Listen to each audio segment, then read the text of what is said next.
Good day, everyone. Good day. How are we doing today?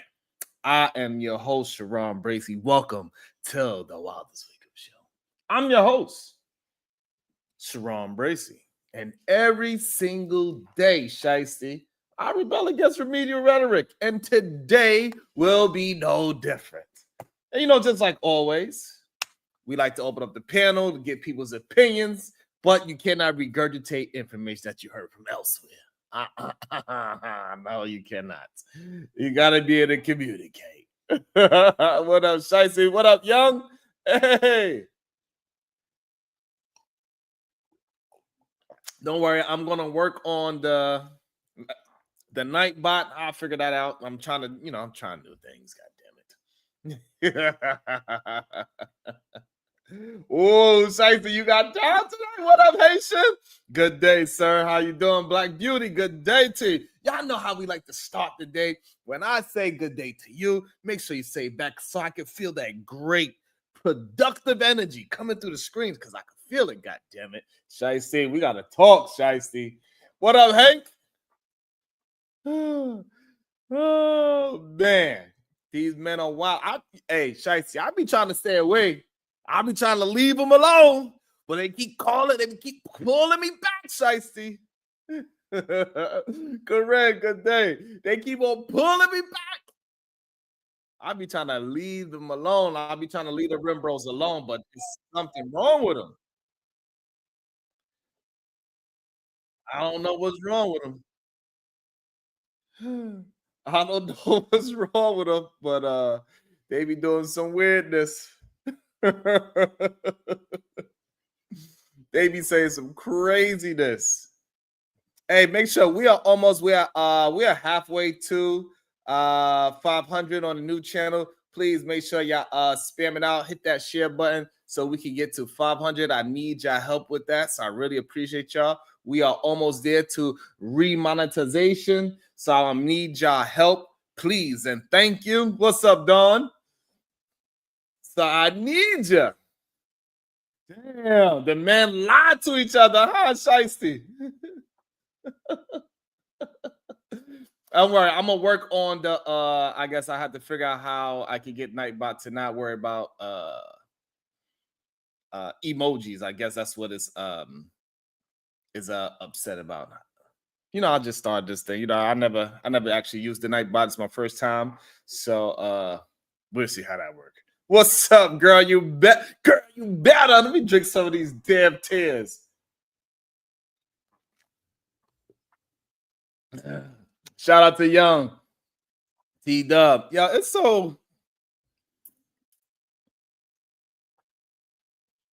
so interesting to hear the goddamn complaints that these people be having, man. And it's just weird to me, to be honest with you. It is very weird to me to hear the superiority, I think I'm saying it correctly, complex that they be having. Because I don't like to waste somebody's time. Because dating these days is like trying to assemble IKEA furniture without the instructions. As soon as you think you got it all figured out, and then you're left holding just this random screw. Wonder where all went wrong.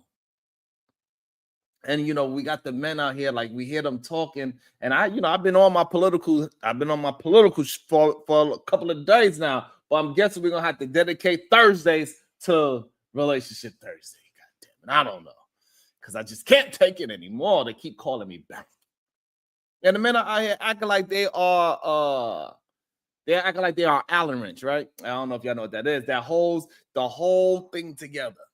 Like they entitled to special treatment just because they was born with a Y chromosome. And I just want to talk about this superiority complex that they have. Like you hear them talk about it all of the time. Otis who? Good day, Zero Tolerance. Shout out to Otis who. I appreciate that. Make sure y'all hitting that like and that share. We are halfway to 500 subs. And once we get to 500 subs, we could get monetized again, at least partially monetized. You're not fully monetized until you have 1,000 subs. So please, and thank you, please share it out. And we need to gather some folks to go out there and hit that subscribe button. Make sure you hit that notification bell too. And I always find it so weird and entertaining that when you just listen to these men talk, even whether they married or not, whether they players or not, whether it's the men that get all these women, they could just walk in any kind of room and just get women at all costs. They all kind of say the same thing. And the issue is that a lot of men, I'm starting to realize that a lot of men have an entitlement situation. They actually believe that if they got a good woman at home, if she is cooking, she is cleaning, she's doing all the things that she needs to do in the bedroom, she's taking care of the kids, and she's dressing, and all these things. Good day, Miss Jalen. She's doing all these things. These men actually believe it's because of them. They actually believe those women that are doing all the good things, no doubt, Miss Jalen, all of the women that they have that's doing all those good things is because of him, is the reason why she is doing good things. She's not doing those things because she's just a great woman. No, it's because he's doing it to make her great. Her being great has nothing to do with her, actually. It has everything to do with him. That's why he feels entitled. This is why a lot of men say, look, I'm over 6 foot. I have a good job. I have a nice car. I got cologne. I got nice clothes. Why is it so difficult for me to date? You are not entitled to have just a good one just because of who you are. No, you got to go ahead and find somebody that is like-minded, that has the same type of character. You got to find character, not because you are some so-called, in your own eyes, this great, phenomenal man that other men tell you that you are, because y'all have a problem with other men telling you that, yeah, you knock off all the checklists. Every woman should be kissing at your feet. It don't work that way.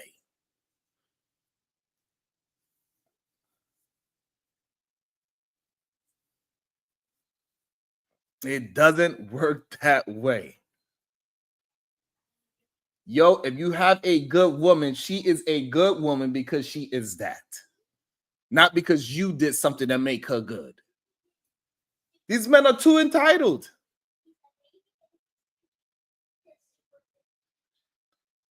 And see, this is where Bubba is 100% wrong. Those men absolutely have troubles in dating. We see it all the time. Even celebrities, all these NBA players, they have trouble in dating. These NFL players, they have trouble in dating. Because they believe they checked off some imaginary boxes that other men tell them that they need to go check out, is the problem.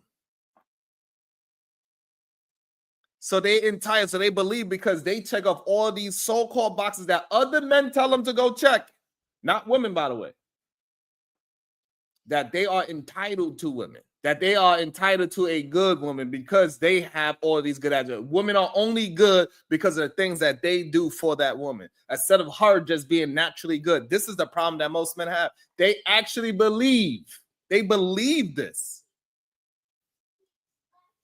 I go out to work, I provide all the bills, I do this, I do that, I do that, I do that. So therefore, it's crazy.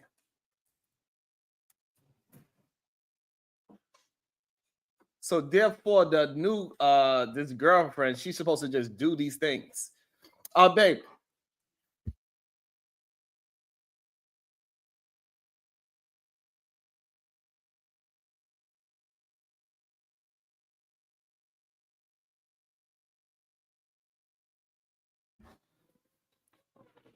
So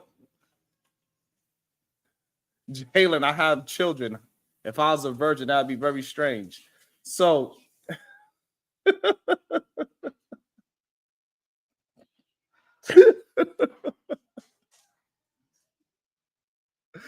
Jada asked me if I was a virgin.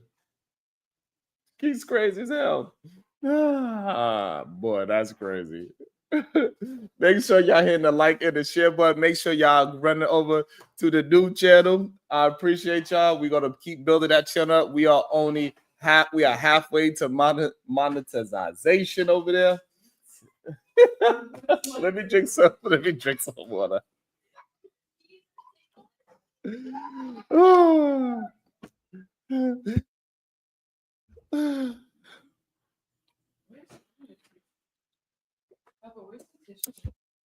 And so that's the real issue. Like, so this is why every time you hear these men talk, they keep saying that the women's is the problem.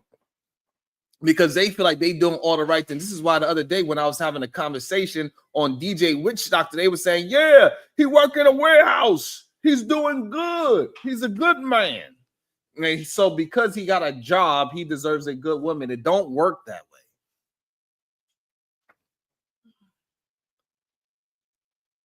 It don't work that way. Just because you happen to be born 6 foot, that you did not contribute to your height whatsoever.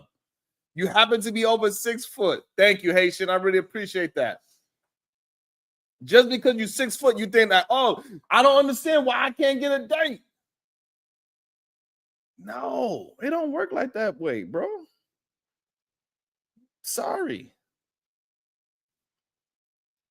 So here's the deal. So like men walk into relationships and they are applying, they act like that as if they're applying for a job. They're like, I'm a man, I provide, I protect, I deserve. And women out there like, cool. They like, hey, cool. That's cool. You do all those things. You're a man. Great. Check. You provide. Good. Check. Oh, you protect. Good. Check. Oh, you deserve. And women are like, hey, that's cool, but can you communicate, bro? Can you listen, homie? Can you not leave your socks on the floor? And this superiority complex isn't new. It's been around since the cavemen when they were dragging women by their goddamn hair, but now it's evolved. Men are just, they aren't just expecting women to cook and clean. They expect them to be therapists, cheerleaders, personal assistants. We know they want them to be cheerleaders. We seen a new thing with Kevin Gates.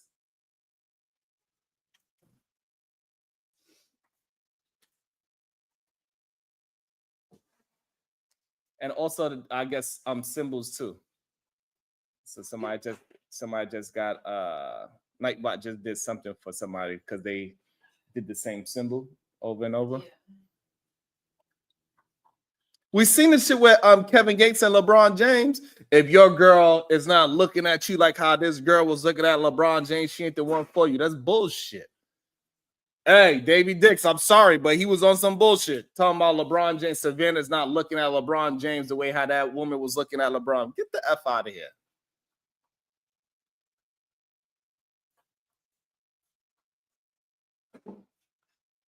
Kelvin, what you talking about? That's y'all ain't teach your kids nothing? Now they grown and you can't tell them nothing? I don't know what you talking about, Kelvin. The problem is a lot of these men, they run to these spaces and they just get coddled in. And it's goddamn weird.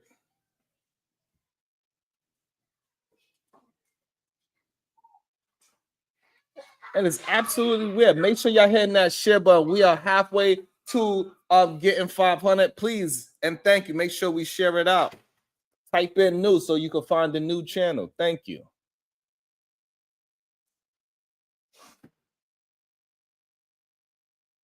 What up, Silent? So it's crazy. No, the women ain't not supposed to be all those goddamn things.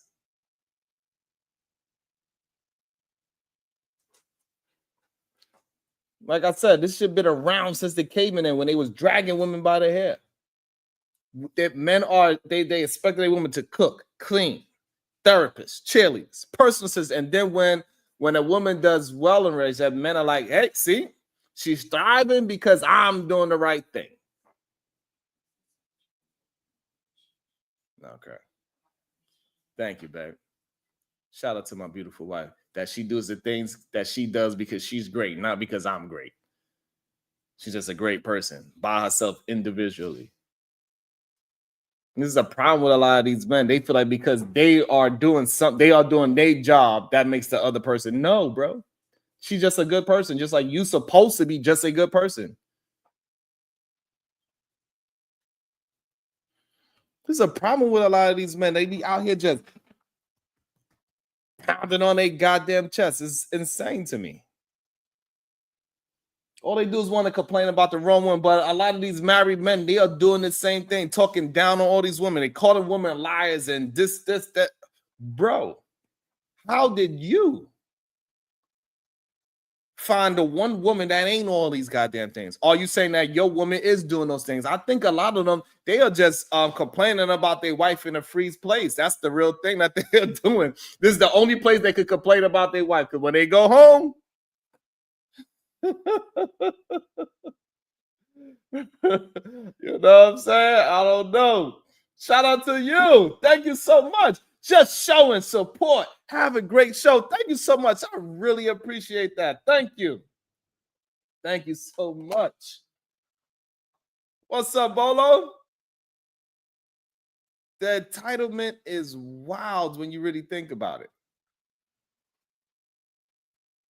Like, no, that is just a good woman. It has nothing to do with you being good. If you chose a proper woman, you chose a proper woman, and she is doing all the great things because she is a great person, not because you did something. A lot of these men say, oh, look, I go to work and I do this, and my woman still speak back to me. What does that mean? You think because you're 6 foot, you go to work, you work out, and you provide, and you so-called protect. We know most men ain't protecting a damn thing. Most men are not put in positions where they have to show that they are protectors. Most men in this world have never had to fight before. Like, come on.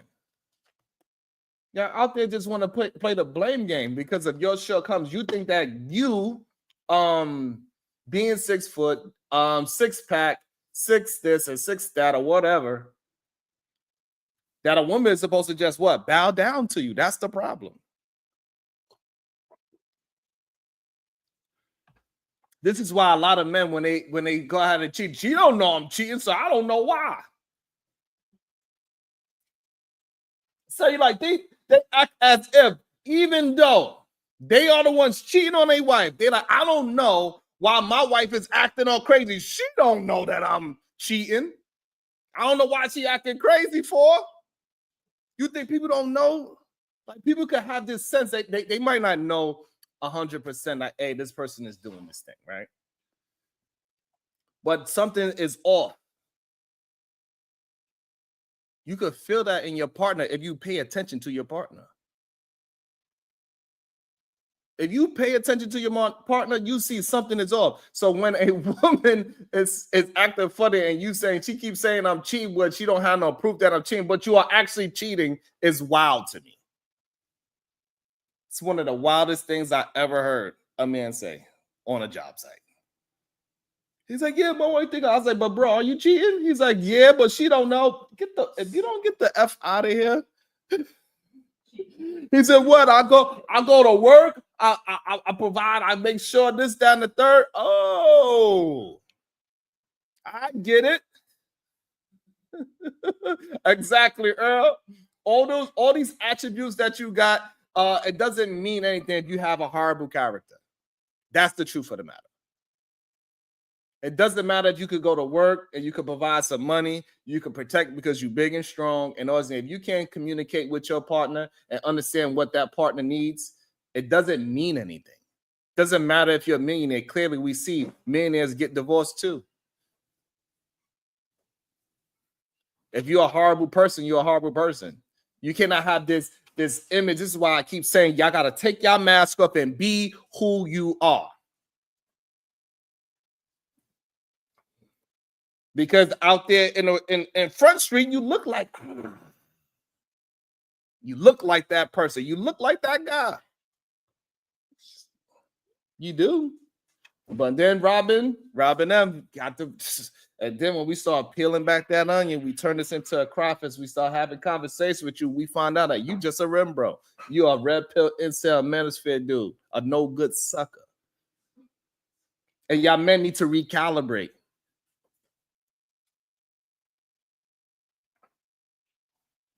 And it's sad to say that a lot of these men are full of ish because they keep following full of shit men. And then they turn themselves into that. And they don't really mean to be ain't shit dudes. They don't mean to be, but they really believe in these other men that they have the sauce, that they have the secret idea, even though a lot of these men are in horrible relationships themselves. Or majority of the men that they are listening to are single men that's having relationship problems themselves. Like, you're supposed to be with the other person, let the other person be great. The other person is not great because of you. My wife is not cooking and cleaning because I'm able to provide all these things. No, she's gonna cook and clean whatever, no matter if I was broke or not. We gotta eat. That is part of her characteristics. If all we had was goddamn what's if all we had was goddamn syrup sandwiches, hey, she'd be making some hell of a good syrup sandwich. And we ain't had no money. We had to go find a goddamn oak tree, stab it, boop, turn it so we could create our own syrup and let it drip out. Hey, that's what we'd have had to goddamn do, because that's what she likes to do. She likes to make shit. Got me cursing, goddamn it, on my own damn show. Bubba, her.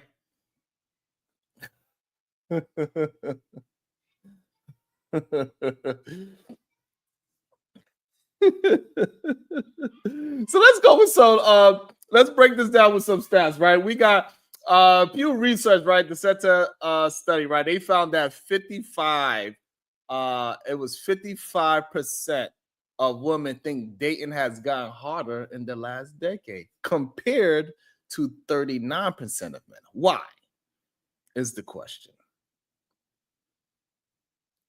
Because women are dealing with, this is what they say. This is what the women saying. Women are dealing with increased risk, physical, emotional, financial. Meanwhile, men are out here complaining about ghosting, texting, and etiquette. Yeah, I can't even pronounce goddamn words. Etiquette. This is the problem. Women are complaining about risk, physical, emotional, and financial, and men are talking about ghosting, testing, and etiquette. What do they over here complain about every time we hear? Why are you talking to me like that, queen? Why are you talking to me like that, sis? Ma'am, why are you talking? Hey. What up, Young Blood? Mr. Young Blood, what up with you?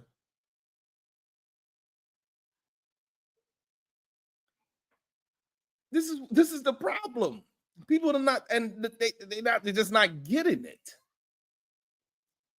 Calvin's saying women hate competing. That's a lie.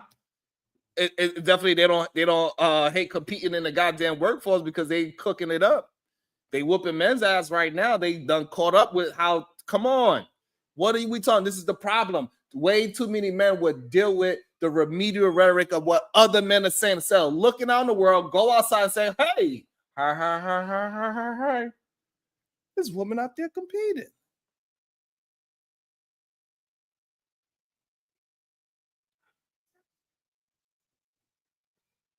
Ain't nobody want no goddamn man complaining about you, about their etiquette.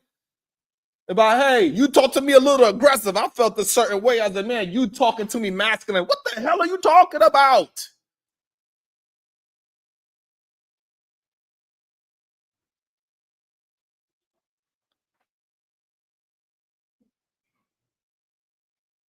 What are you talking about? It's crazy to me. Don't worry, I'm going to open it up for everybody that said that I am wrong. I will open them up. You men feel entitled because you believe that you are providing something that all women, majority of them, let me not say all, I'm the one. A lot of you men think that you are doing enough for majority of women to be kissing at your feet. And I'm sorry to tell you, you are wrong.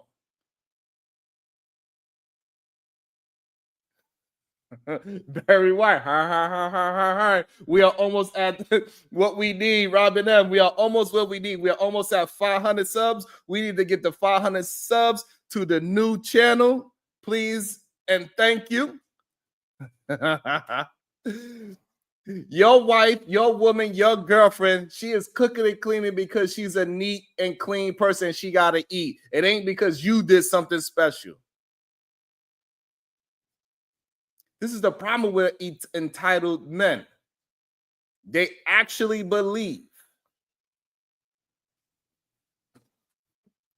that they supposed to get some because what they did it makes their woman a certain way. This is why they really believe in this idea about broke man and rich man, where we see it is average men every day getting married on a day-to-day basis because they know how to communicate.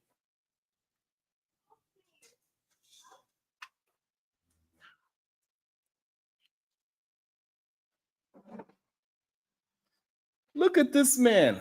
Look at this man. Black man is fair. This is crazy to me.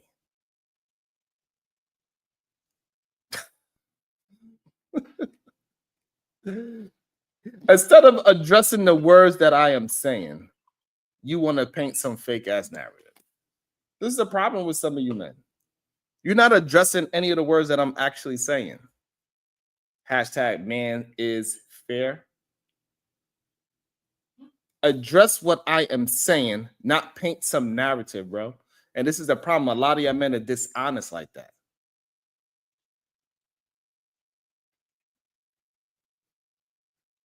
A lot of men are dishonest. Y'all do not want to address the subject at hand. Y'all want to paint a false and fake narrative.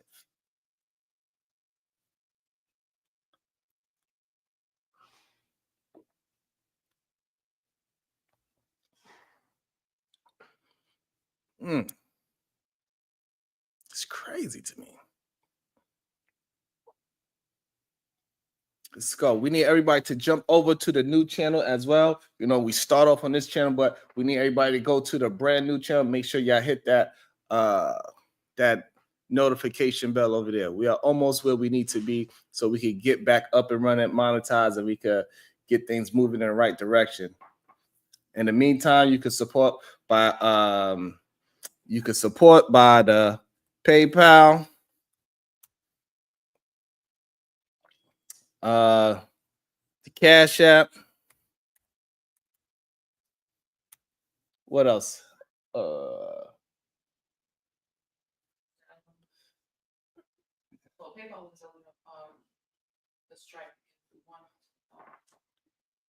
a 1 in the chat. You're going to support the. Put a 1 in the chat if you're going to subscribe to the new channel. Let me see how many people got myself in. It's going to make sure we get to monetization again. Put a 1 in the chat. God damn it. Okay. Thank you, Mr. Youngblood. And also, there you go. You can also send $1 super chat to, and you can buy Stripe as well. We know damn well Imperius ain't goddamn superior to no goddamn body.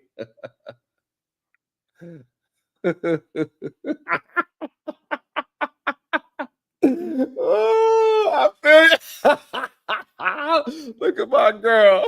I love that girl. She is hilarious. I love her. Oh, I absolutely love that woman. Lord have mercy. Oh man. What's up, Breezy? Here's another stat, right? So this is the problem. Like what I was saying, here's the problem, right? So we got the women, they saying, where was I? Because women are dealing with the increase of risk, right? Physical, emotional, financial. So this is the problem why women believe 55% of women think that it's gotten harder with dating in the last decade. These are the 3 top things: risk, physical, emotional, and financial. Those are the 4 top things. And guess what it is for men? Men also, while men are complaining about ghosting, texting, and etiquette. Like literally, they saying that the woman is talking a little too aggressive. Man up, bro. It's like women are running a marathon and men are complaining about their shoelaces. Speaking of running, I did a nice long run yesterday. I'm in pain right now. Running season has begun. I shouldn't have stopped running for so goddamn long. Damn, I'm in pain. And here's another stuff. 47% of Americans say dating is harder today than it was 10 years ago, right? Women are twice as likely as men to say it's because of increased risk. What are they afraid of? What risk are women afraid of? So while men are out here flexing their superiority complex, women are just trying to survive in the dating scene. They have risk. This is what they're afraid of. So this is what I don't understand, Black man said. What do you mean? They just want them to dance. I don't know. Do they have a bunch of males strip clubs where men are just dancing and women are throwing money at them?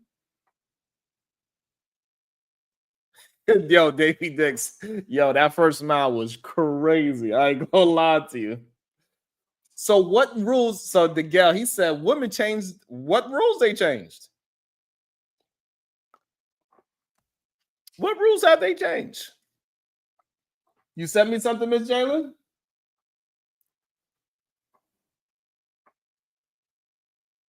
Yeah, that's crazy. I don't understand. What is he talking about? Dancing and entertaining. Like, this is crazy. I do not know. I did not know it was a Miss J. I had no idea that it was a bunch of clubs where men are dancing and women are throwing money at them.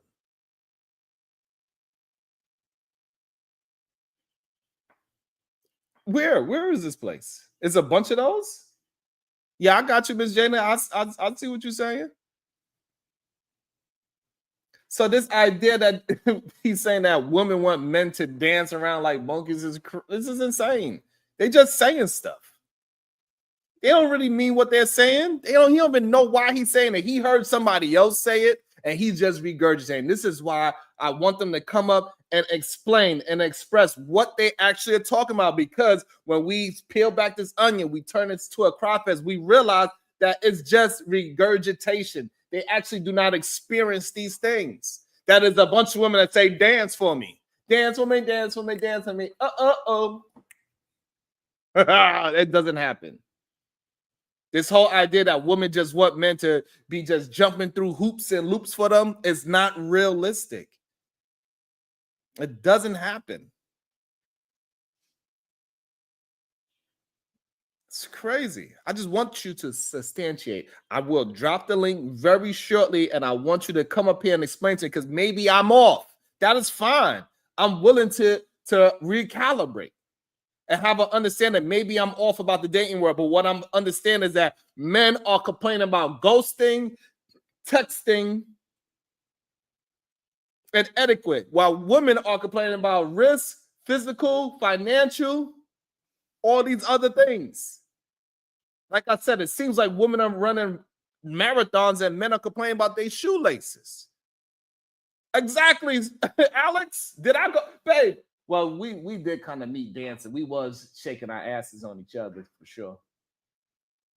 I was like, because they saying that women want men to be dancing like little monkeys. How do monkeys dance? It's ridiculous. It's ridiculous. Makes no damn sense whatsoever. Exactly. This is the problem, Kelvin. A lot of men don't even understand that women feel at risk when they go dating because guess what? A woman's value goes down when she is with a man. How crazy is that? A man thinks his value goes up when he's dealing with a bunch of women. But also those same women that he's dealing with, he will call them what? What will he call them if he had a lot of women? Because women are and this, that, and the third. So when a woman is with a man, she gets less valuable, according to what men say.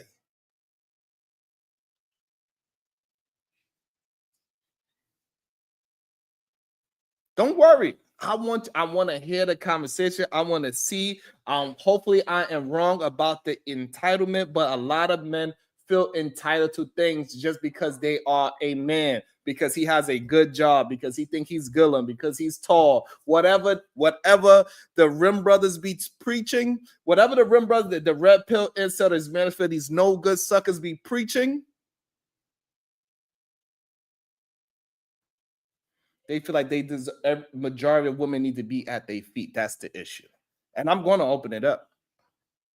We're going to see who's going to hit the link and actually say something that has some kind of substance to it. So while men are out here flexing, it's crazy. And so here it goes. So where does this superiority complex come from? And I think it's really rooted in patriarchy. Men are taught from a young age that they are providers, protectors, the leaders. And while there's nothing wrong with being a provider or protector, it doesn't mean you're entitled to special treatment. Relationships are partnerships, not hierarchies. It's just what it is. It's the truth. But some men don't see it that way, right? They think the role as a man automatically makes them the MVP of the relationship. And when things go wrong, they blame the woman. They're like, she's not supportive enough. She's not appreciative enough. Homie. Maybe you're just not giving her anything to appreciate, bro.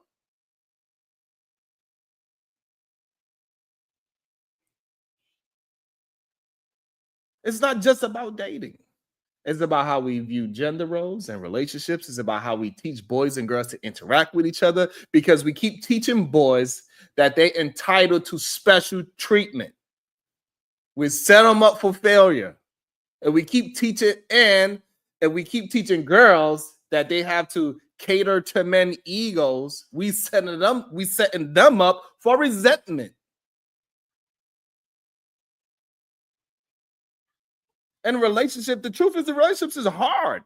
They require communication, compromise, mutual respect. And if you're walking into a relationship with a superiority complex, you're already setting yourself up for failure, because no one wants to be in a relationship where they feel like they're less than. And you don't understand that. That's what y'all communicating over and over again. Drink some damn water. I'm cooking up today, damn it. The not bought on should be working on just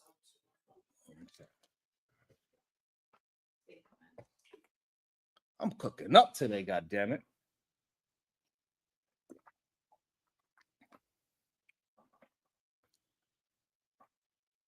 Stop playing. Shout out to the 145. Make sure y'all go over to the new channel. We are almost at where we need to be monetized again. One adversity ain't gonna stop no show. We're gonna keep on grinding, keep on pushing, keep on pushing. Thank you, everybody. Make sure y'all hit that like and that goddamn share button as we open it. But we're about to open up the panel for a discussion. And I just want you to not just I don't want you just grabbing shit and throwing it against the wall. No. I want you to be able to substantiate, and we're going to have conversation. That might be true, black man. It is a lot of confused people. Thank you, Gail.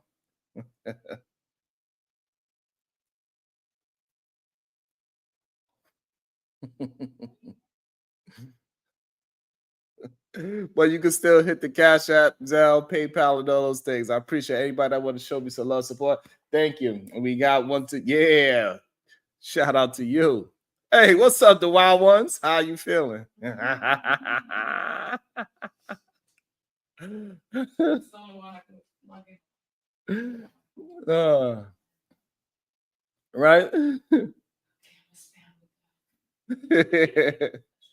So what's the takeaway here? Like, man, I'm just saying like this. Hey, look, a lot of you men, it's time to check your egos at the door.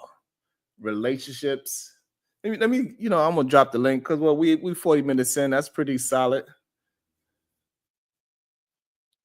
It's not a thing. They swear. They swear that, you know what I'm saying? It's crazy. JT. Shout out to JT from the what's the name of that group that be rapping? JT. What? Oh, City Girls? Yeah, shout out to JT from the City Girls in the chat. Shout out to you. Shout out to my guy JT. I know I like to start stuff. But here's the link. You know what I'm saying?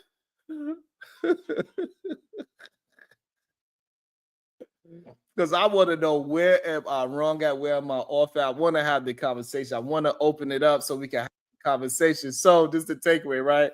I just want men to start checking their egos at the door, right? Because relationships aren't about entitlement. They're about partnerships. And women don't settle for less than you deserve, right? Because at the end of the day, the only thing that should be superior in a relationship is that love and respect that you have for each other. That's it. That's it. Welcome to the show, my God. Hey, good day, sir. How you doing today? I'm doing okay, Sharon. How are you? I'm doing well, thank you. What's your thoughts? What's your disagreement? So pretty much I'm firmly in the blue pill camp. But the thing is, people don't understand that all their advice they want to hand out is really not with people because people are kind of different from each other. They're the same in some way and different in other ways, but there's just no algorithm for getting people getting a mate. They either like you or don't like you, and it's kind of random. There's too many variables, and people don't understand that. And they say, push out the advice and over again, and just say, well, it works, or you're not trying. It's just people don't get it. You can use it and it just won't work, and they won't believe it didn't work until you're dead, or they won't even care. It doesn't matter, or they don't dog food their own advice. It's irrelevant. So it's just this whole lot of variables floating around, but it's really simple. The couple picks each other. I got a question for you. Do you think that men feel entitled? Some of them do, others don't. And men in general, probably if we just put in that average, I'd probably slightly yes, because in fact in America, the Americans are pretty entitled anyways. So on average in America, slightly yes. Also, welcome to the show, Miss Jalen. Good day. How you doing? I said, let me come up here before it gets crazy. Good morning, Hank. Good morning, Kasim. Hi, Kasim. Me too, Jalen. I wanted to come up here before it got too crazy too. Hi, my love. Hi, Happy. Hey, Des. Good day, good day. What's up? What's up, Happy? How are you? Hey, Kasim. Hey. Hey, Happy. How are you? I don't want to do too much clicking. I'm at work. All I have to say is that this conversation is crazy, especially saying that we have men dancing like monkeys. Like that's my mind is so blown. Anyway, yeah, they call it clown maxing in the red pill lingo. I learned their language just so I can understand what the heck's going on, but really they don't really have anything. They just try to sell their books and their classes, but no one say even works for them, so don't buy. So, Ms. Jalen, what do you think about been around a long time? So, Ms. Jalen, I got a question. How do you feel about men feeling entitled to relationships? You have to remember at the end of the day, men are the head of us, right? They're like, oh my God, I don't want to sound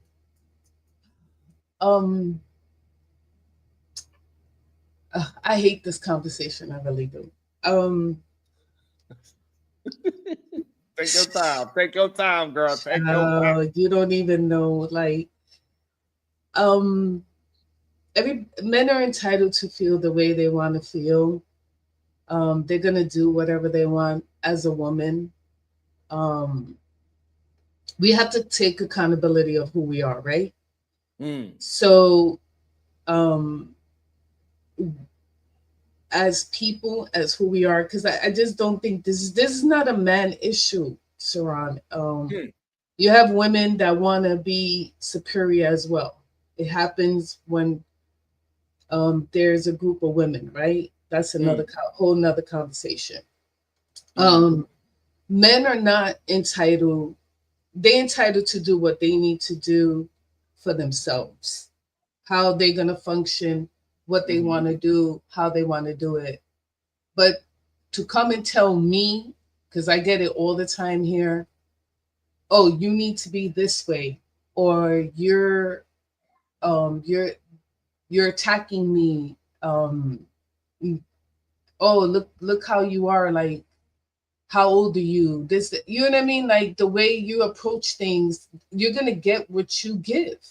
If you attack me, I'm gonna attack you right back. And the thing is that you're not superior to me. I'm not gonna submit to you. You're not my man. I submit to my man, right? And the thing is, this is the constant superior thing that every woman, no matter where they are, if they're in the street, in a bus, online, wherever, women's supposed to submit to you. They always superior. I'm king, I'm God. Ooh, no, stop.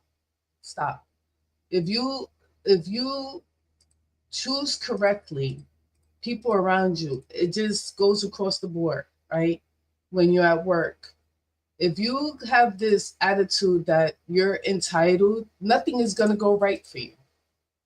You get more bees with honey than you do vinegar. It really depends on who you are in the first place. Like, the president goes around like he's entitled, and it works for him. But he had a lot of things working for him before he was born that made it just continue to kind of work. Hank, you telling me that the president has the right to be a bully because he's a man and he's running a whole entire country? He had the privilege to be a bully his whole life, and it worked out for him. I'm not saying Hank, it's not repeatable.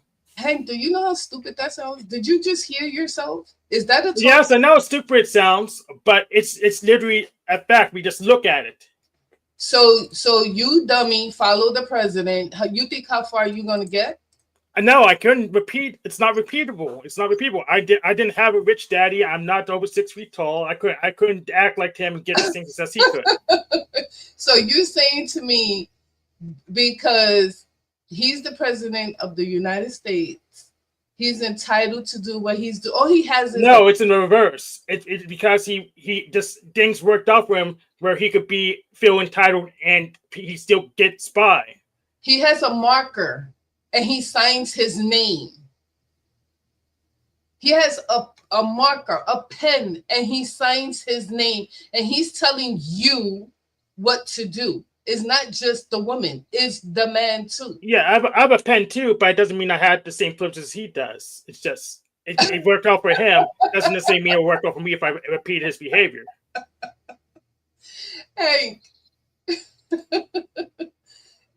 What I think it is that like no matter what, people still get caught up. Men still get caught up with, even men that do not subscribe to the red pill incel and emancipate. They still get caught up with the rhetoric, and that's the real issue. And they like, hey, well, and they either gonna put themselves in a real boastful situation where I'm 6 foot, I make this kind of money, I'm doing this, and so therefore majority of women should be at my feet, or they'll say, well, I'm not 6 feet, I don't have privilege, and then they put themselves in a shell. And that is the issue with all of these men that's out here boasting these lies, and saying that, and putting other men to have this entitlement factor on them just because they're men. It is a problem that we see is an issue in the dating market, right? Women are saying that they are afraid of risk, financial problems, physical problems, emotional problems, and men are saying, hey, the problem is that she don't got no etiquette. She didn't text me back fast enough. The reason why she like this is the difference of the mentality in dating. One is dating like they running a marathon, and the other one's like, hey, I need to lace up my shoelaces. Here's But the you thing: know what I? women have a legitimate Hold on, risk. Hank. Let me jump with that. Kasim jumping. I want to get Happy in there and Scam Like in there as well. Go ahead, Kasim. You know what I'm drawing a conclusion on. I'm drawing a conclusion that these men that are on the internet here, they're talking all of these talking points. Mhm. Um, and if they happen to be in a relationship, right? Talking these talking points. And more times than not, their spouse, whoever it is, know that they're on the internet talking like this. And she is a woman.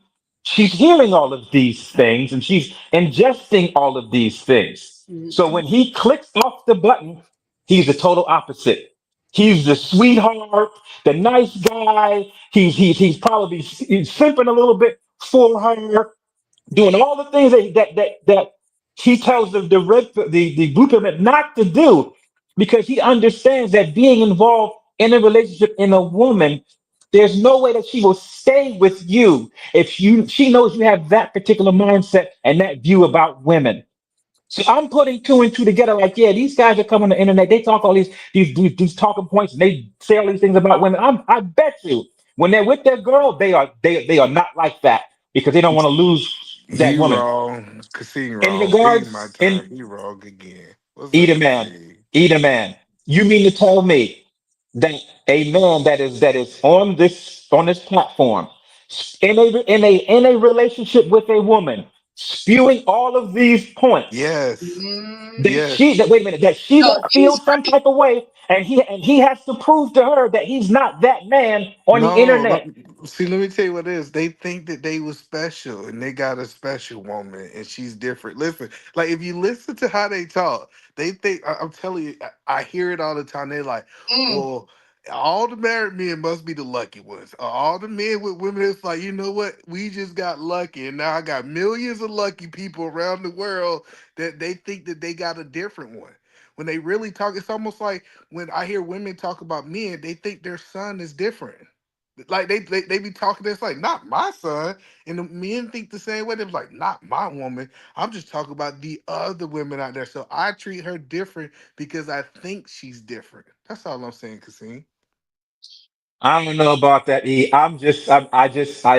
I'm pretty good at knowing how women are, and women are not going to sit there and hear this rhetoric from another room, and you know she's in another room, and then you come out that room, she's just kind of looking at you like, okay, but you treat her totally different. I mean, come on, fam. I'm Come just on, telling man. you You that have That's to. it's the reason And that so, room and sound hold poop. on, Eden man. Hold on. I I want to just want to respond. hold on, Let me Eden man. one So second. also I want to say like, so this is another problem. This is the entitlement. Like, Eden man is actually talking a little bit towards the entitlement problem, right? Because the man actually believe because of what he is, that's why the woman is doing these great things. He think that he the special one, and because he's so special, that the woman is cooking and cleaning, not because the woman is actually a cooking and cleaning type of character woman. Like she is, that's what she is. That is her core values, that she is a nurturer. She's taking care of things. It's because he's providing something. That's why she's doing. Where we all know we have people that, hey, we don't know how she did it, but Thanksgiving dinner was on the table. Right? So Because I that's have how that woman was. And if she just found a decent man, it would just be a bigger dinner table. You know, it'd be a bigger plethora of food that would be there. yes. This Yeah, is the but problem. So I have so a counter. hold on 1 second. I just want to say this thing. So what really happened? They go to work for 8 hours. He go down there in his man cave or in that room, and he yell for 5 hours, and he sleep for the other 6 hours. I'm telling you, like it works for their relationships because they don't even talk to each other.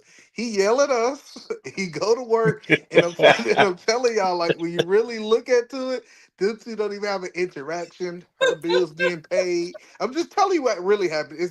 If she know who he is, she got no problem with him yelling. Just don't yell at her.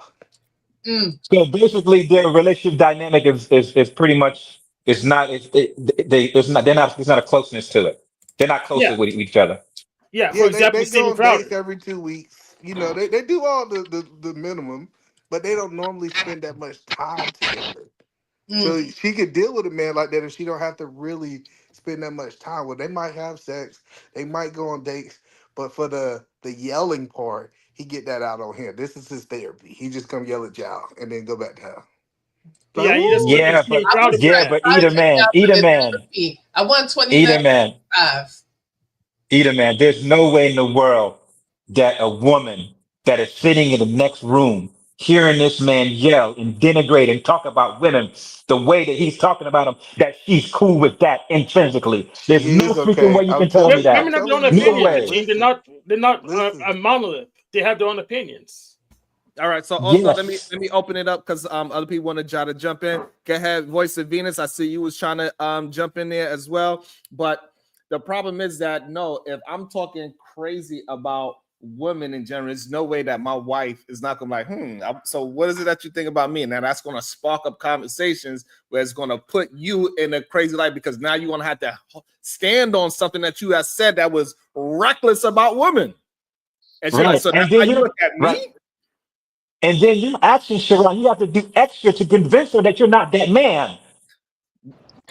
Come on, Um, y'all. Come good And on. morning. that's assuming she Can you doesn't hear agree me? with all the stuff. There's a couple of women that agree with all the stuff. Okay. So Um, go ahead, Venus. We're gonna bring Venus in there. What's up, Bolo TV? I believe Scam Likely want to jump in there as well. Go ahead, Venus.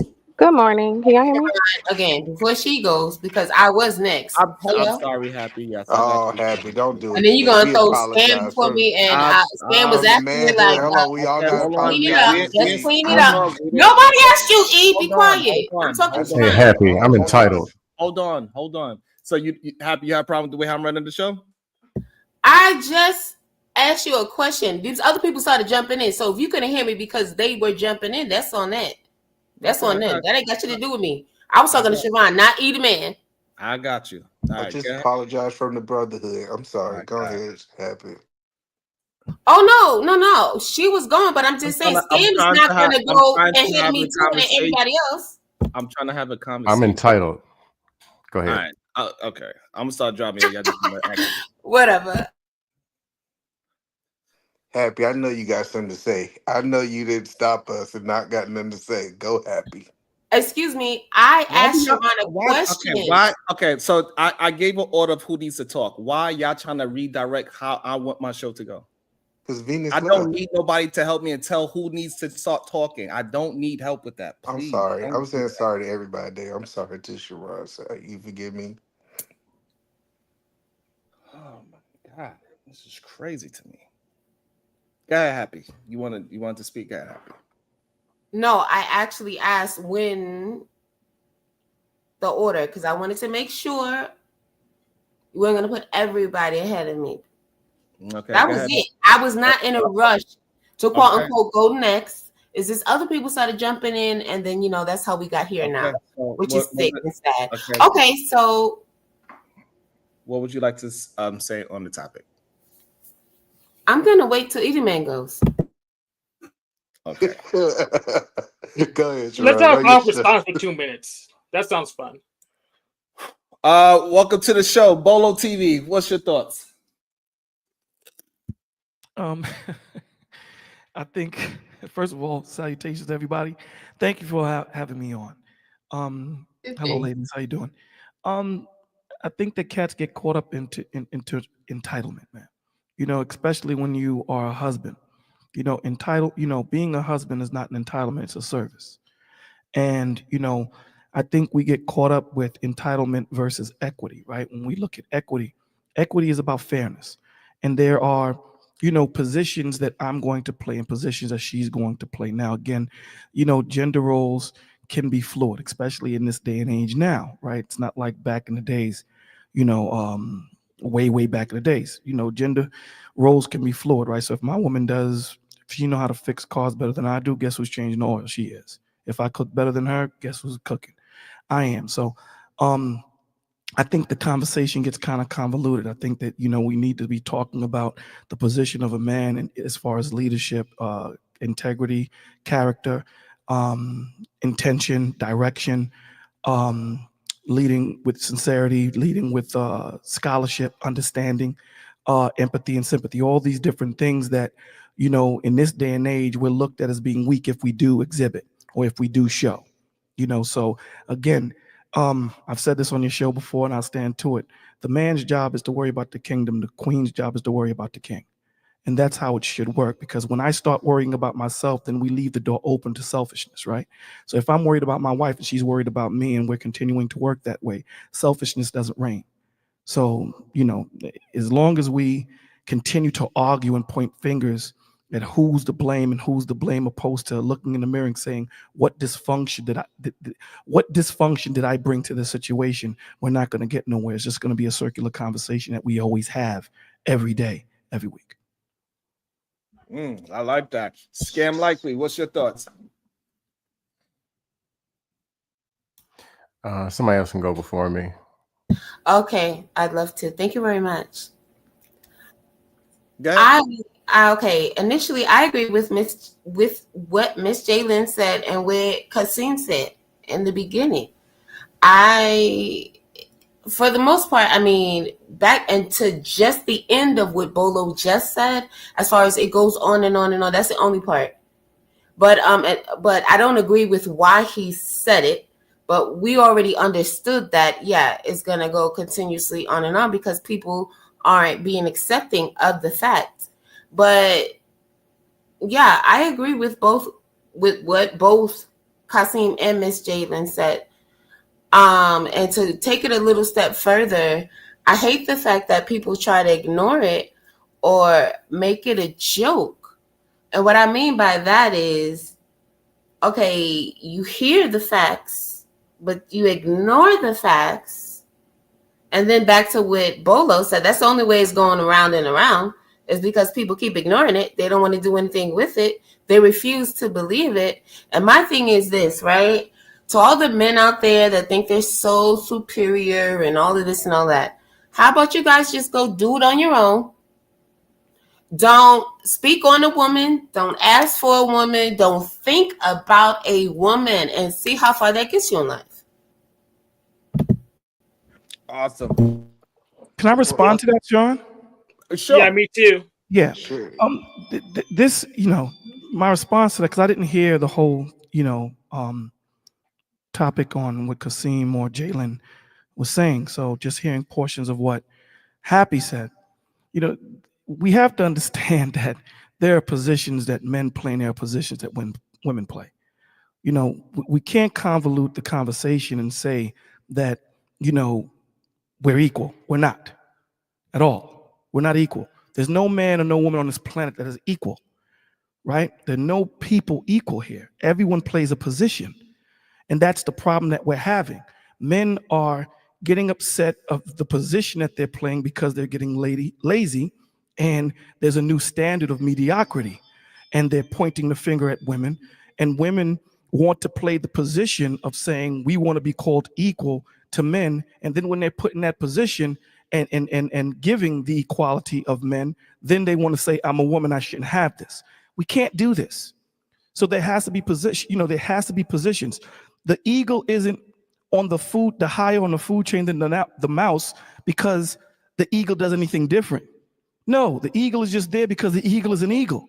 The man is there because he's a man, and the woman is there because she's a woman. It has nothing to do with anything men do or anything women do. In the eyes of God, in creation of equality as far as love, we're all the same. But when it comes to position and purpose, we're not. There are things men are supposed to do, and there are things women are supposed to do. Now, does that mean that I treat you like you're less than? Absolutely not. Absolutely not. You're bone of my bone, flesh of my flesh. You are my wife. You are my emotional side. You are my facilitator. You are my counselor. When I can't pray for myself, this is what you do. You are who I protect and I am willing to die for. But to say that, there are men out there that want to put their foot on a woman's neck, it's not a testimony to the woman. It's a testimony to the man and in how inadequate he is in his real life. Because why would you want to put your foot on the throat of a woman that is supposed to be your wife when you are supposed to uplift your family? So we need to look at these men that do these things, these men that think that being a husband is an entitlement. I'm king, I sit on the throne. No, it doesn't mean that. When you're king, that means you worry about the kingdom. That's what your job is. So to think that because I'm a king, and that means everything stops around me, This is where that selfishness comes in. And this is where you have the pushback of women and wives saying it's not fair, it's not right. Because one, we're not supposed to do these things as men. And I won't drag it on. Well, no, hold on, because I got a question. So, because I want you to answer what Kasim said or respond to what Kasim said. So, do you believe that men are one way online in a different way, or do you believe that women have accepted these men online that have women? I believe that there are a lot of men that are one way online and a different way in real life. A lot of these dudes that come up on these channels, they're not the dudes that they are at home, that they say that they are at home. They're not. You know, from a counselor's perspective, Eda, man, when I hear a man claiming to be an alpha, he's really telling me that he's really a beta. And I'm just speaking these terms because this is what you guys talk. The reason why I say that is a man who stands on business don't need to say he stands on business. His vibe automatically knows that. You dig what I'm saying? And this is the example I'll bring in, and then I'll let it go. I'm sure a lot of us seen that movie Booty Call, right? Remember when Vivica A. Fox was talking with Jamie Foxx, and then the triad Godfather walked in, and he was smoking a cigar, and he wasn't supposed to be smoking a cigar. And then that's when my man Jamie Foxx walked over to him and said, "Listen, man, I'm trying to impress my girl. Can you please put the cigarette out?"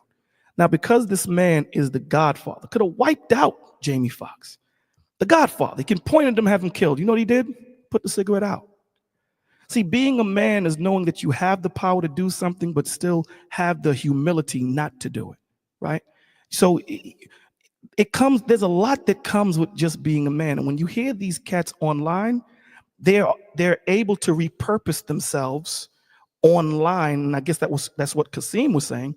They're able to repurpose themselves online to get a certain amount of viewership, amount of certain subscribers. And when they go home, they're totally different, man. A lot of these cats, and I counsel them, a lot of these dudes that come up here and speak are not the men that Hold they on, but claim no, to be. I want to make sure because I do agree with some of those. Do you believe when Donald Trump cut off the Twitter, when the cameras cut off, he's a different person? No, Like he's I not think that Donald same. Trump. No, I think he is who he is.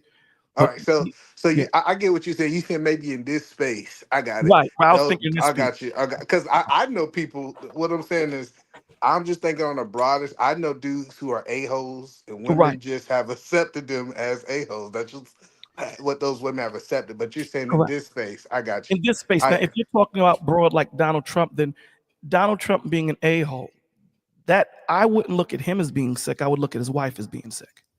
Because Donald Trump is an a-hole. He is Wait, who he what? is. What you said? I said I would look at her as being sick. Let me explain.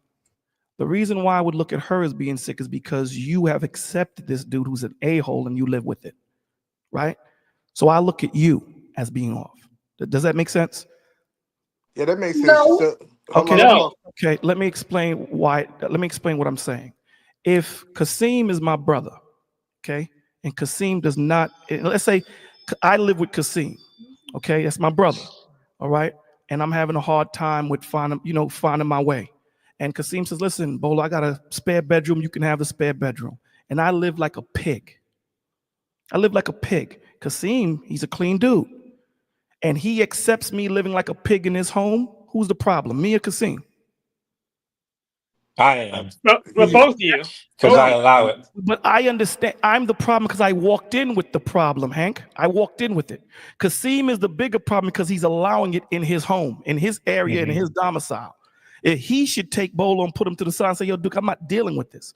So his wife doesn't seem like an a-hole. At least when I see her speak, when I see her, I see the faces that she makes when he speaks. So she knows that her husband is an a-hole, but she chooses to live with it. She chooses to live with the accolades, the power, the money. So she accepts that. So she's the sicker one than him because he's just being him. And you also have to, that was a good point, Bola. You have to take a look at, if you really look at it, at least from the outside, the dynamic of their relationship is there's nothing there. Everyone knows that relationship is hollow between them. You can't see any fire. You can't really see any intimacy in between them. And as you said, because the position is right and the lifestyle is Yeah, right. I She don't makes think a that's a choice like fair. That's It's not a fair I'll go thing. ahead and accept it. It's an Yeah. exchange. No, but yeah, No, that's not a but either fair man, you shake. could no, either man, hold on for a second. I can't believe I'm When missing. couples when couples are together, like when me and my girl are out together, people see us and they smile. They compliment because they can see our energy between one another. When you look at couples, if the relationship is somewhat healthy, you can see an energy, a unison between them. That's No, an unspoken language that you can see and you can feel. When you look at Donald Trump and Ivanka, I don't really see that. I don't think most people don't see it. but now you trying to compare black people with white folks. No, I'm not. Hold on, You doing that. hold on. No, listen.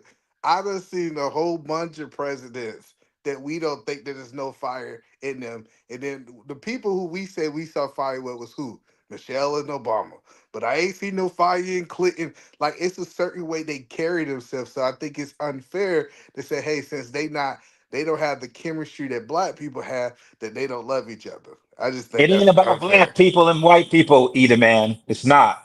It's people. People start So peopling. what other president you seen had the fire? I think that we're getting Wow. The convoluted. Bushes. I think the George W. conversation. Bush, him and his wife, when they were together, you could see the energy that they have. You can see the lovingness that they had No, with we each did other. not. I didn't see it. Man, You we got don't that. know And You these you know got damn what? that good eye. people. Man, I saw it because I recognized it, right? Because I had that in my particular relationship. That's how I was Amen. able to see it. And So that's and that's the problem that we're having right now. See, the problem that we're having, and this is why a lot of the times I try, these panels get really crazy because we start arguing branches opposed to dealing with the root. The problem is the sickness that these men have and the sickness that these women have, right? About self-love, about what your worth is. Because if I know what my worth is, I'm not going to tolerate anything less than, right? So if I know who I am as a man, I know what I need to help me to get to where I need to be, and I will search for that. If a woman knows who she is, she knows what she needs to do to help herself or help a man get to where she needs to be, and she's going to search for that. You don't become an NBA player or a basketball player when you join the NBA. The fundamentals and the foundation should be already in you when you get to that level, right? Yes. So you should have the foundation of being a wife and the foundation of being a husband before you actually get into husbandry or get into that vocation. Yeah. So the problem is we start looking at each other and saying, well, Kasim got a problem because he's doing this, opposed to looking in the mirror and saying, let me stop with Kasim and see where my dysfunction is. Because now when I can open up my eyes and see my dysfunction and my issue, it won't be a tit for tat or back and forth. And this is what these conversations become, because now when women come up, they start pointing their fingers and then men are pointing their fingers. And now it's a angered type of conversation opposed to let me see your perspective and where I can grow from it. yeah, So but So Bolo, men, we not so I've been angry. I've I been on just a think. spot. I've been Hold talking on, over you. I'm gonna say this, and Hank, and we're gonna give it right to you. I Mhm. just think it's a disservice for me to look at Bolo TV and tell Bolo TV that his wife and him ain't in love based off the outside. I just think that's a I agree with disservice that. to us. I But go agree. ahead, Hank. Yeah, so I've been working for an actual counselor like you, Bolo, for like around 16 months on panel. And here's my big issue. You say people need to come and come ready and look at themselves. I look at myself over and over again. I don't really see it, and no one can actually give me an explanation. So that's why I focus on observable things, and just say, well, we're completely different offline and online. Well, but just no way for me to prove it. And you can talk about the celebrities, but the celebrities don't actually disprove your notion. And one more thing with that, women have a valid concern to be afraid of men because men have like 50% more upper body strength than they do. So women have a very valid concern. Well, here's the thing, Hank. Hey, Sharon, let me know when I can get in. I'm sorry, Dusto. If you want to go No, again, you're good. Continue. But Sharon, let what me know when I can go in. what I'm saying to you is I'm counseling about between 40 and 50 men and women. So what I'm saying to you is, again, I can't, what I observe here online for the few minutes that I'm talking with you isn't really something that I would, stamp and say, this is what it is, right? I would like to have a conversation with you to kind of gauge and see where you're at so that I can make a better recommendation or a better thought process on where you're at and what the issue might be that you bring to me when you and I converse, right, in general. So what I'm saying is, again, I agree with you. I can't say that Bush loves his wife more than Trump loves his wife, whatever. I can't. All I can tell you is when I see Trump act like an a-hole and I see the faces that his wife makes, she knows that he's an a-hole. I'm not going into how much they love each other. That's another conversation that I'm not willing to have because it's opinion, and I'm not going to argue someone's opinion, right? So when I see that she sees that here we go again, that's the faces that she makes. So she knows what type of man she's dealing with. You dig what I'm saying? So you know what you're dealing with. So if you don't make the changes, or if you don't take a stand as a wife, as a husband, to say this is not what I'm going to accept, at the end of the day, you live with it and you shut your mouth, right? You don't say anything. So the point of the matter is, it's easier to say Sharon is the problem than saying you are. Because when you realize that you're the issue, you know what you have to become? The solution to you. And it's easier to say Sharon is the issue because now we have to start going into discipline. We have to start going into things that have to correct our character and our integrity. And a lot of us are too lazy to do this. So It just sounds like you advocating for her to leave her husband because he's an a-hole. It kind of does. And also, I want to say this, no, but also with her not. publicly showing face expression shows that she might be doing exactly what you are saying.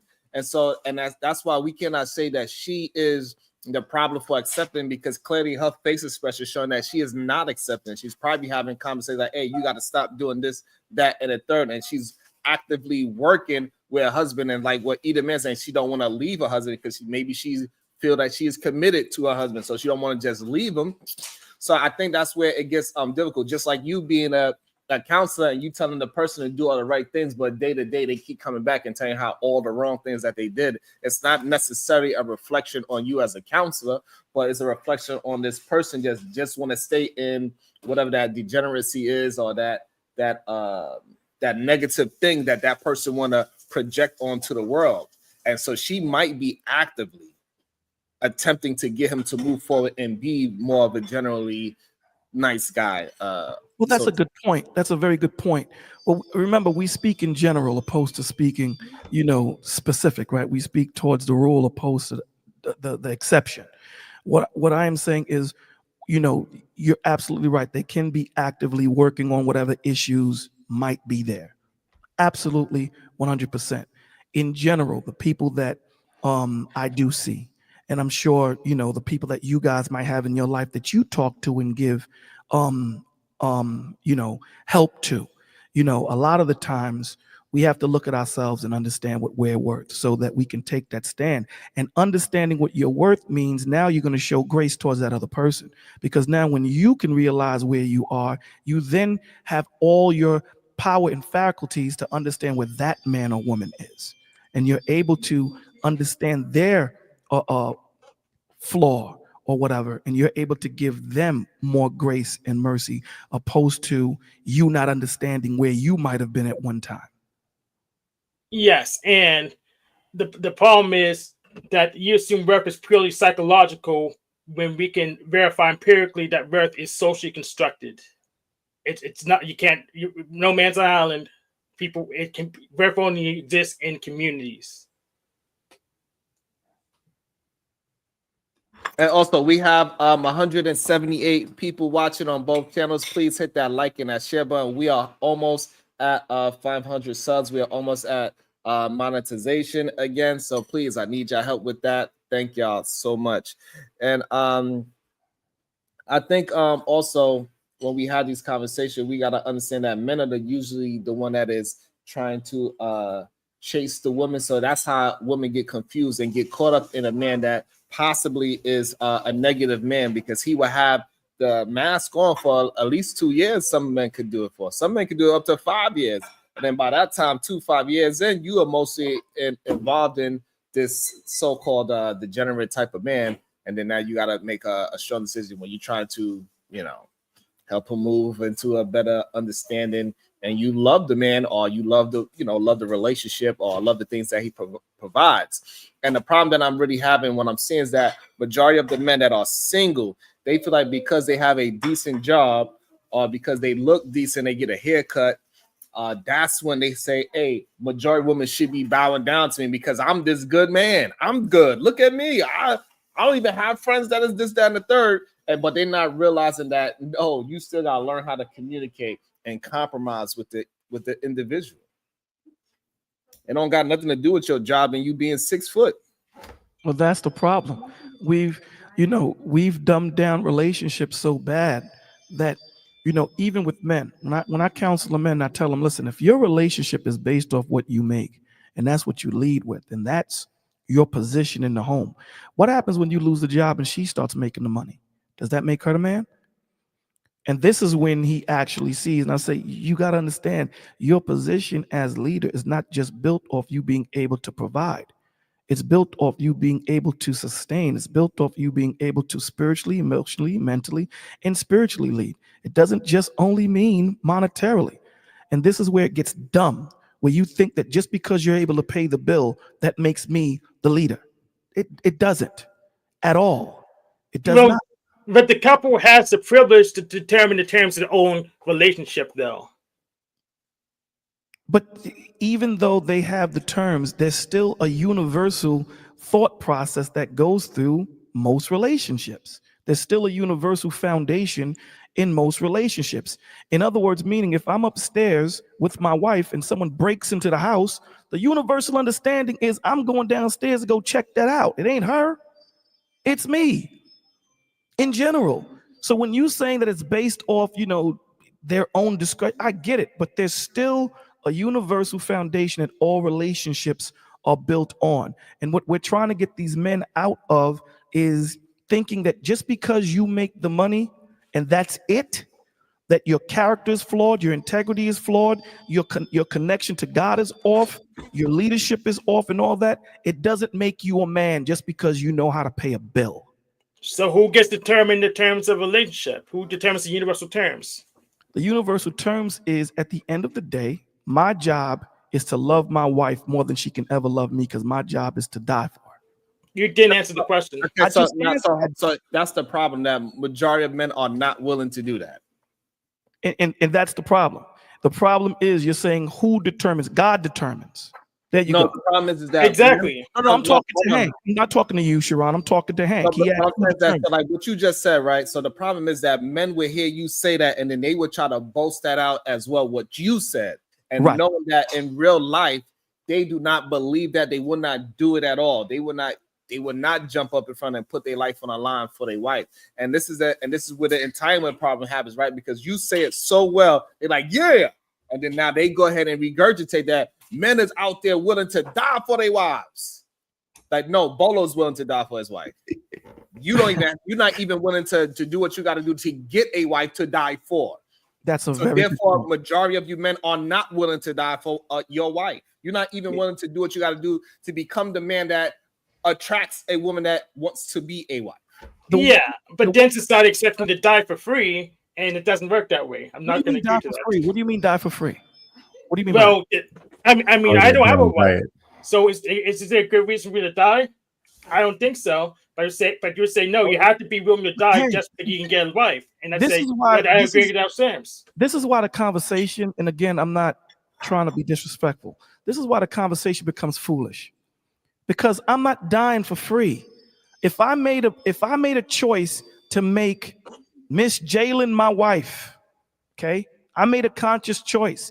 That means that I've checked her integrity, her character. I've checked that she's a woman that multiplies what I give. I love this woman. So I'm not going to die, because I know that this woman is not going to put me in a situation that I will die for nothing.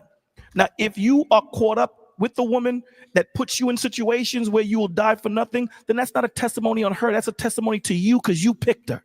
Yes, but I don't have a woman. But someone, like counsel like you would say, well, you have to be willing to die to get a woman. I did not say the that. expectations No, I'll die for I society for did not free, say, or I don't get one. sir. I And did that's not ridiculous. say. So hold on. So let me jump in right there. So I need to get in here. So, and this is why I'm saying that entitlement factor, right? As you can see, the entitlement factor is passing down to men that's not even in relationships. They feel like because they are a man, they are. So as a man say, "Hey, I'll die for my wife." Hey, but why should I die for that woman? What did she do? What did she do? What did she? What did she? What did she? Would she die for me? And this is that entitlement factor right there, Bolo. It's coming out in real time. Yeah, and that's In the real time, problem. and this is not just with Hank, but this is with a lot of men. A lot of men. They thinking that, hey, because I said this now, a woman is supposed to know. But here's the thing, though, Sharon. Your standard as a man is supposed to be your standard. And here's the thing: if I'm of service, I'm not expecting anything back. Right there we go. When I help my brother, I'm not expecting anything back. I'm doing it out of the kindness of my heart because that's my brother and I love you. When I help my sister, I'm not doing it out of you don't have to hit me back on the back end. I'm not doing that because then it wasn't genuine. I did it for something self-serving, and that's the issue. You know what I'm saying? I seen a deer run across, a baby deer run across the river, and the mother, an alligator was going to eat her. The mother swam right in front of the alligator and sacrificed her life for her child. Not a second thought. If I go according to you, Hank, what am I dying? That damn baby deer shouldn't have ran across the river. So she's gonna die. That's not what we do for each other. And that's the problem. I get your point. If it's a person that continuously puts me in a position, then I have to recalibrate and look at myself and say, I'm with this person and she continuously puts me in this situation. I have to see where something is wrong. And this is where her and I need to get counseling. We need to talk. We need to figure this out because it's not just throw her to the wayside or throw him to the wayside and pick a new one. It's not just like that. You dig what I'm saying? If I'm in it, I'm in it. If you're my brother forever. And it's that similar. So we gotta end. And I think we gotta have men to start understanding this entitlement ideology that they have is a falsehood. It's not real. I think a lot of them, it doesn't matter what height they are, what level of status of money they have, and all these things. They all feel like they are entitled to these majority of women because you don't know if I'm rich. You don't know. I see millionaires drive around with just a t-shirt and a pair of, he don't look like he's, so they have all these ideas and they try to put themselves inside of other men, literally and figuratively. That's the goddamn issue. Go ahead, Scam Likely. Welcome to the show. Yeah, what's going on? Shout out to Bolo. But I was just gonna say this. Most of this space, the foundation is failure. The foundation is men mad because they can't get the woman that they want or something is wrong. So expect them to come as if something is wrong. Unfortunately, there's profit and other stuff. And people know just in business with algorithmic thinking, people like to continue to hear the same thing and they like to feel a certain way. Men don't like to feel like they're a failure. So therefore, tell them it's the woman or tell them something. And then tell them a couple of fake solutions like go in the gym and get your money up and it's going to fix something. But they go in the gym and get their money up. Now they're sending $100 super chats instead of 50s and still having the same problem. Now I'm ugly on the weekend, so I can't get any women. Only on Tuesdays and Thursdays. I'm ugly. I just came to those terms. But 95% of the relationship conversation is not about relationship. Only 5%. Real relationship starts with like in 3rd, 4th grade with them notes. I like you. Do you like me? And then the girl says yes or no. Or the girl starts acting funny in a certain way. And then you know that she likes you. And then y'all go off of that energy, like 3rd, 4th, 5th grade. That's where relationships are really supposed to start. So the 10-year-olds know more than the adults do. They know who they like. They know the type of energy and they know how they want to be treated. Then as they get older, all this corruption and junk comes and you get 568 talking points and 2 of them make sense. You like somebody or you don't. They like you or they don't.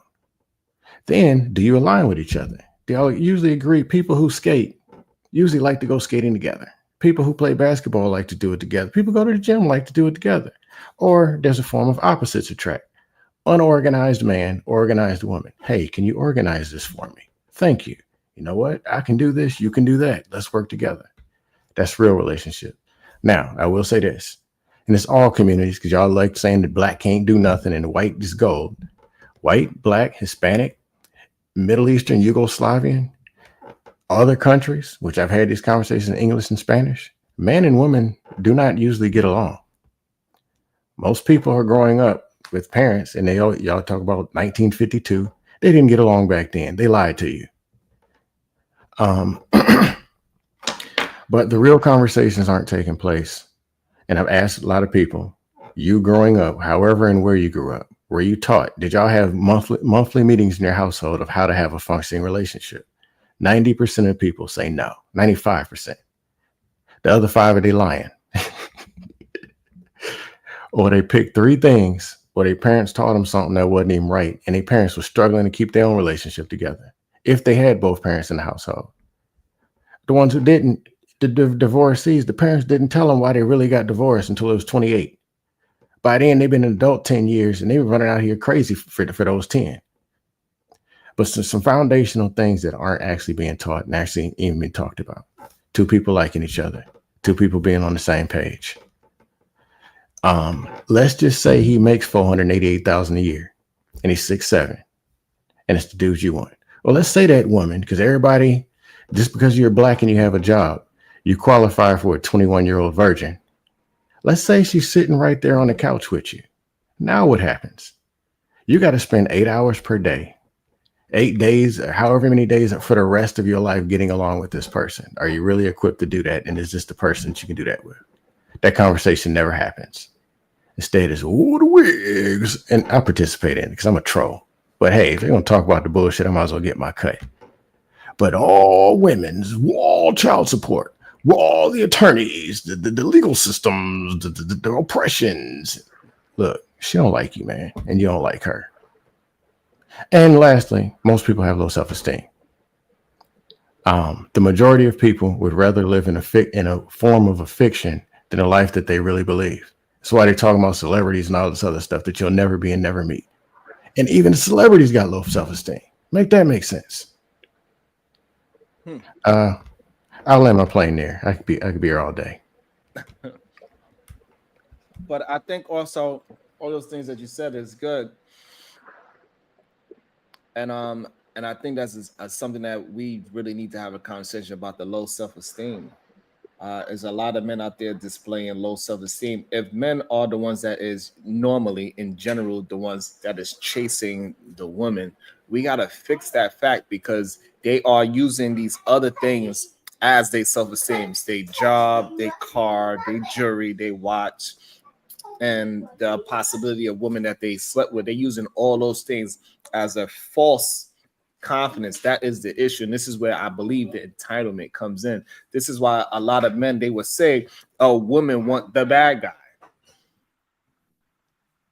right? And they would say, and they really believe that woman that is treating this bad guy nice, the only reason why she is treating him nice because he is bad. And this is the entitlement part that is the problem. Men actually believe that because they are doing something that the woman is doing it. And not think that, no, she's just a good woman with a horrible man. This is kind of goes back to the Donald Trump and I don't know her name, Ivanka, right? She might be trying to move him into better directions and move him into a better light. However, she is attempting to move him better, but he is a horrible person. She's not with him because he's horrible. He's just a horrible person. She's a good person that's with a horrible person. Yeah. Well, some of it comes from pain. Like, figure people who don't get what they want. And I'll say this. I've been in households where I heard the actual adults talking. Boy, all you got to do is graduate from college, my brother.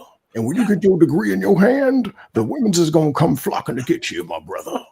I heard them conversations. So they're teaching them that, man, a man's supposed to. They're taught this stuff. And then when it doesn't work, they don't know what to do. Like, hold up. You said that all these engineers was coming and it's going to take care of me. The woman mad, how did Raw Dog Ronnie get over here? Or the man's like, hey, man, I'm an engineer. And the woman, they over here dating Slick Dick Jimmy. Now they mad, Hello. and everything comes from pain. And a lot of their trauma responses, you know what? I'm gonna beat her over the head with this briefcase when I get it.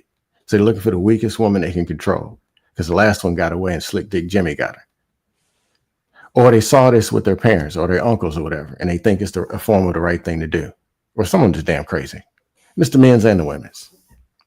But remember, a common language is pain.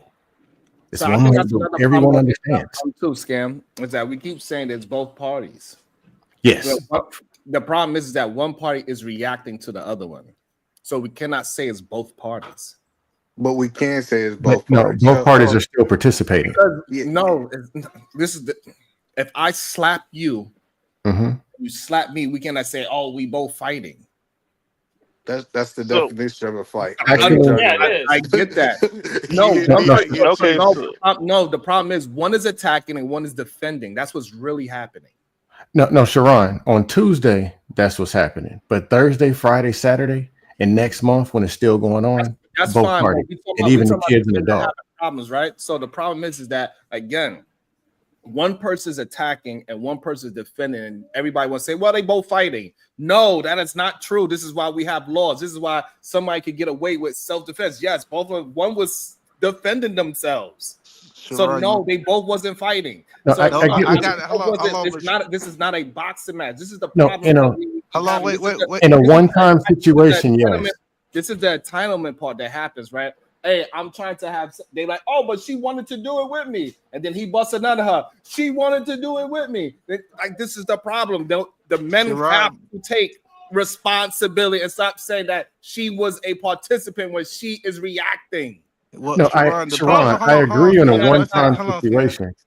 One at a So time. I've been listening, Sharon. See, the problem with what you're saying, in my opinion, Sharon, you're trying to say functional people are getting with dysfunctional people.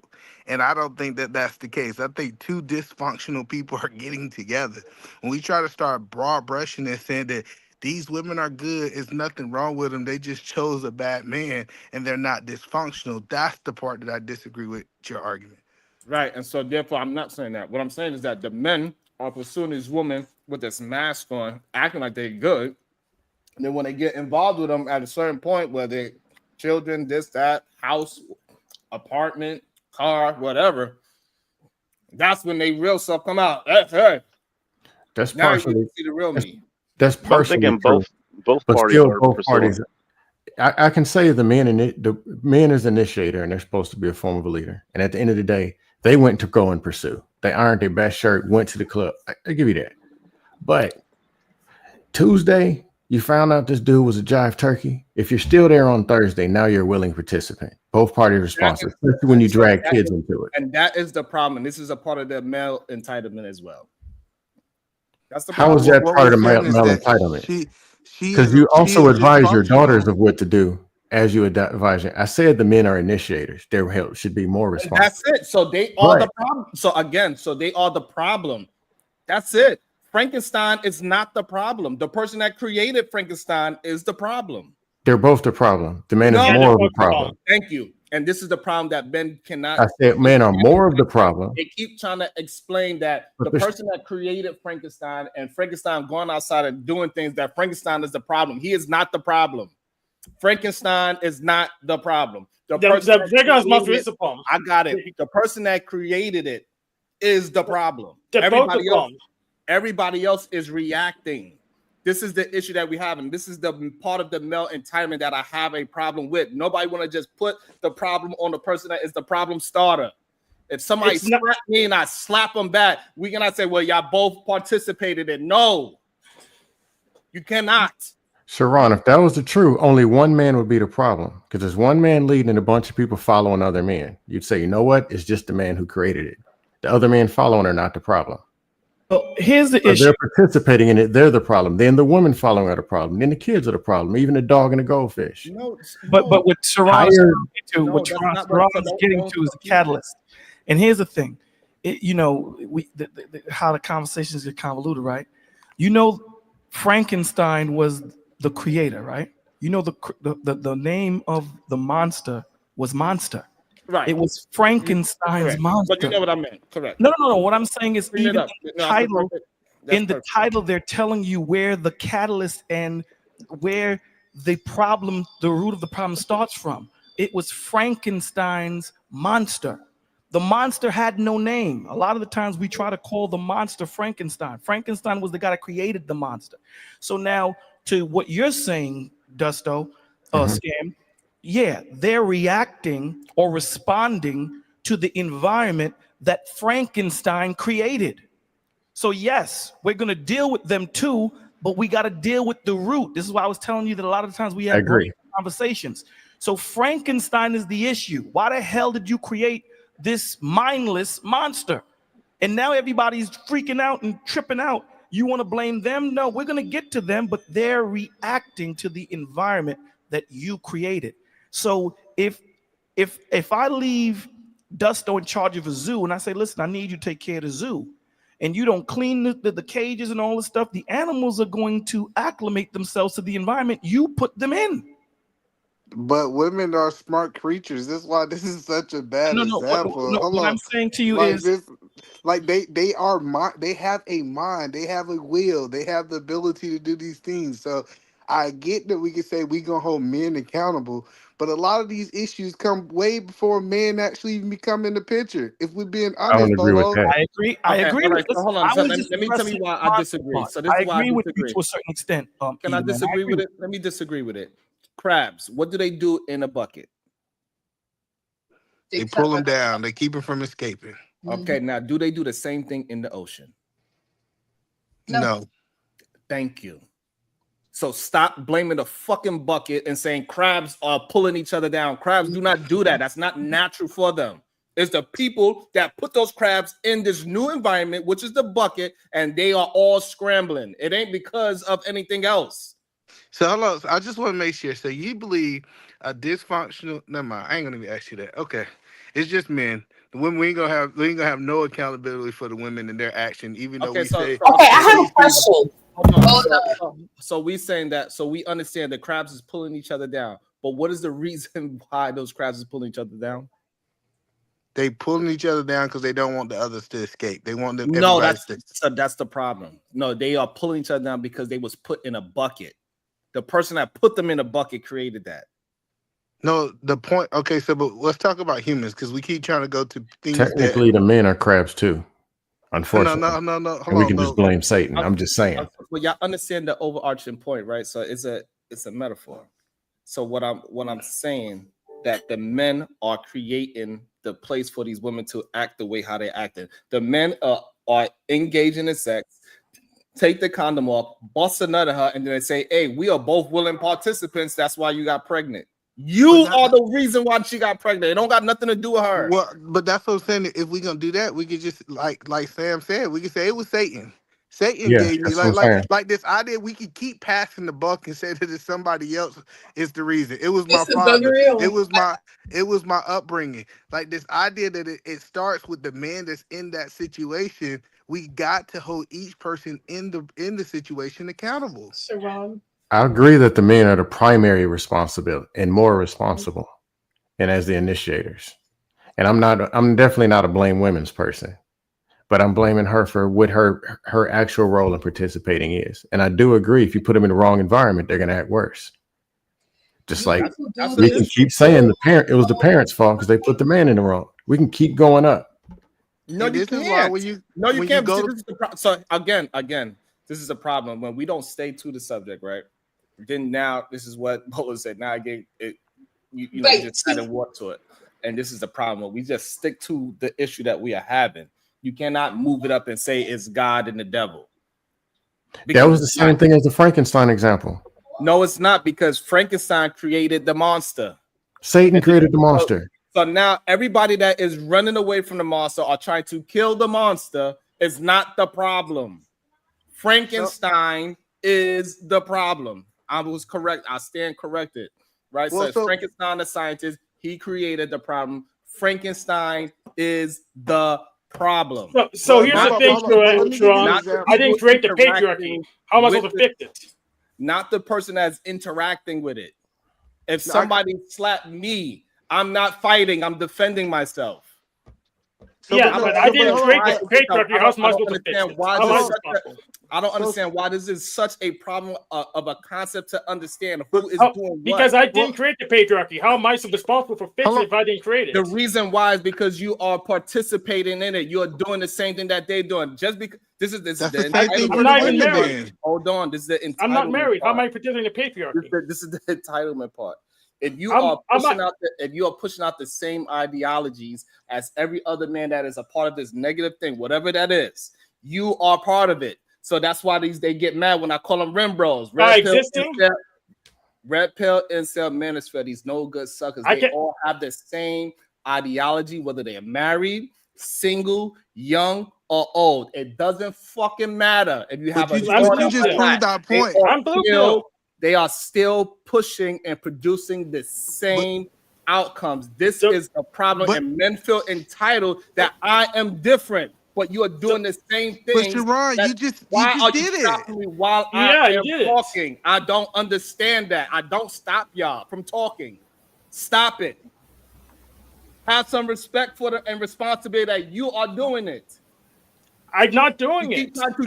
I'm talking while I'm clearly. I want to finish my thought. That's why I continuously to talk. This is the communication part. This is the compromising part, right? That men are not willing to do. You see the person talking, trying to get a full thought out. And you want to try to find a space to jump in, even though I didn't even breathe yet. You're trying to jump in before I even breathe. It's not even a good spot to say, oh, well, you took a pause. I'm literally talking. You're bad communication. Where do you get this bad communication about? Because you feel like you are entitled to interrupt me because your thoughts is more important than mine. Okay. You blame me for something I don't have authority over. I'm not responsible for the patriarchy. I didn't invent it. So how am I supposed to fix it? You're being rude. By not participating in it. Okay, all right, cool. Perfect. Hold on right there. That's a good point. That means that applies to women too. She cannot participate in the relationship. Like we can't say that men have the choice not to participate in the patriarchy and then say that women don't have the choice to participate in the relationship. You literally just did it. No, so you said the men have to be accountable. So this is where you get it confused, right? So now you are adding the relationship part, right? So now when you add the relationship, the man, he convinced the woman to be in a relationship. Again, you cannot blame the person that is reacting to the person. She didn't know that he was part of the patriarchy, that he was misogynist, that he was doing all these things. These women didn't know that Shannon Sharp was going to take it. But no, the point that I'm saying what I'm saying is the patriarchy. The women didn't. Majority of women don't know that Shannon Sharp had a 10-year. He got 10 different arrests of him doing this thing to women. So when he's out there and he's like, "Hey, look, I got this big buff body, right? I'm tall. I got money. I got status. I got fame." And when they go and they start having a conversation, he presents himself in a really good way. And then he'd take the mask off and he'd take their goddamn booty. And then we saying that it's the woman's fault for getting her booty taken. So the point. Hey, Sharon, you're talking about a person in position of power. Hold on, no. Based on what you're saying, the patriarchy is the bucket and the men are the crabs. Like if men wasn't in the patriarchy and they was in the ocean, based on your example, they will react different. So when we start trying to hold on, I'm about to land it. So when you start trying to say, hey, we can push the responsibility somewhere else, me and Oscar can say, I didn't choose to be in this patriarchy. I didn't choose to be in this bucket. This is why this crab in the mentality is because of the bucket, the patriarchy. Hey, Sharon. That's not what he meant. If there was Godzilla coming across, stomping the earth or whatever, more people would be killing each other than coming after the monster. And that would be actually bad behavior that we're talking about. The men's, women's, the kids, the dog. They wouldn't all be on one page, let's do this. They won't. And that's the very thing that's happening right now. Why should men be the leaders? I bet you we could all answer that, right? Why should they be the leader? Because I feel like a leader. The leader should be the leader, not just because you're a man. So I disagree with that as a whole anyway. All right, that's fine. That's good. And so therefore you are probably not a part of the patriarchy, right? But I'm not. So the problem is majority of men, what would they say? Because I'm a man, but it should be because you're a leader. And there go the entitlement. What about my feelings? And so there go the entitlement, that majority of men, without proving that they are goddamn leaders, that they have any proof of concept of being this so-called leader, it's just because they're a man, they have a job, and they could maintain a house or apartment or whatever that they're maintaining on their own that nobody else knows about if it's good, clean, or bad, or whatever. But because of that reason, they are the de facto leader without proving anything. This is the entitlement part. This is why a majority of men are looked at as lazy, because they feel like they are providing and protecting, where they haven't, out of the 10 years they with the person, never showed any protection. So let me ask you a question about leadership, because I might be wrong on it. But the conversation is not about leadership per se. It's about men being entitled to other leaders. They will look at somebody like Bolo. And Bolo said he'd die for his wife, and it's somebody that do not have a wife, and say, see, this is what men do. Where he's not even willing to put himself in a position to have a wife and treat her properly. He's missing a whole bunch of steps that Bolo went through to say why he is willing to die for his wife in the first place.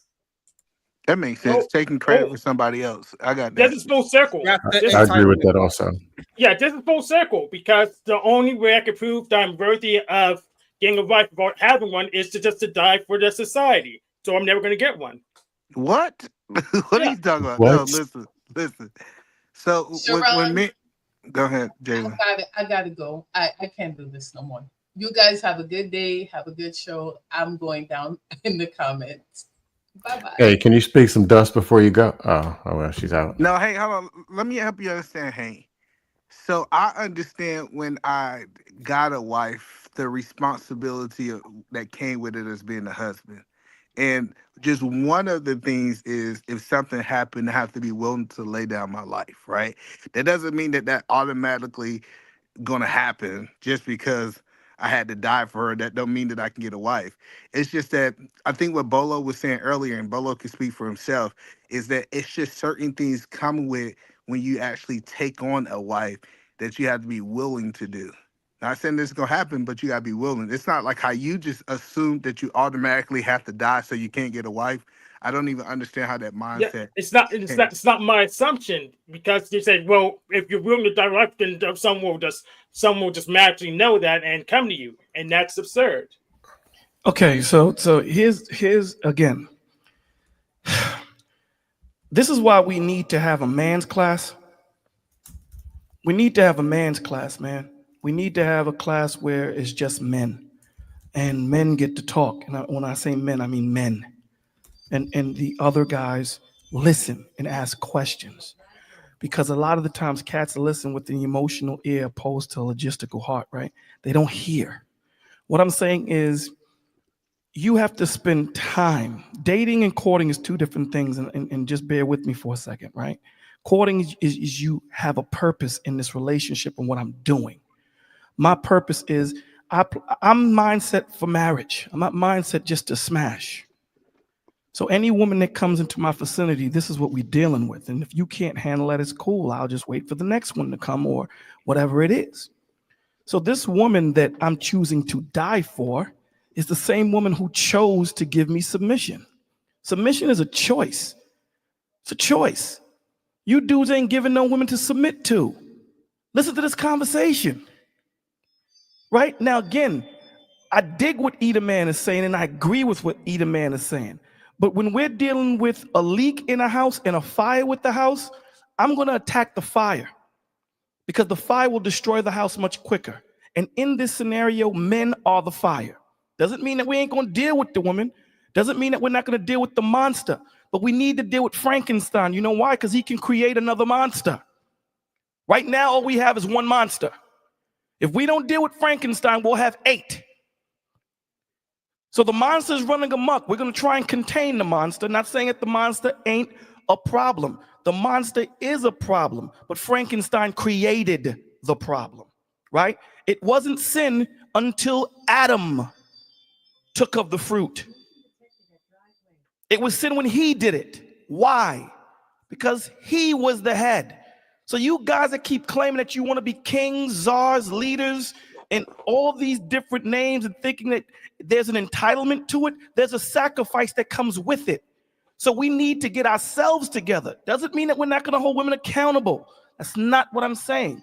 What I'm saying is listen, when a woman chooses to give you submission, it's not because she's choosing it because you make 6 figures. These women that are picking these dudes that got 6 figures, they're not submitting to them. It's a momentary situation until the next one comes. When a woman gives you submission, that means she ain't going nowhere. She's choosing to die with you, die for you if need be. Wherever you go, I go. Period. There's a reason for that. So your character and your integrity has to stand. So you mixed up your metaphor because God's not the head in that scenario. God is Frankenstein. He created Adam. He created the apple. God is the Frankenstein. Okay, first you're wrong. God gave Adam. He put him in leadership. See, this is what I'm saying to you. Yes, the Frankenstein make the monster. No, brother. He gave Adam a decision. I'm leaving you. And this is why guys like you would blame your wife. I don't have a wife. How am I going to blame her? What I'm saying is, guys, how am I going to blame her if she doesn't exist? I'm going to tell you, that's why I said guys like you, you're not listening. You need to listen. So I'm responsible for other guys who aren't me. Yes. Okay, hold on. So let me clear it up. So this is what you're not what he said. Sharon, hold on. Please. You represent those guys right now. So I'm not talking to you specifically, but to you in general. That you would blame your wife, opposed to you looking at yourself and saying, she is a mirror image of you. The same way when you have children, they're in school, and when the children act up, they typically say, it's got to be the parents. It's got to be the way the kids was brought up. In most situations, that is. It ain't all, but in most. So if my wife is acting amok and bugging out, I'm going to look at myself and say, why is my wife acting out? I got to look at me first before I look at her. Now, once I look at myself and I say, nah, I'm good. I'm doing what I need to do. Now I can earnestly, with sincerity, go to her. So I'm responsible for a bunch of other men, or I'm part of patriarchy, even though I'm not personally benefiting from patriarchy. Okay, I'm obligated to go and capture a bunch of men, brainwash them to put them in your ideology, or I'm part of patriarchy. And that's why, guys, we are in the position that we're in today. It's happening in real life, in real time. This is why. He's choosing to understand things from a child's perspective than understand it from a man's perspective. And I'm asking clarification. Cool. You've been clarified 2 or 3 times. And this is why women look at all of us this way, because, there's more dudes like this than dudes like us. And when these dudes run into these women and they lie, and I'm not saying you do, but they put on this false narrative and they grab these shit. By the time we get to them, we got to deprogram all the madness that these guys have put in them and all the trauma that we have to deal with. So I'm asking you a point of questions, yes or no. Am I responsible for the minds of other men, what they think and what they do?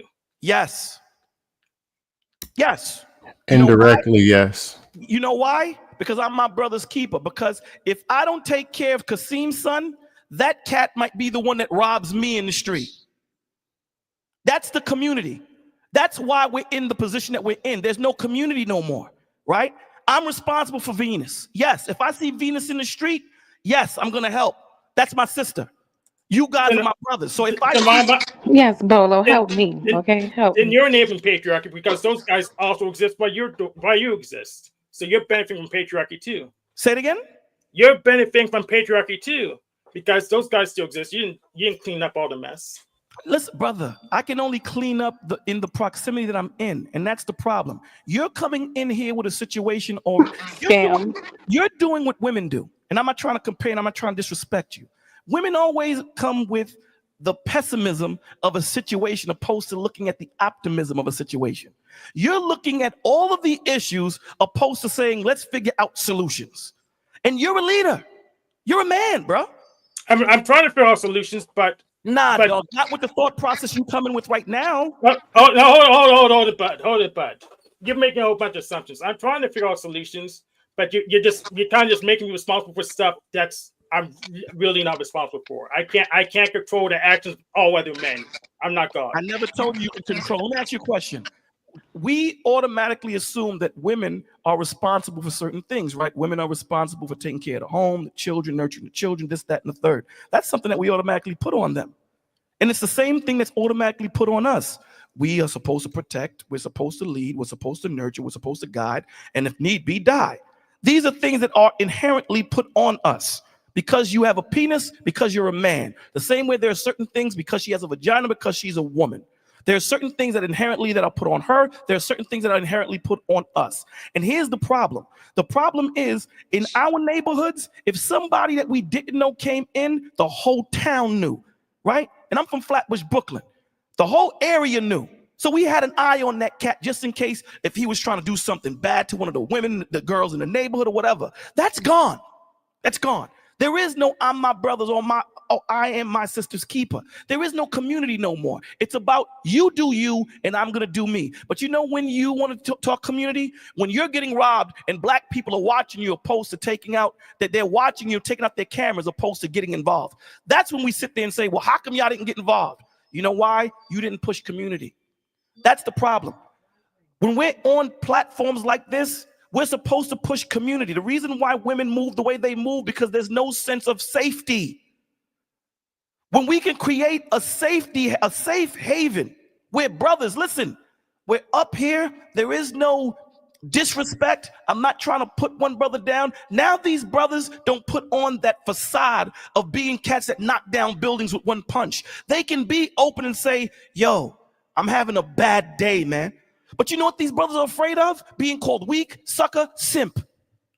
That's what they're weak on. That's what they're afraid of. But you're calling me weak right now, and I'm not really. I didn't call you weak. What I said is your thought process is the reason why we're in the problem, because you keep dealing with the monster opposed to dealing with Frankenstein. We're going to deal with the monster. The monster is a problem. I never said women ain't a problem. What I said to you is let's deal with the catalyst. Let's deal with the root. Let's stop dealing with branches. Let's stop dealing with symptoms and let's deal with the sickness, my G. That's all I'm saying. But I'm not the root. I don't control the behavior of all freaking men in my neighborhood. You got to control what you can control. That's all you can do. Thank you, Dusto. And it's not just you. It appears selfish when you just look in the mirror and say, hey, man, that problem ain't just me. I'll put it this way. I grew up fairly well off, and I know that other people didn't. And I have opportunities a lot of times to share just information or actually answer a phone, talk people off of a ledge. If I don't do that, then I'm actually wasting something. And I'm actually you can consider me part of the problem. If 1 out of 10 or 1 out of 15 or 1 out of 5 men get what I get, and I don't even use it to help. And then that dude goes and beats his wife 3 weeks later. I actually just let that happen. So and understand it's a bigger picture than just you and just the talking points or just this woman over here acting like it's a whole big picture. So I understand when they're talking about taking down Godzilla and us all having a participation in it. But we can't control what women's do, but we can't control what we do, like with ourselves. And as we make ourselves better people, it does make better women on the outside. I think that's part of what he's saying. And that I understand. But I control what I do. But I agree with the concept as a whole. Just me and Sharon were disagreeing on some of the parts of it, of how it's expressed. Hold on, Hank. I want to leave the room for Kasim to jump in here as well. And I just want to make sure it is very clear that we are not saying that women are not something that we are willing to address. This is a part of the entitlement that people miss because we are trying to hold a man accountable for doing man shit. All of a sudden, that makes the woman get excuses. That is not what we're doing. Pay attention to the words, not narratives. Go ahead, Kasim. Bolo, I agree with what you were saying, fam. I actually relate and I agree with what you were saying. My thing is this. In order for us to have a particular mindset, right, we'll begin to reflect on our past experiences. We'll begin to make a change in our behaviors and the way that we treat people to get better outcomes as a society and also within our peer group.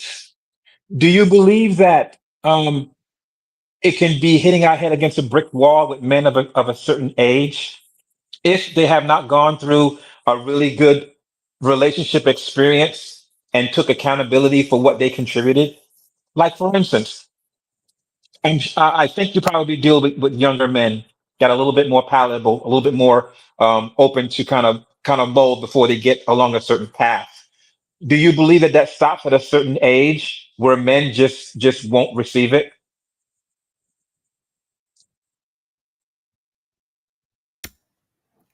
Good question. No, but the reason why Who's I that asked question that directed? question because Who's the question right directed because to? it Who was you? directed It was directed to Bola, but we all could to think Bola. about Yeah. it. Okay. Okay. No, because the reason why I asked that question is because um I think it's easier to do with younger men than it is with older men. I'm sorry, Older Kasim. men have kind of I'm sorry, Kasim. What was say your question? again. I stepped away. I'm sorry. What My was your question? question is right. I agreed with what you said. The statement I can relate to that 100%. Do you believe that you have to get to men at an earlier age in order for them to kind of have more reflection on what they contributed to change their behavior, to change their character, to get a better outcome, and pretty much leave the older guys or the old heads to their own devices? That's a hell of a good question. Here's the thing. Typically, what allows us to understand things is experience, right? It's easier for the youngins to get it because they don't have too much experience. So you can try and navigate them away from the bad decisions that might, that they might make. When it comes to the old heads, we've been there, right, Kasim? We've made those mistakes. But a lot of the time, because of the pain and the hurt, it locks us into that moment and in the pain and the emotional portion of it, opposed to getting past that and learning the lesson from it. So our jobs as the air quotes OGs is to walk these men through it, because I can't be the only one. You can't be the only one. Sharon, Hank, Dusto, and all the other men on the panel. We can't be the only ones, right? So there are men out there that are suffering, and we need to pull them out. And the emotion portion of it is what connects us so that we're able to be that guiding light to them. So I would agree with you. It's easier to navigate the youngsters through it because they haven't experienced it yet. And if they did experience it, because of our experience, we can talk them through them, right? Life is meant to be lived forward but understood backward. It's not until you go through something that you typically can understand what you just went through. So these young cats that are going through heartbreak, these young cats that are trying to navigate being men, the OGs are there to say, don't make that left turn. Don't turn that way. Don't do that. Why? Let me tell you why. Because I thought that my pullout game was just as nice as yours, and I ended up with a baby mom that I didn't like, and she took me through the damn ringer. Now, my job, some people need to learn through experience, Kasim. Some people will learn from Kasim's mistake and say, I get it, brother. So it is a little harder to get to the OGs because they don't want to relive that pain. But it's something that it's a necessary factor, because through that pain, there's a lifelong lesson. If every mountain was smooth, we couldn't climb it, right? So the Mm. pain, the jagged edges, every mark on your body, Kasim, has a story. Every scratch, every bruise has a story that you learned from. And that's going to benefit your grandchildren, your children. And that's the point. I hope I answered your question. Yeah. You Yeah. know what? That was a good point. I just remember I had a conversation with my youngest son, last night. Um, and he had graduated out of Ohio State University, so now he's chilling in Miami. And we had a really good heart to heart last night. And he basically asked, he said, you know what, Dad, how is it that you were able to, sustain, relationships for as long as you do? And I told him, I said, the most important thing that I had to learn, I really had to learn like emotional intelligence. I really had to learn to mitigate my emotions and situations and how I responded to things. I was always smart enough to have the logic, and I can always like kind of think it through. But when it came to taking that thought and implementing that thought into actions with another human being, particularly a woman, At one point, I used to lack that emotional intelligence. The way that I used to speak and communicate was just so hard and so firm. There was no nuances in it. There was no understanding that, hey, like, you know what, she's not going to receive it this way that I want to receive it because, I was from the military. So I was coming with that military type of way of communicating without any kind of emotional intelligence. And I said, if you want to be successful in your relationships with a woman, you have to learn how to have emotional intelligence. The logic is 50-50 and the emotional intelligence is 50-50. But in how you guys relate to one another, you're going to use more emotional intelligence and regulating your emotions than the logic more times than not. To add to what you're saying, I had a friend of mine. I was giving out wheelchairs on my channel for free. And I had one left over. I had two left over, sorry. And a friend of mine got into a car accident. He became paralyzed, Sharon. Couldn't walk anymore. So, you give the logical advice, everything is going to be okay. This, that, and the third. And him being my brother, not blood brother, but close, it looked like I was offending him by the look on his face. But he wasn't telling me. But I was reading his body language. So one day I just sat in a wheelchair for 4 hours and I understood. See, he sees things from 3 feet now, no longer 6'2". He needs help now. He got to go through something. So it's not the message to what you were saying. It's not the message that I was giving. I wasn't presenting it in a way that he could grasp it. You dig? But now that I've sit in his seat, now empathy kinks in. Now I understand. So now I know how to tailor make that message for him. This is why the Lord says, be swift to be quiet and learn to respond. Why? Response is different than reacting. Reacting is knee-jerk. Response means that I actually put thought into what I'm about to tell you. So again, everything is presentation. So when we're talking to our women, or if I'm talking to a brother, we understand the propensity for violence is very fast. So we're going to curtail the way we speak, and we're going to present it in a way that you can understand it. But for some reason, because of men's ego, we don't do that with our wives, right? We just going to spit it out and just expect her to get it, not knowing that we have to understand that she's our emotional side, right? She understands things and process. Women process things different than men process things. They process things different. They understand different. Love translates to them different than love translates to us. We have mitigated, wrong word. We have translated love into an emotion opposed to an action. No, love is not an emotion. Love invokes an emotion. So if I slap Sharon's going to want to take my arm off. That action that I gave him is what evoked that emotion. Love is understanding, patience, long-suffering, temperance, forgiveness, and so much more. And it evokes an emotion. I'm not going to always like Kasim, but you know what? That's my brother. I love him. So if he needs me, I'm not talking to him for the week, but he needs $1,000 for his mortgage. Here's $1,000. All right, man, I'm going back to not talking to you for the rest of the week. Today's Thursday. And vice versa. I like it. This is a great build. I really appreciate the conversation. Thank y'all so much. Venus, you there? They want to hear from the voice of Venus. I ain't gonna lie, I don't even remember what I was gonna say. Y'all can move around. I'm just Oh, damn it. Damn it, Venus. I was all waiting and ready. Damn it, Venus. Hey, I Kasim. just went all over the place. I thought that I don't know what we talking about now. Honestly, I was kind of tuning out though. I thought it was about entitlement with men. Is that what this is? Yeah. Correct. Like Shador Sanders, entitled.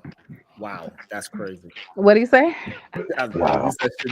We're not even going to entertain it. Go ahead. No, what'd you say, Scam? He's talking about Yeah. Shador Sanders. Like Shador Sanders, entitled. Okay, so I'll just say this. I think these conversations are causing more harm than good. I think a lot of men are keeping other men single.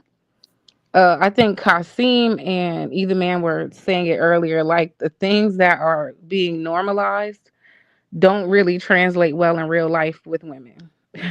And so we got a bunch of people listening to people who are giving them horrible advice, right? And they're taking it in as if it's truth, and then trying to take that to women in real life, and it don't work, and it's never gonna work. So earlier when you guys were speaking about certain women who will sit there and entertain a certain type of man, that woman is usually going to be somebody who doesn't really have any real self-worth, or she has an ulterior motive. She's there for money or some benefit. Those are the two. Because any self-respecting person is not going to, like, in her right mind, attach herself to a man who is constantly berating women. That wouldn't even make sense. Most women are not with that.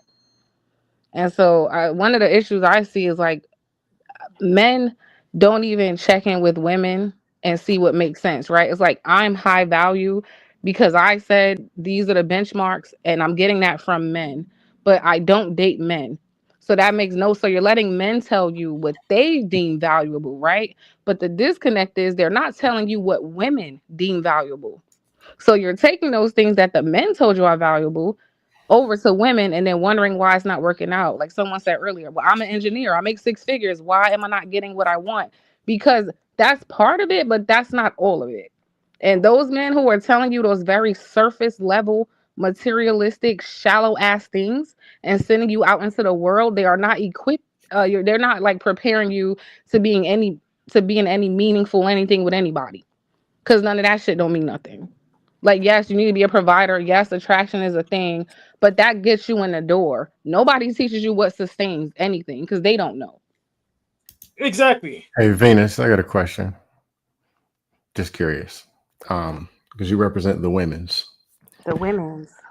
In the last, maybe since 2021 or whatever, have you been online or been in the parking lot at Walmart or something, and a man comes and approaches you? Hey, how you doing today, sweet thing? Then you're talking and you get his number, whatever you want, and then he hits you with the talking points or sounds like a talking point mixtape. Has that happened? Oh yeah, absolutely. That shit is really translating over in real life, not in the way you said it, but it'll just come up in conversations and you'll hear certain things. And because we've been in these like online spaces so long, at this point your antennas go up immediately when you hear things that sound too familiar. You're like, oh hell no, he's one of them. Let me move around. Now, I had to ask because about a year ago, a woman hit me with the man talking points. See, it's A really woman translating talking in real point at life. me. And I couldn't take it, number one, but I Right, couldn't believe it. right. You No, think it's a I'm a thing. troll on the panels? Oh my God. You see me in real life. 5 times worse. Yeah, for women, they're just gonna move around. Like I'm not gonna argue with no man in real life about it. I'll just block them. That's real life story, exactly what I do. And there you if you listen, you'll hear women say, is this bad now? They'll say, as soon as I hear a man tell me it used to be if he even says he watches Kevin Samuels, I'm not talking to him. Now it's if I hear any of that red pill stuff, I'm never talking to him. Like it's gotten that bad that women's ears are trained to pick up on certain things and they're just gonna get the hell away from you. Perfect. And so, and this is where Hank was getting confused that he was saying the same things. This is why he said men like you, not saying that you specifically. So when you are going out there and you are representing the words of people that you don't even want to be that man, but a lot of men are still pushing out the same remedial rhetoric. I seen a guy, I was at a bar, you know, I wasn't talking to him, I overhearing a conversation, and one of the things he asked her, he said, do you think that he's better looking because he's tall or because I'm short? Do you have a preference of tall? And I'm just like, this is crazy. So This is in a bar. So here's how I'm frustrated. So my OGs pretty much spin me around circles and used me, just took advantage of me to get what they wanted. And they just said, well, we gave you what you got. It didn't work for you. It was your fault. You shouldn't just listen to us. So I followed my OGs. They got me in a desert. And now it's my fault for listening to them. So I don't know what I'm supposed to do now. I'm just supposed to end and try again. It doesn't make sense.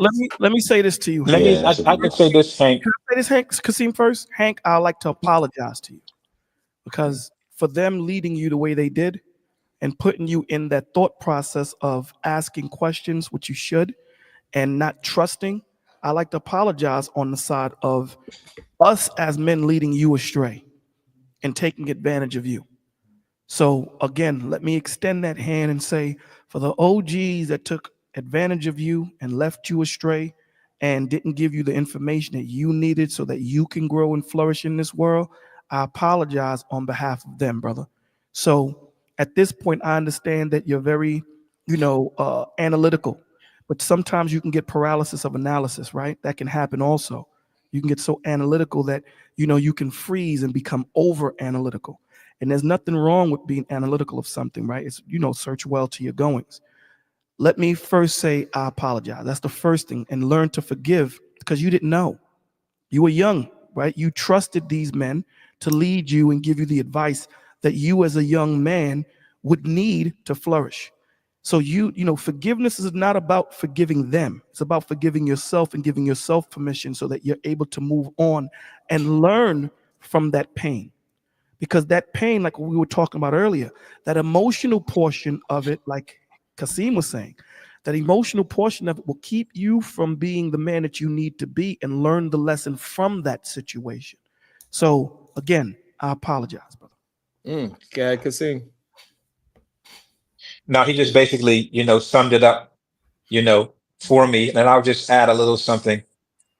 Once we are aware of our transgressions and where we went wrong from advice that was given to us by someone else, and we know better, it is up to us now to seek and find the right solutions. And there is no better time than now where you can have access to information at your fingertips, right?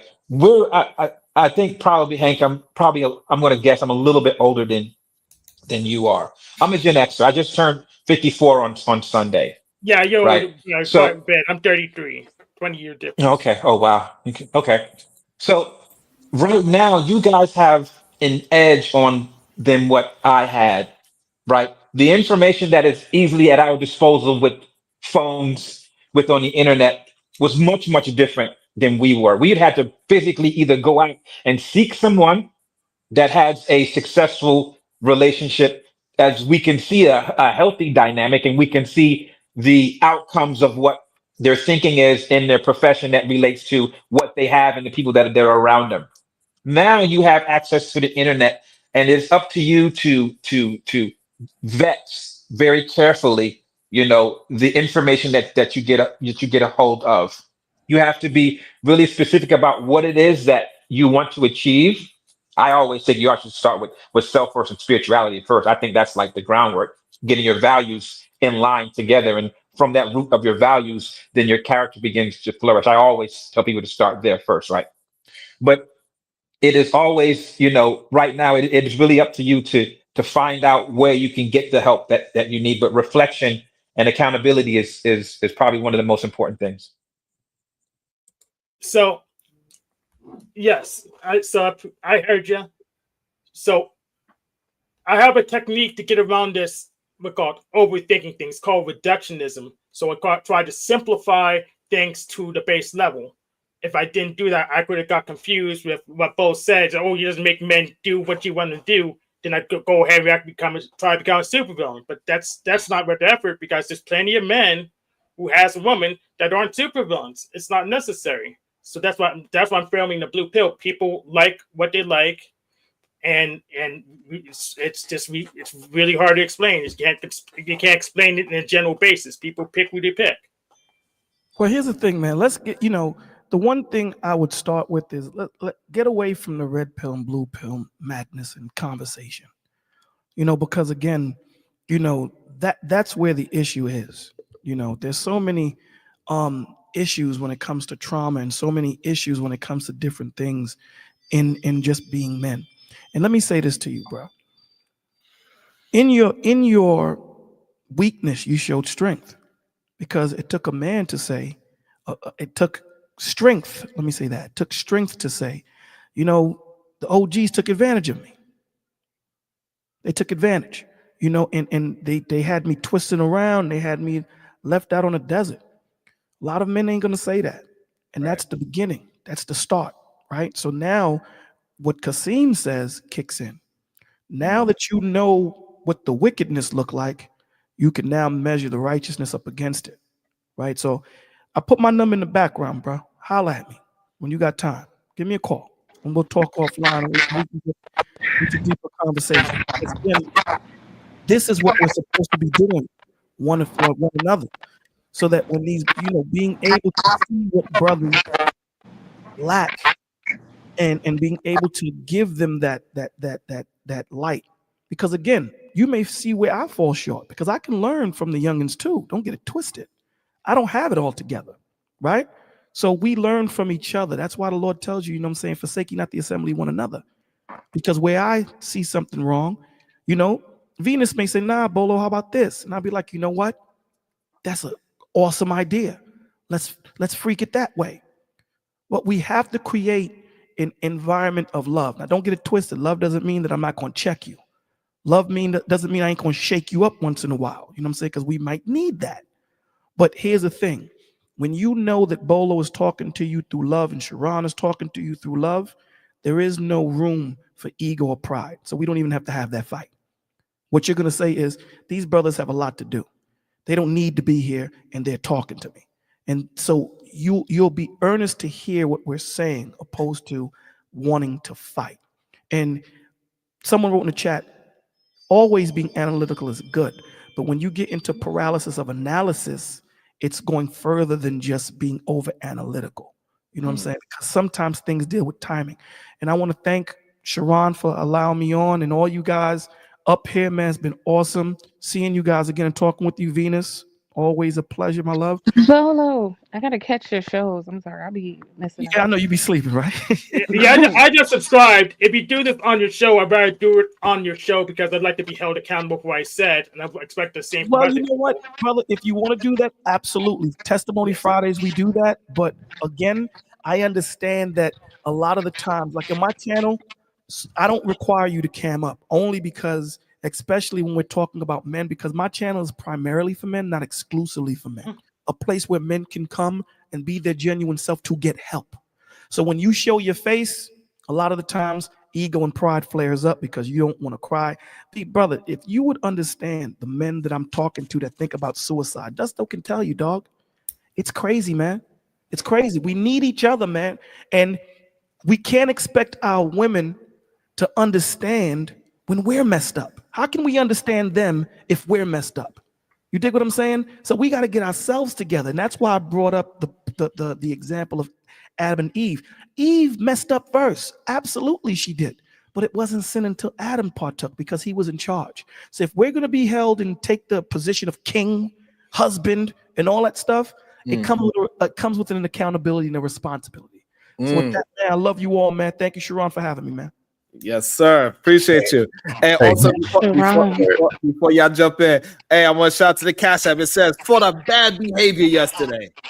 Thank you so much. I appreciate you, brother. Who was being bad yesterday? Hey, Hank. I've talked to Bolo a couple times before, but number one, I've been in this space since like fall 2021. I won't say names. I don't put out people's personal business. Some of the people you think are rolling strong are not, and are bleeding, and you might have to talk them off a little. People going through some things. Married, single. This is real. I wouldn't dare put somebody's business out in the street though. But you'll be surprised what people are really going through. Yeah, and you'll be surprised how normal you may actually be. And also, I want to open the door for Ambassador 750. Thank you for your patience. Good day, sir. What do you want to add to the conversation?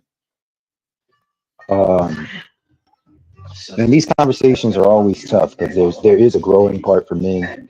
But I understood what the man was saying. He's around my age, but 33. I'm 31. Where you understand that men are husbands. Your voice sound like you're 50. Goddamn. I was raised by older guys. My dad's 78. Okay, so I was raised by the older generation. Well, boomers. Oh, mine's 80. Oh, sad. See, I thought I heard something like that. And when I heard the complaint, I immediately knew what you're talking about. You know, when guys. But I'll just start off with the manosphere has a monopoly on talking about some of the deceit and some of the backhand stuff that women do. That's the big problem we have. When you're having these conversations, they have a monopoly over it. Husbands have an issue talking about that stuff. Ambassador, if you could just turn down the TV a little bit, because I want to get hit with the music. Oh yeah, you're right. My bad. Husbands have an issue talking about this conversation. You know, a myriad of issues when it comes to women in their I don't have a politically correct way to say it right now. I don't know, double-mindedness. I don't know, but it's hard to weed out the men who just ultimately have an issue talking about some of the things that women do. I have arguments with OGs all the time. It's something as simple as like mandatory what is it? Testing, paternity testing. You can't imagine the amount of OGs that start talking about they start talking about, oh well, that's like saying that my wife is a whore, and that's saying this and that's saying that. I'm like, man, this is simple. This isn't this is a foundation of honesty that we're talking about in marriage. And just the idea of trying to hold, that's not even holding accountable. She didn't do it wrong, but just the idea that there's so many husbands, so many old guys who are just fundamentally against that. So when they're advising young brothers and they're not transparent about, look, I'm one of these guys who, if my wife was cheating, I wouldn't want to know. You know, if she opened a loan and a secret loan, and that's why it's hard for us to approve for that, get approved for that house. Hey, I don't want to know that. So these conversations are really hard when you guys are really trying to get guys to take accountability, when there's serious problems going on within the relationship that older guys outside of the manosphere and the internet, the disconnect here. 1 second, baby, I got you. Outside of the manosphere, I'll just end it with this. The manosphere at this point is at a point where all they do is just share it. You have podcasts, you have people talking about it, you have them giving some elementary understanding of it. But guys are really not listening to that. Their job is to share the salon talk on the other side. That's their job. You're just scrolling through TikTok, listening to what women are saying to other women and sharing that to young dudes. That's all that's going on now. And that's why this is going to be a big problem to fight. Because if you're not directly attacking what those young gals are saying, that they're sharing that to, is going through the gamer spaces, it's going through Twitter, it's going through all those things. And it's like, oh, well, I mean, you have an issue with, well, I don't know what your issue is, but you're not trying to talk to what she's talking about. So, I don't know where we're going here. I don't know where we're going here. Like, sounds good. And that's one of the main reasons why I just want men to be honest, right? And just deal with the information at hand instead of dealing with their entitlement and their ego, because it's hurting other young men that is saying, hey, it looks like you are saying the correct things. It looks like you moving in the right direction as a man. It looks like it. Then it gets people like how he was just expressing that, hey, he got caught up in the wrong direction, and people that is charismatic enough to lead a group of men because they make it seem like it's easy, and that's the issue. So a man like me, I don't make it look like it's easy. The other side, all right, you just go to work, you get a good six figures, you become 6 foot, you put on certain clothes, and you're gonna get all the women that you ever desire. Me, I say no. You gonna have to recalibrate. You don't have to put that work in. You gotta do some self-reflection. You gotta take that mask off. You gotta be yourself. You cannot be afraid to take responsibility for everything that happens in a relationship. That shit sounds hard and scary. I don't want to do that. I gotta die for my wife. What do you mean? What is she gonna do for me? We're not talking about her yet. And so I make it look difficult or make it sound difficult, so they run away to what looks easy and sound easy. They want that microwave relationship instead of something that they can actually build on and sustain for many of years. And that's where the real disconnect is at. Go ahead, Venus. So I have a what should be simple, common sense question for all these men, right? Why are they not talking to women? Like, that is like, you're getting advice from men who also don't understand women instead of you talking to women so you can understand them yourself. Ooh. And not just women that you're attracted to, because that be the problem. You only want to talk to women you're attracted. No, talk to your cousins, talk to your sisters, talk to your mother, talk to women you're not attracted to, talk to women you are attracted to. That is literally the best way for you to understand them. Listening to a bunch of hurt ass men ain't the way. And that's that. So, I do talk to women. What they tell me is just be yourself, follow your passion, and it wasn't good enough. I didn't make it. That's not a conversation. So you go talk to women and they just say, be yourself, follow your passion? Well, when I talk to them about dating, that's what they generally say. No, you need I to talk about have other you things, need to but have specific okay. questions. You know, you need to have Yes, specific questions. Hey, woman, what does it mean when a woman does this? Why do you guys respond this way? What makes you such and such? What do you yeah, look like? Ask specific questions and you'll yeah. I've get asked specific answers. questions. Yeah. So you asked all those questions and they just said to you, follow your passion. That don't make sense. Well, no. Sometimes they say, I don't know. You're speaking very vague and like, so I really can't give you a good answer unless we go more specific. I'm sorry. No, you're speaking vague. You said all they say is follow your passion. Well, Like that's that don't when make they that's say, not a well, conversation. yes, but you're being vague too and say, well, about this red thing, we gotta be more specific. What thing Okay, you so want? I'll help you out, Hank. Have you ever asked a woman that you are not trying to potentially date, a cousin, a family member, somebody that is not dateable to you, and say, hey, how do women feel when I dress like this? What is about my outfit that you like or dislike about my outfit? Oh yeah. And I even get random compliments about my outfit.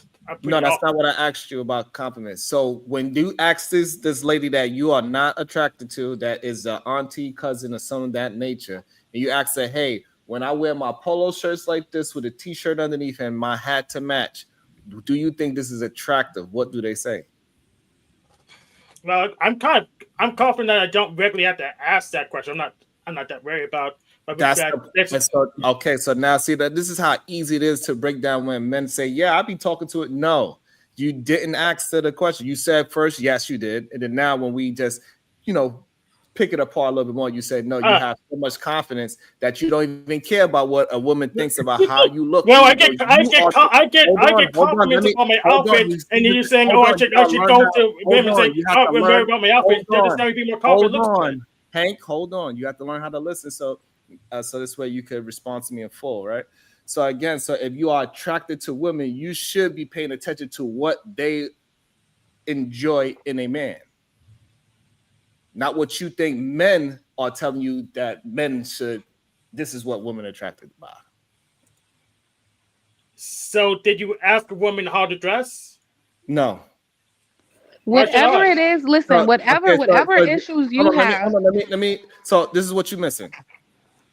Go to a woman that you are not attracted to and say, hey, what about my outfit you like or dislike? And she could say, hey, this, that, and the third, whatever those things are, the things that she likes and things that she dislikes. And then you could start saying, maybe I should change up these things because women are not attracted to these things. Sharon, have you done that? That's too shallow. Let me tell you something I personally did, right? And you should go to several women. So I went to several men in real life, right, around me. And I said, what are some things you think I should work on as a woman, right? And I got that opinion from like 5 different men who know me on like different levels, right? And so you take what you want to take and leave what you want to leave. But I think like that would better suit you talking to the opposite sex and people who know you in real life and they have an outside view. They could see you in a way you can't see yourself. They probably have better insight than internet strangers. And they're coming from the opposite sex. So they're going to be comparing you to things that they like, things that they're attracted to, things that they want when they're answering those questions. So you don't have to take everybody's word verbatim, but it's a good exercise to kind of get a gauge of like how the opposite sex is looking at you. Does that make sense? Yeah, that makes sense to me. I don't know about the men. Hey, Hank, I got a question. Wait, I'm talking to the men, so because that's what it's for. So that didn't make sense to no man up here. No, that makes sense. I think the issue, for me, I think the issue is don't jump on me when I say just. Wait, hold on, please. I'm sorry. I just want to know if Hank understood what I said just now because I was really talking to him. I kind of understand what you said, but if you're not that close, it's just a weird question to ask. So you're not close to no woman? You don't have cousins, sisters, or anything like that? I talked to my sister. I know my sister about it. She didn't give me a real big issue about. She didn't give me specifics or stuff. I don't know why y'all can't tell. Hey, you can still get Hold on, Bob. It's not about that because even people like that can still find.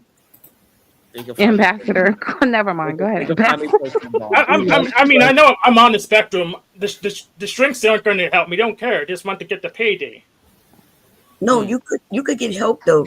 You just gotta, like, Venus gave you some good information. You know what I mean? I think you're Listen, nice. Bomb, this is why they're gonna stay lost. Because when a woman, the thing that they are after is speaking, they don't hear it. So we're gonna look up in 2 years and the same man gonna be saying the same shit. Just lost. Agreed. But the successful men, they're not. I don't hear them about polling women. They're not telling me to poll women and see what to dress, how to dress. Maybe there are a couple of them are. I don't hear about it. Well, Hank, you ever thought about asking people that you don't know, like strangers? Because they're more. Oh yeah, I do that sometimes. No, meaning go to the mall one day, look around, see a couple that got the energy that you actually may want in your marriage or your future. Pull a woman to the side and just had a conversation. And they don't know you, they might tell you the truth. Where somebody who knows you may not tell you the truth. And just tell them, hey. All right, so I'll do that today. Let me ask. So Hank, are you actively looking for a woman? I stopped being active because it just felt it's not confident. I'll just try to be hedonist, enjoy, have fun. Active looking, just it's just a chore. I don't do it anymore. Do you want a woman? Oh, of course. So you're gonna have to actively get told no, so you can break this barrier of this fake confidence that you have. I've been told no before. How many times? I've been told no before. I even gone to codes because I did freaking what's that called? Code approaches. I even went in the LDS for like a year because I did code approaches and they freaking flirted back with me. So I'm not afraid to talk to people. It just doesn't lead me anywhere I need to go. So it's not about you being afraid to talk to me. Clearly, it's about how you're not willing to listen to nobody. I joined LDS for a year, and you're saying, "Well, you didn't talk to people good enough." Right. Instead of saying, like, when I said you don't listen to nobody, you should have said, "What you mean I don't listen?" Right. So you should inquire on that attribute that you don't have, right? Because you just want to respond. You already have your own idea of how everything is moving, which is fine.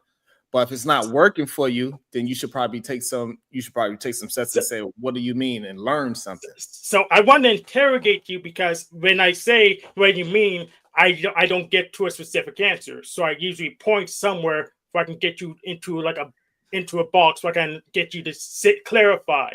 That's why I don't usually say what you mean, and it makes sense unless you're going somewhere coherent. Exactly. You think that you know better than me. I don't know if I know better. Not exactly. Like I'm talking, right? And you already about to jump in front. So again, I explain what you're doing and how you look at people, and then you just reiterate what I'm saying. And it's fine. That's how you want to move, but you're going to keep getting the result that you've been getting. If you want a different result, then maybe you should think. So again, you're trying to jump in again while I'm talking. I did not take a breath. Right? That's a thing that you're gonna have to learn with communication, right? When somebody points something out and say, "Hey, stop trying to jump in. Listen to what I'm saying. You got 2 ears, so you should be able to listen, not wait to a space where you could just start talking." So it makes it seem like you don't care about what the other person is saying. Yes, I've been doing panels for a long time. So here's the issue I get to my OGs. I am listening and doing what they told me. Then later they tell me to do the exact opposite. And since I didn't have it on the record, I'm just SOL. Whatever. I just didn't do it enough. SOL. Then I just need to do it more, whatever it was, or do it the opposite. Right. Or just, whatever it is, if it didn't work, it's my fault. I have to take responsibility. It's my makes right at the end of the day. So I don't really know where to go. Okay, so where you go is you do have to look within and understand what is working and what is not working for you. That's number one. You got to be able to recognize the things that's working for you and what is not. And if you cannot depend on the people that you've been talking to. You got to find some new people to speak to, maybe strangers, people that do not have anything invested into you. So you can get honest answers. So like, see, Venus gave you an honest answer. I gave you an honest answer. You cannot just wait for a place to talk over somebody without listening. Because people don't feel like they're going to pay you any attention because they're like, oh, you don't care about me. This is what I'm saying. entitlement part. A majority of men, it doesn't matter what level of life they are on some entitlement shit. If I do this, that, and the third, I should just automatically get a woman. And but they forget about community. They forget that you got to compromise. They forget that it's a partnership, not a hierarchy. They forget that women are people. Women are people. Like a lot of men don't even look at women as people, and that's the We problem good? too. Yeah. Okay. And So, so, oh, I'm sorry. Go ahead. yeah, And then I'll go. and the problem is that a lot of men think they are just superior in the relationship, and they forget about love and respect. And this is what these so-called OGs been teaching, that no, you got to do this and that. Shut up. You need to have understanding of the person that you are trying to talk to. You got to be able Right. to hold into your core, but also understand what the other person like as well. And not think that you So, are just better because you have a penis. Just because your coochie fell out doesn't mean that you are better than somebody else. Go ahead, beautiful. okay. Thank you. How's everybody doing? You there, Love Mom? y'all. I'll talk to Yeah. you, Mom. Yeah, I was calling. Yes, Y'all I was get, calling you beautiful. I was calling you beautiful. oh, y'all can hear me? Yes, You we you can hear can hear you. me? Okay, cool. Look like I got a delay. But anyway, Yeah, to it the sounds like young a little bit of man, delay. yeah, the young man, Hank. Is it Hank? How you doing, my brother? Um, I I sense something different, and so like I can tell that you really want a woman, like you because based on what I'm hearing you say, you have been getting advice from different people, and then they give you one advice, and they give you another advice. And what I would say is that you need to seek out groups, right? Groups of people that you relate to. There are dating groups of women and men, like yourself, right, who are searching, and try to date, because I think some of you men, right, the men, y'all have a particular type of woman y'all want, and it may not be the type of woman that really is relatable to you and you to them, for real. You know what I mean? And so, is there a type of woman that you're looking for? If you could give us I that. I don't have enough experience to give you a good answer. I don't know. So we need to start even slower than that. Plus, I've been through like I think 4 different churches in 3 years. So I've been there, done that. I could try again, but Wait, you okay. keep going to churches just to find women? Um, but well, women and community, but usually I just do chores with them, and this I get tired and quit. Okay, okay. Whew, yeah. So first thing, They got groups, it's a baby. lot. It's a lot. Maybe I should leave you my number. We can have a conversation. And we could try to develop some things with you. Would you want to do that, Hank? Um, you see, right? Yeah, we can, but I tried to run. I want to be on the record. I want to try to be on the record, just to hold myself accountable, and it keeps everyone else in the clear. It keeps people more honest. There's people who are still dishonest on the record, but at least the other people respond in kind, and won't be just he said, she said. So you rather me give you advice on in front of everybody, Oh Hank? yes, yes, because then the community can hold me accountable, make sure I'm following it, and if you are out of line, they'll call you out too. So it's Okay, fine. overall So it's where, gonna be where did you better. get this? Where did you get this sense of how you dress? So I started dressing this way pretty much in college, and I went towards a system administrator, a Linux system administrator, and this was the dress code, and I just kept the wardrobe because it was cheaper. Hey, So Hank. you buy Oh, go cheap ahead, clothes. Chris Rock. So you buy cheap clothes instead of quality clothes. Yes. And there go your issue right there. You're already trying to find a cheap way into something, right? You gotta All right. buy you gotta buy quality, not quantity, right? You can't just have a bunch of cheap stuff and saying, "Hey, I dress nice." So Yes. you gotta really research everything that you want to be as a man. You can actually do some research on it. What is considered good fabrics? What kind of man I want to represent? You can go find the outfits that represent who you are. You can find an outfit that represents who you are, your hat, everything. You should not be wearing a $5 hat if you're trying to find a a certain type of human being. Yes, I mean, I know. I've been on this ride before. It's about how my outputting money, keeping our GDP up, following the trends. And if I was being honest with myself, I would be thrifty. But if I need to chase the trends to get the validation. So See oh, well. see you're not listening, right? I never said chase no trends.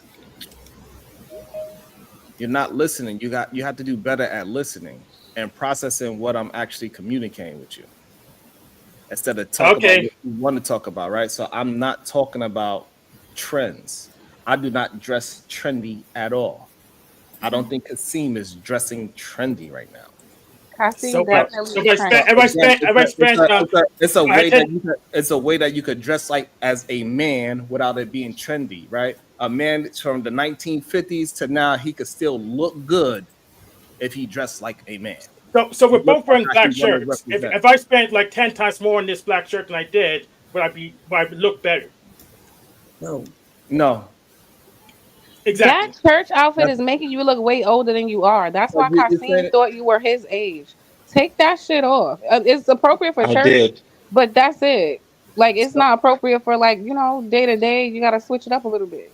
Right, because nobody thought you was 30 years old, right?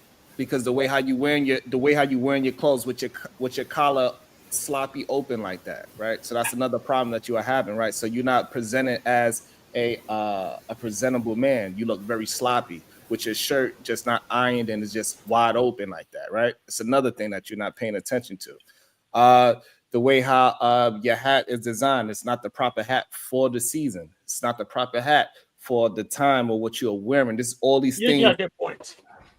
Oh, you're right about that. Let me switch that.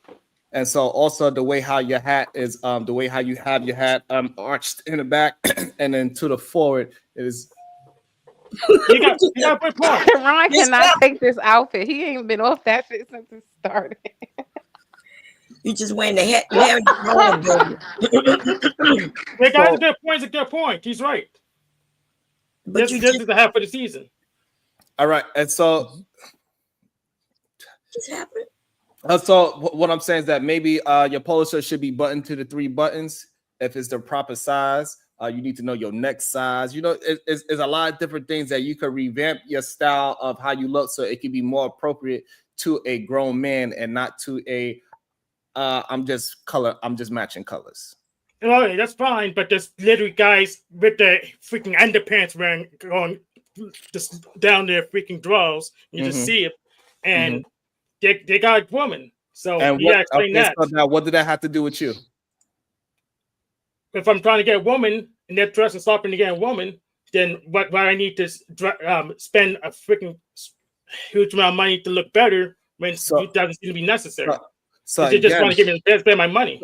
So no, again, so this is what I'm talking about with your listening capability. Look at Kasim. I'm not talking about you can go ahead and buy designer clothes just because. I'm saying you should not go buy cheap clothes because you are more concerned about a quantity of clothes and get it cheap. Is the right color, it matches this right color hat, $5 and $5. This is how you are shopping. You're not shopping on what's going to be the best presentation for you. You even concerned about a man with his pants hanging off his ass. I ain't never wore my pants off my ass. And a man that has his pants off his ass doesn't mean anything to me because I'm not trying to get whatever kind of woman that's attracted to that. I don't want that kind of woman in the first place. Hey, Sharon, I got a question for you. Sharon and Kasim, could y'all go tomorrow, put on a regular white t-shirt and some jeans and some shoes and go get 3 women's? Can y'all go do that? Yes. Why? Normally in the summertime I would wear, white t-shirts or white graphic t-shirts and some colored jeans and some nice boots. Yes, absolutely. I mean, you can put on some regular clothes and go out there and talk to women and the woman nod her head and say yes. Yes. Why? Because of my aura, how I wear my clothes, what I say, how I say it, just my whole energy. I have to be in a particular mindset, right, to get my energy right before I even engage with talking with somebody. That's one thing that I did learn. So And also, yes, if let I me am just in the regular white tee and some Saint Laurent jeans and my Celine boots, like I could step up and start spitting in Wait, more did y'all times than hear likely those should be labels engaged. though? Wait. Did y'all hear the labels that he? I was just we're gonna not gonna say. major in minor things. No, we ain't gonna do No, that. his white tee is not We're your gonna white ignore his tee. That's the point. slight No, flex. he No. cheated. It's important, Sharon. His white tee is not your white tee. That's Yeah, the he point. he, I'm he trying to cheated. ignore that slight flex. Hold on. You knew what I meant, though. Y'all cheated. Hold on. Let me try to go past the slight flex, right? But the main thing But is this, right? there's no labels on it, right? You can it's like the quiet luxury. There's no label, no Women know. logos.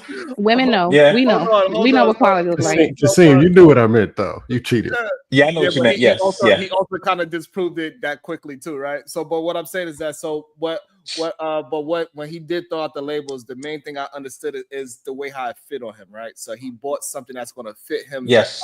a certain type of way, was going to move him in a certain type of confidence. It's not necessarily because it's Celine and they got better quality, but also it fits him and it looks a certain way. It looks neat. And what I'm saying, the way how Hank is presenting himself, it is not as a neat person. He presents himself as an older person because older people tend to have less neat clothes on. They just throwing on whatever to go gardening. He looked like he just went outside, got the newspaper, did some gardening, and did some coffee. He's not looking like a 30-year-old man. He's looking like a man that is on his later years and he's just hanging out on the porch with his polo shirt. They want to and be comfortable.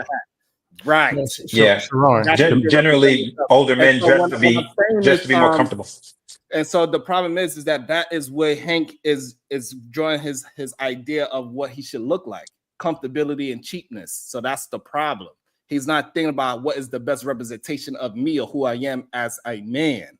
And that's the issue that he's having off the bat. No, Sharon. Can y'all tell him affordable places that have quality though? Like it don't have to be Celine. Like would y'all tell him where? He could but go you know what though? He could go to It's Sears. yes. I get a lot of my denim from Old Navy. Old Navy got good quality as well. I get a lot of my jeans from Old Navy, and it's really about it's really about the fit. The fit is so very very very important. You want to get some clothes that what I call follow your natural line or follow your silhouette. For men, you want to get clothes that make you look or appear to be more athletic, more lean, more agile, more slender. Even though you might be a bigger guy, there are some clothes that can really make you look nice and make you look fit, right? When a woman sees a man that's fit, that gets her going in regards to the vitality and strength and endurance, right? Which is a good personality trait to have. So yeah, you can find some clothes out here. I could take you shopping for like Levi's. I don't know, let's say $110 and get you a full outfit. And the way that I'm going to make it fit you, you look like $1 million. Absolutely. Hey, Sharon. No, the reason I was asking the question because Kasim was kind of answering. You can actually be a ragtagabond. If your energy and your mindset is right, ladies want to hear what you got to say. So that's or you can be decked out. Hold on. I want to stop you. I'm right? exaggerating. Hold on. Let me stop you. So this is a problem with the manosphere space that they have, right? They keep trying to put everything on like, hey, as long as you got the jawline, you got the game. No, Sharon, I'm gonna clean it up. No, but you can't clean. You cannot just clean it up because finish. I was gonna clean it up. When we do these things, this is why people like Hank get confused. This is why as soon as I start talking about him getting dressed, the first thing he pointed towards was somebody hanging their pants off their ass and he got a woman. This is where the confusion comes. We try to be too fucking comical and it's not time to. He don't need more confusion. He is confused already. All right. He don't even realize that he dressed like an old man. Nobody out of all the years, 33 years on earth, nobody explained to him that the way how he's leaving his collar unironed and he's color matching to the exact tee that makes him look like he's 50 years old. So he looks 20 years But what's odd is I never see some 50-year-old dressed like me. So I'm just like an old man that doesn't exist.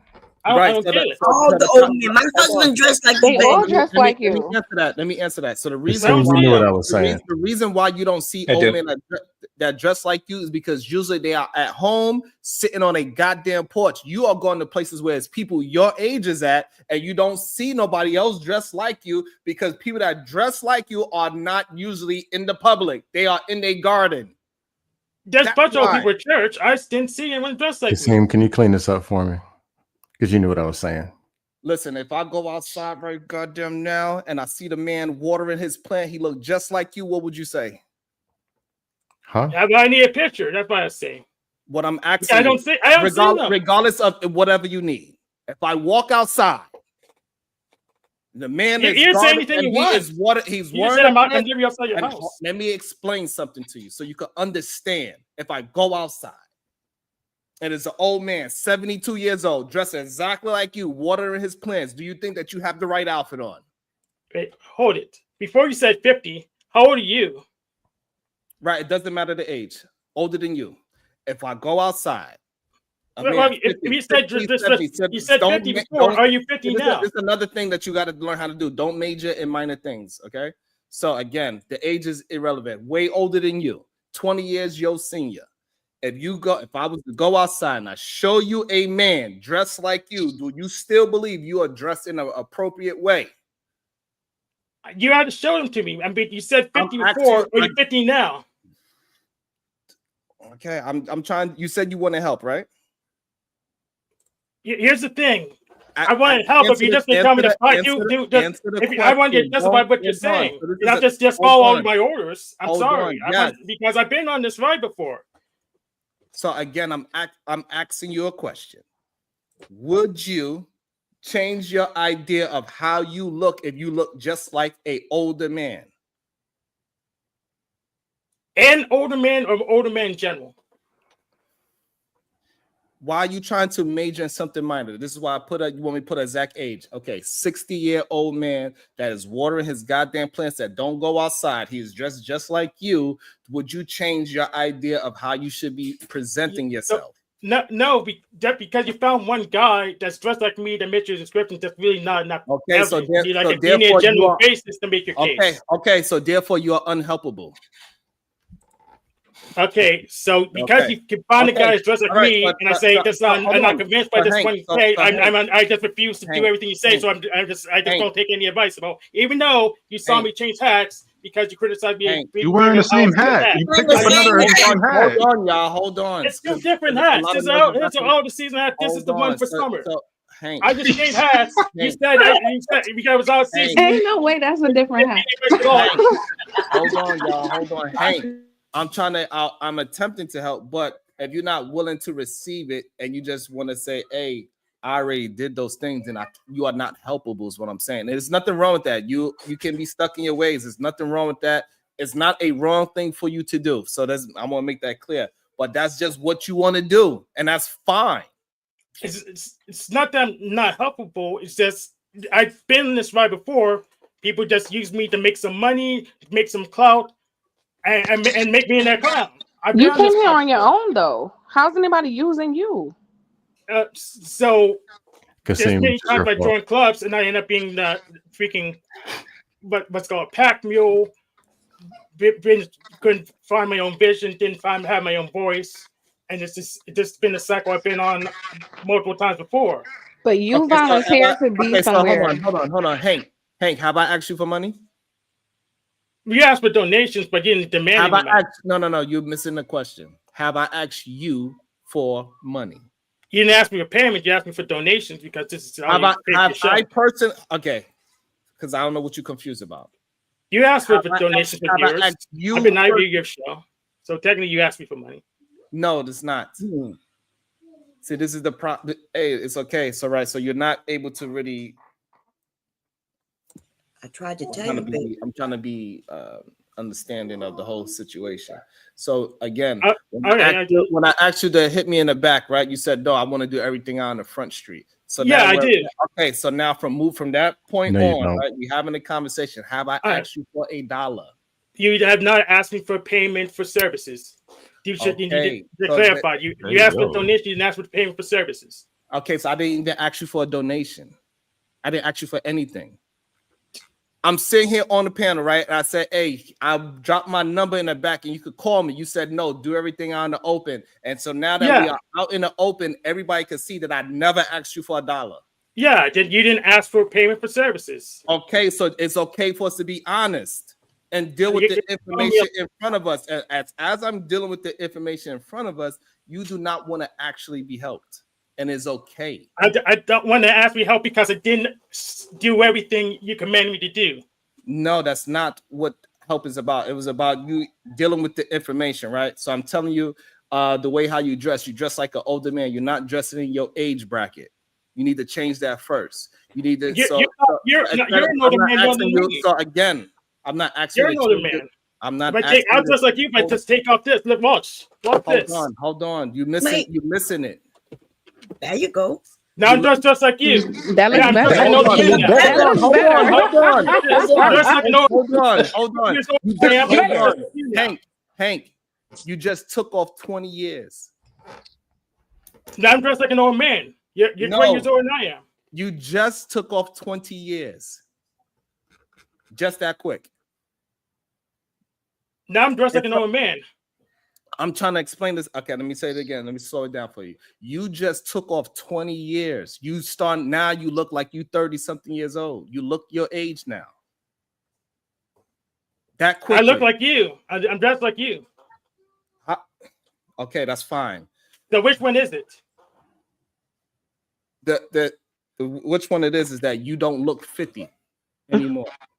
You are 50. I'm dressed like you. I'm dressed like an old man. Okay, that's fine. Regardless, even if you think that I am 50, right? Even that, most people do not look at me as an older person and say that I dress old. So again, you're proving my point, and so thank you for that, right? So if I am 50, that means that I don't look my age, literally. So again, you took off the hat and that shirt, and already you took off 20 years. People's like, oh yeah, I can see you. You can see that you actually got a big physical build. You got big shoulders. You need to be highlighting your damn shoulders when you put on clothes. You look like you're actually in good shape. With that shirt on that you had on before, it looked like you were sloppy. So already you took off 20 years. That quick. Now you're changing the whole argument. I'm changing your reality. So this is missing. Like I literally helped you, right? I literally helped you take off 20 years and then gave you a compliment on what you look like and how you took off 20 years and you still missed it. Because you're trying to prove a point. That's why I prefer to do this on panel. Because you changed your argument. You said you're dressed like an old man. Now I'm dressed like you, who's an old man, and now I'm dressing right. Let me ask you this. Why are you taking this engagement as trying to win an argument? It's not trying to win an argument. It's not trying to win points. This is a way of us trying to help you, right, to get better results because what you were doing before wasn't working. So it's not about we're trying to figure out who's right or who's wrong on what point. We're trying to give you certain things to help you to be better. I think the way from your answers, you're coming at this as more of an argument versus it being a conversation in order to help and improve. And I think if you change your mindset a little bit, as far as how can it help improve versus trying to win points on arguments and things like that, I think you can receive it better. Yes, because I've done this before. I've been abused as a child. They did this. They did clown me. I was a freaking kid. So that's why I'm trying to be defensive as you justify. Why are you in a space, man? You sound sensitive. Hank, if Sharon is double your age and he's saying him and his peers wouldn't wear that stuff, why are you arguing with him about? And Kasim can't even grow hair anymore. They both telling you that this is not something you should be wearing, and you arguing. Okay, hold on. So I know it sounded like when I first somebody got a reverb. Venus got feedback. Oh, okay. So when I came up here and I was about to say something, I know it sounds like Bomb is trying to be mean. But what I'm trying to say to not him, but to everybody else, that certain people have different mindsets and thinking, right? So he's focused on certain things and he's not going to be able to get away from that as simple as most of us. You know what I mean? Like that. I'm not saying anything bad about you, Hank. Okay, I'm just understanding what's going on. Okay, so like when you said, hey, like you dressing like a 50-year-old, and then now y'all see he's focused on the 50-year-old, right? And then he thinks Sharon is 50. Sharon's not 50, baby, but he's focused on the age instead of saying you dressing like some men who are 50 plus, right? Because every man is not 50 plus dressed a certain way, right, Hank? You know, people dress differently. Yeah, so what Sharon Curtis says that dress more like me. That would have been clear and obvious. It said dress like, you don't dress like a 50-year-old when he's 50. Right, I see what you. Yeah, so I understand what's going on, but I'm gonna have to agree. Right now, you look 20 years younger than you did with the fedora and the you know, the shirt that you had over. Right, so I know you can, and then you probably don't understand why, but you do. You look like you're a 30-year-old. Before you did look like you could be my husband, because I was like, I came up and I said, "Oh, you dress nice," but I'm 50. I'm in my 50s, baby. My husband is 57, and you was dressing like him. So now you look like a man. You understand what everybody's telling you now? That you look like a younger man. You don't have to change your style in particular, but you might have to, and your clothes don't have to be expensive, but they need to be fitting you. See, like right now, we can see the definition in your shoulders. I can agree with that part. Fit. Right. Now you look like a young, fit man. Before you look like you was a bigger man hiding that bigness. You know what I mean? And now, and that's what Sharon and Kasim was telling you, that your clothes need to be more fitted. And usually that does equate a little more money to your clothes or quality, right? Because tailored clothes, or it's going to fit, it's going to fall a certain way if it costs just a little more. Okay, that's what fabric does. So, but yeah, you do look a lot better when you took off. And when you switched hats to you, because they did mention seasonal hats, right? And then you changed, and I understood what you were doing, but it's essentially the same hat, baby. And the way you was wearing it too. You would have had a little cock to the side, not all the way on your head like that. It would have been a little different too. So if you like hats, I love hats. Me too. I got one too. And I could go get one. I can go get a couple of hats that's very similar to yours, but I still won't look like a 50-year-old even with my hat. I actually put one on not too long ago, and I still didn't look like. See, Bomb Trevor is making progress, and Joanne, you look. And then hold on. Go ahead, Aeon. Go ahead. No, Bomb Trevor is making progress. Out of your mouth. I'd like to see you try it. Got him. Yeah, they done hit him with the 40 ball. They hit him with 220s. So they hit his ass. Yeah, his little jabs. First, I was going to mention the AR. My hair can still grow. I just choose to keep it really low. That's all. It can. Yeah, mine can't. Mine can't grow. Mine been done when I was 22. But Hank, all I was trying to say, and Sharon, all I was trying to say was this: how you dress doesn't matter, yes, but your mindset, your attitude, and your confidence matter like 5 times more. I've been decked out, talked to some women, and they say no, and I've also came out looking like a rag tagabond, and women say yes because of the attitude, energy, the connection, whatever. But if that mindset and your mind, like that's why I was asking Sharon, asking Kasim, can you just put on some regular clothes, a shirt, jeans, shoes, and go out there and talk to women's? That's because the attitude.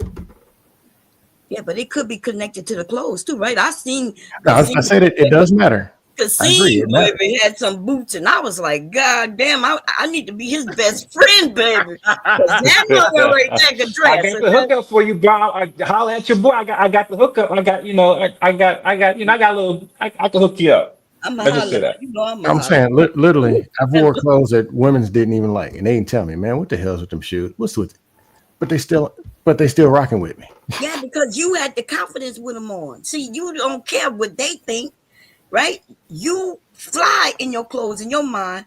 That's why you have that confidence, right? You see women out there, they all say they big women. Look at them. They shouldn't be wearing that, but she confident still in that, and they're gonna be a lot of people gonna be attracted to that confidence. Yeah, but I'm not saying that clothes don't matter, because presentation is presentation. Yes. I'm not saying that. I'm just saying You can get your girl took by Ragtagabond Jenkins because he's smiling and talking, and he got the girl laughing. He got that right energy. Mm-hmm. And he just, I just left the house. But see, this is the problem again. Like we know those people are not like, this is the problem with the manosphere space, right? Is that I did say that clothes matter though, Sharon. I did mention. I'm not saying it don't matter. I keep going to the man. I keep going to these men with these certain gifts of gabs, right? And majority men do not have that gift. Yeah, I keep saying, oh, Sharon and Kasim could go like, but we are not the normal person that you could use as an example because Kasim could communicate very well. No, Sharon. Well. So he might not need to get from. This is when the manosphere be fucking it up because y'all will use me and Kasim, people that could communicate on high level, on all different money levels, gender levels, sexuality levels, and have no problems in any room we walk in and say they could walk in any room, and then now other men like, see, that is the problem that the manosphere keep doing. This is the entitlement part. You are not Kasim. You have not put in the work that Kasim has put into be fashionable. You think Kasim just woke up and just became fashionable? No, Sharon. He said, hey, let me see what this is. This is what print is on. Good is this? What is this? What's in fashion? What's not? Just to know what's in fashion, you got to be up to the times with things. Sharon, I'm not saying he's going to go from a 2 to a 10. This is what. Even though you're not recognizing that you are doing it, this is what the manosphere does. That's true. It puts somebody in Kasim's position and say, this is what a man could do. He is a very high percentage of communication. Most men are not going to be able to operate with what Kasim. And I also believe Kasim isn't your woman taller than you, supposedly, with heels on. Yeah, I'm 5'8", she's 5'11".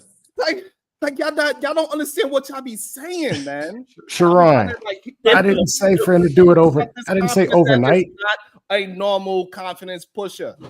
So Sharon, we use somebody like that, and then now you are saying that, and then these men are going to get down in the dumps even more because they cannot operate on the level of Kasim, because Kasim could put on raggedy ass clothes and go get whatever woman he wants, and they're gonna be looking at themselves and man, well, I can't, and they're gonna get deeper into depression. And majority of men are not speaking to other men and understanding their depression. And y'all gotta stop saying that it's these men that don't have to do anything to get women, because it's not true. Sharon, the so-called do anything to get women, they did a lot of fucking work to be able to communicate on those levels. Sharon, I never said to just click a button and go from a 2 to a 10. It's a process. All I'm saying is that communication matters, and yes, you need to improve communication. I wasn't saying, well, look at him. Look at that. I don't throw the celebrities in the outline. I was just saying it to show a point. That's it. And the reason why you go from 2 to 10, you go from a 2 to a 3 to a 4 to a 5 to get to the 10. I'm trying to stop you because majority of y'all men don't understand the point that y'all are saying. I promise you, I see things with my ears. I don't see with my eyes. Right. So I hear the things and I can understand the trend that is following when I'm speaking to other men that are having problems. Is because they hear shit that what you just said, and it leads them into depression. You just don't know it. Because you're like, y'all beat him to death for an hour on his clothes. And then you would say, all I said was this about his clothes, but y'all not realizing how far down the rabbit hole this shit goes. Y'all didn't even mention the mindset. And then now I'm talking to somebody like Hank and say, take off that damn shirt and that fedora so you can take off 20 years, and he still fight me after he took it off and look better. And y'all don't see it.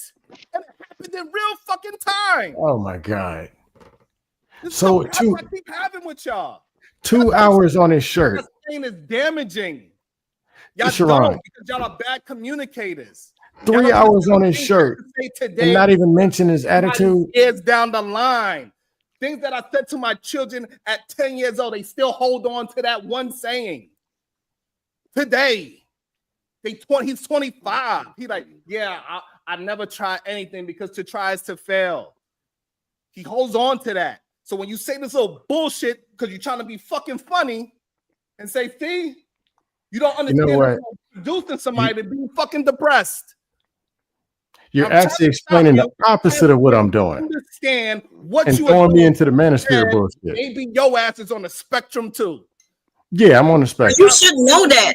I thought you knew he was on the spectrum. That's why he can't let the subject go, even though it happened like almost 40 minutes ago. and he kept wanting to go back to something. That's a part of that too. Y'all spent 3 hours talking about the man's clothes and never mentioned the attitude or That's false. We couldn't get there. We couldn't get there because he was fighting so much. So don't make it seem like we were just sitting around talking about a shirt. No, it was taking long to get the point across because the other person has to also get it. Scam. So don't like try to paint the narrative like we were just sitting here talking about his clothes. We were being met with a lot of resistance because he wasn't understanding. Yeah, That's what actually happened. But here's the thing: I have to resist because there's all kinds of scammers, drifters, salesmen all over the place that will just sell you anything. So I had So to. hold on. Can I say something to you, Hank? Yeah. I think so because of other environments you were in, right? Things didn't turn out the way you wanted them to, and you've had bad experiences, so you're like a little defensive, which I understand. But if you're gonna be so defensive to where you think everyone's a scammer and a grifter and trying to get your money, then it's kind of pointless to talk to us I because never made that claim. I never you made that literally claim. just No, made I that claim. never said everyone was a scammer and grifter. I'm just saying that they exist and they don't really care if you succeed or fail. But I how didn't does say everyone was a scammer. what does that have to do with this conversation if it doesn't apply to us then? What was the point of saying it? Here's the thing: I can't just go around doing everything anyone tells me because I'm just be a clown. I'll just be a mark. So that's why I have to resist a little bit. So you said it because it may or may not apply to somebody here, right? Yeah, I had to figure it out, honey. I had to figure it out. So here's the thing. Just because you listen to information to understand it doesn't mean you have to do anything anybody says, right? This is just a conversation. We're just trying to get you to look at things from a different perspective, right? So you can apply it or choose not to. Nobody's trying to scam you or grift you, or there's really nothing to gain. Yeah, so but that's not what's happening. The thing is, unless I do the test, I won't know till it's too late. So if I do a test ahead of time, otherwise I'm just as well. You shouldn't have done that. No. I had to follow the process. Let me just make this very clear. First of all, my channel is not even monetized, so I'm not making a fucking dollar speaking to you. I'm not getting a bunch of fucking cash apps. Not getting a bunch of pay. I'm not getting a single dollar talking to you. And you over here trying to talk about some goddamn grifting. Don't you understand that's disrespectful? Fine, Sharon, I'll fix that. Let me go ahead and fix it for you. No, wait. That's not the point. No, yeah, y'all gotta understand. No, Okay. I do. That's why I was trying to walk him through, like, just to get him to understand. I know this is what happened before, but give us a chance. We hadn't done any of that yet, so don't look at us through that lens. Is where I'm trying to go. Like, I understand why he takes that position, but I'm saying, like, if you're gonna look at us through that lens, then you're gonna be closed off to anything we're saying because you already are scarred by whoever else did whatever else. It's kind of like what people do in relationships, right? This is you now. We trying to be in a new relationship. You're bringing baggage from the old relationship, and it could tarnish the new relationship before we even get started. This is kind of exactly what happens in real life. Hey, Venus, you were right that it was supposed to be something short when it's talking about his clothes, and it did drag out because he kept pushing back. That part is true. I can see that. Are you still on that? Okay. Have you heard of stranger? No, I'm just saying this, and I'm just saying this. I'm gonna leave it alone. What I was saying about the conflict, I was not trying to drag it out or make it seem like some outlier thing. I was just introducing a different part of it. That's it. And I'll leave it alone. But I don't do that. And I actually push it back against the very thing that Sharon was saying, where people throw these random, take a person who's a 2 or a 3 and throw a 10 out there. How come you won't do this? And the person's 6'10" and played in the NBA last week. This person 4'8" and fat. I don't do that. Or at least I don't intentionally do that. But I'll leave it alone. Y'all continue. But Hank, do you understand what I'm saying about bringing stuff from the old relationship into the new relationship before giving the new people a chance? You understand what I'm saying? Yes, but you understand that I had to test. I had to get a good grip on these people before I just do everything they tell me. Otherwise, I could be had. And if I do get had in a certain way, there's no one to save me. So listen to what I'm saying. You don't have to do anything. What we're asking is for you to just listen and be receptive and process the information, and then you come to your own conclusion about what action you want to take. I agree. You don't need to listen to everything everybody says. That's correct. I mean, you don't need to do everything that everybody says, but if you're here and you're participating in a conversation and you did say you wanted help and you did say you wanted to do it in front of everybody, that was your decision. So when you're in the conversation, just be receptive to what people are saying and don't compare us to whatever experience you had before. We were not there. We didn't do it. Now, if any one of us does something to prove to you that we're a grifter or a scam or anything, then that's fair. But so far, nobody here has done that.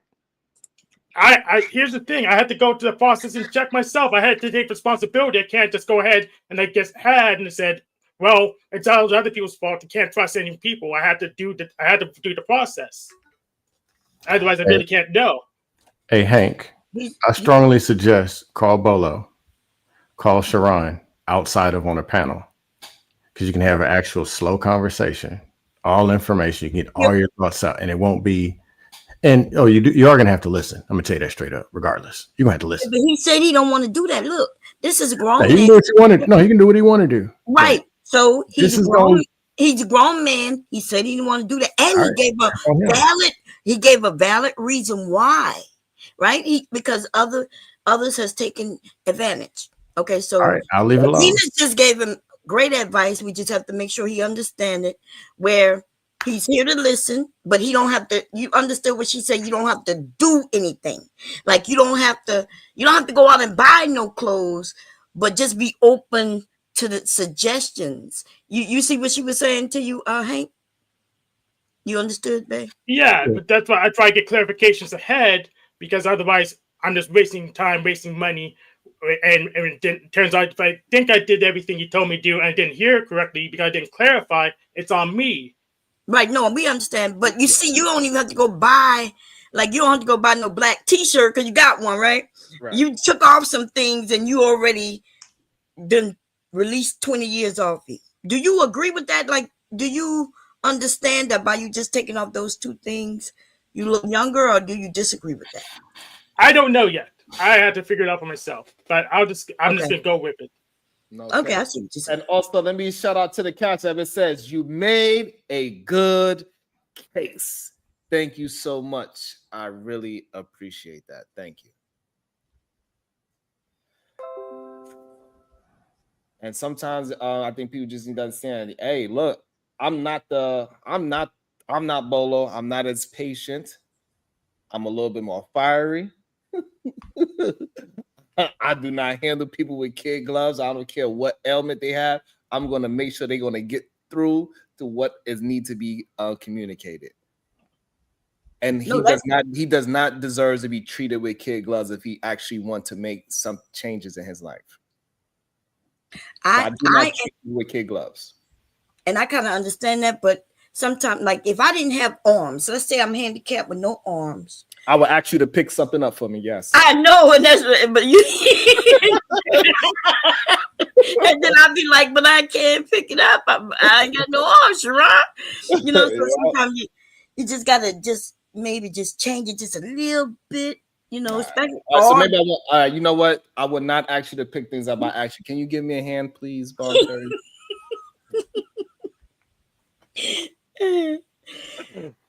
So yeah, no, that's what, like, I know when I came in and I was saying certain things, I was saying in chat when I said that people need to understand, because then you can meet them where they at, and then you can really have impactful conversations. But if you think you're talking to somebody with the same understanding on the same level as you, then yes, you could be like, you ain't no kid. But then it doesn't get anywhere, right? So him being in the manosphere was very harmful to you, Hank. Yeah, it was dangerous you being in the manosphere, because looking at you, you are a people person. I see you up here talking to us, right? You giving pushback. I feel like pushback too. Yeah, good pushback. You got good reasoning and all of this, which means you can get you a woman, right? You and then you don't have, when I asked you what type of woman, I was trying to get a feel, and then you say, I don't even have enough information to know what type of woman.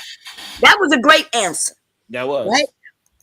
Because now you don't even have a vision of this woman with this big butt who's gonna be this and that and gonna want, and want this big lifestyle.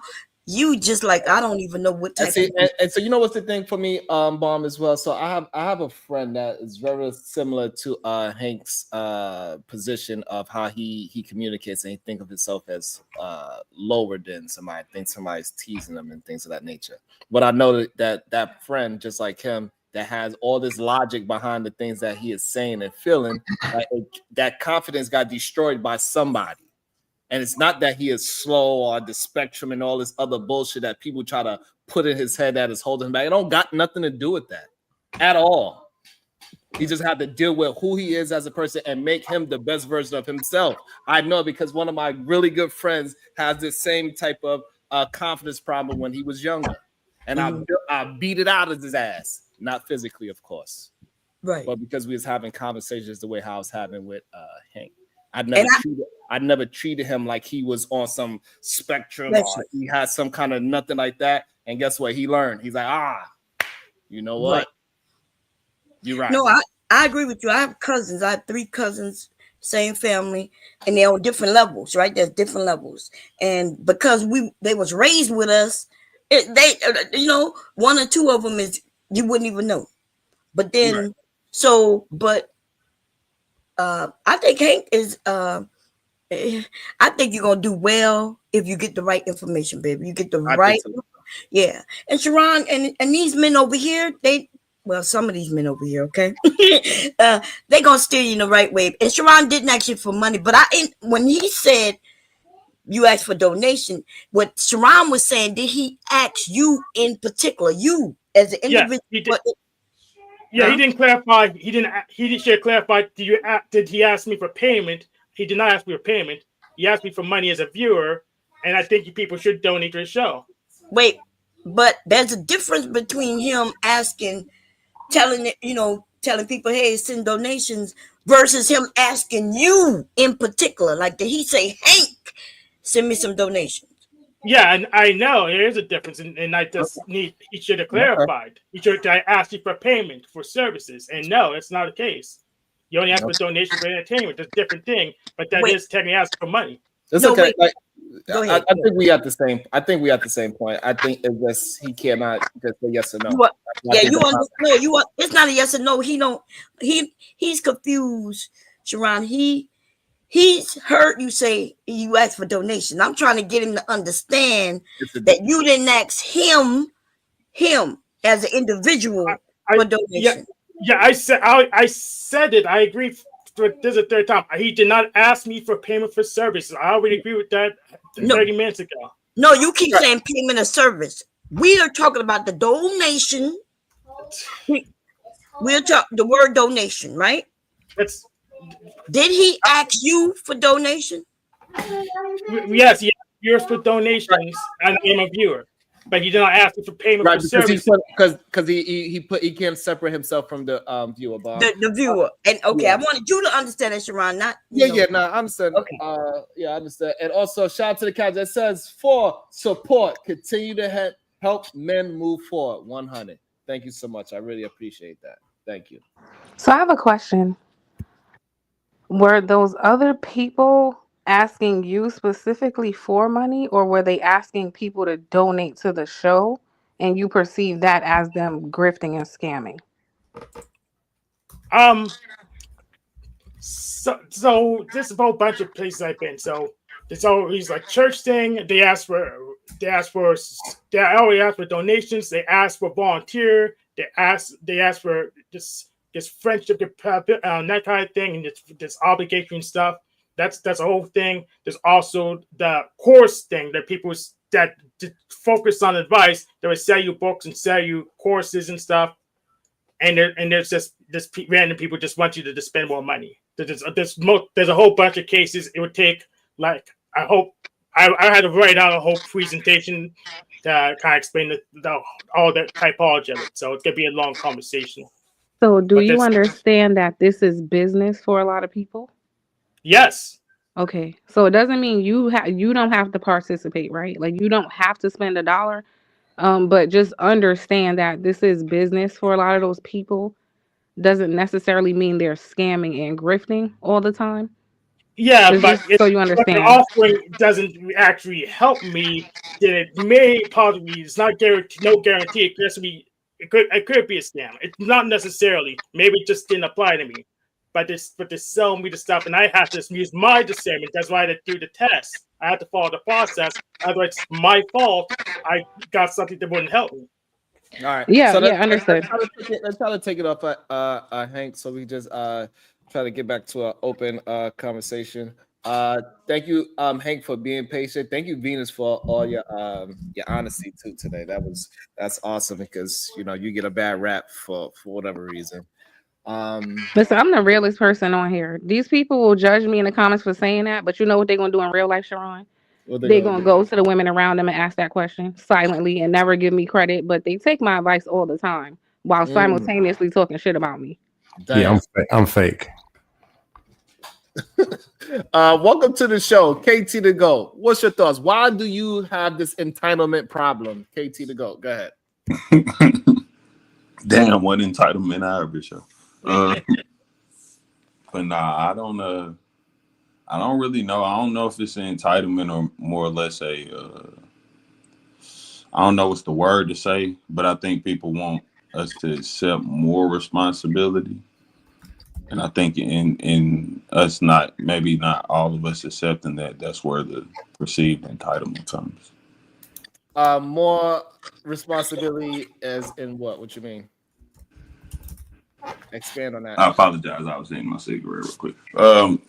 Well, like observation for me, just looking at it.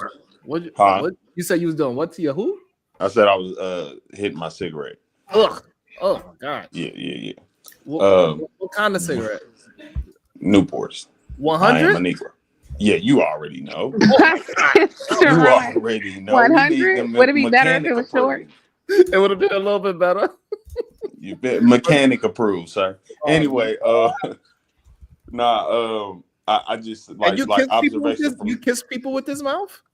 For sure. Yeah. Yeah. Well, tongue in it and everything.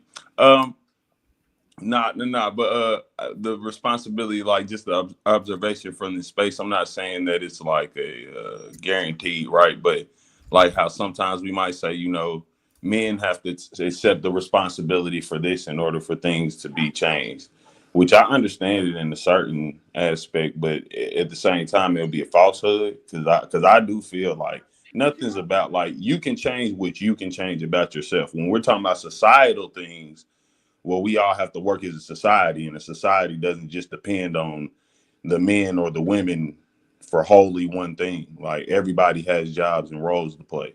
So I think I got a question for you. Are your nails dirty? No. You gotta look at them right. Let me see. Gotta put them on the camera. Let me see. I want to see if Newport 100 smokers' fingernails all look the same.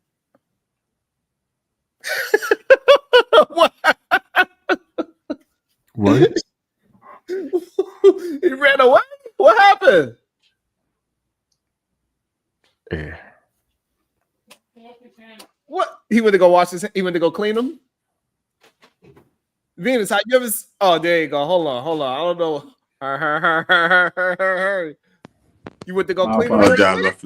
I was trying to find the camera button. I kind of fell out. My front camera's broken, so you're going to have to bear with me, right? Yeah, that's what the kids did. Yeah, they look dirty as hell. Look at them. Do you see these things? Yeah. I know my camera's fucked up, but yeah, those joints is gray. No, they're not gray, sir. It looked like he got fungus. It looked like he got Newport fungus on those goddamn things. God damn. That's nasty work. But you need to go get a goddamn manicure right away. God damn it. This is the problem. Hell no, I ain't getting no manicures. I might let my lady clean my nails. All I'm saying is this. Look, I picked that out, right? Your camera wasn't on. That's why I asked a line of questions. Newport 100s. Your nails look a certain way, and that's how your nails look like a Newport 100 smoker. That's all I'm saying. Yeah, it's nasty work.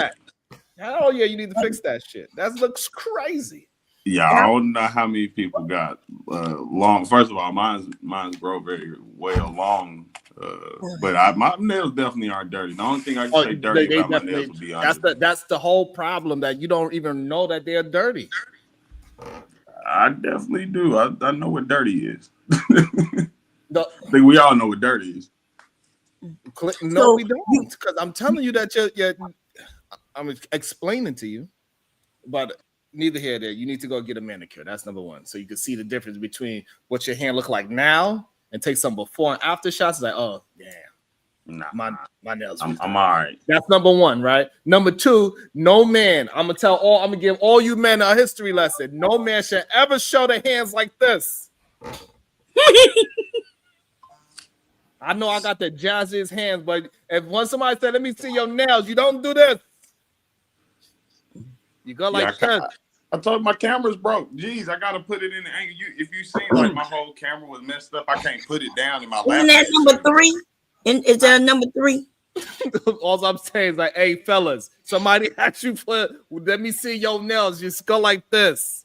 You see the difference in what my hands look like versus what he did when he had those goddamn Sharon, you and Kasim are from New York. I noticed up north men are different than the other men. Okay, they don't care about that shit. All right, so maybe they should care. Maybe they should care. That's the point. Let's get back to the entitlement part. So, I got a question for you. Y'all be fucking me up. God damn. I wanted to say something about the cigarette smoke, the dirty nails. Shouldn't we also be telling these men who want to be leaders that they maybe shouldn't smoke? You know? No.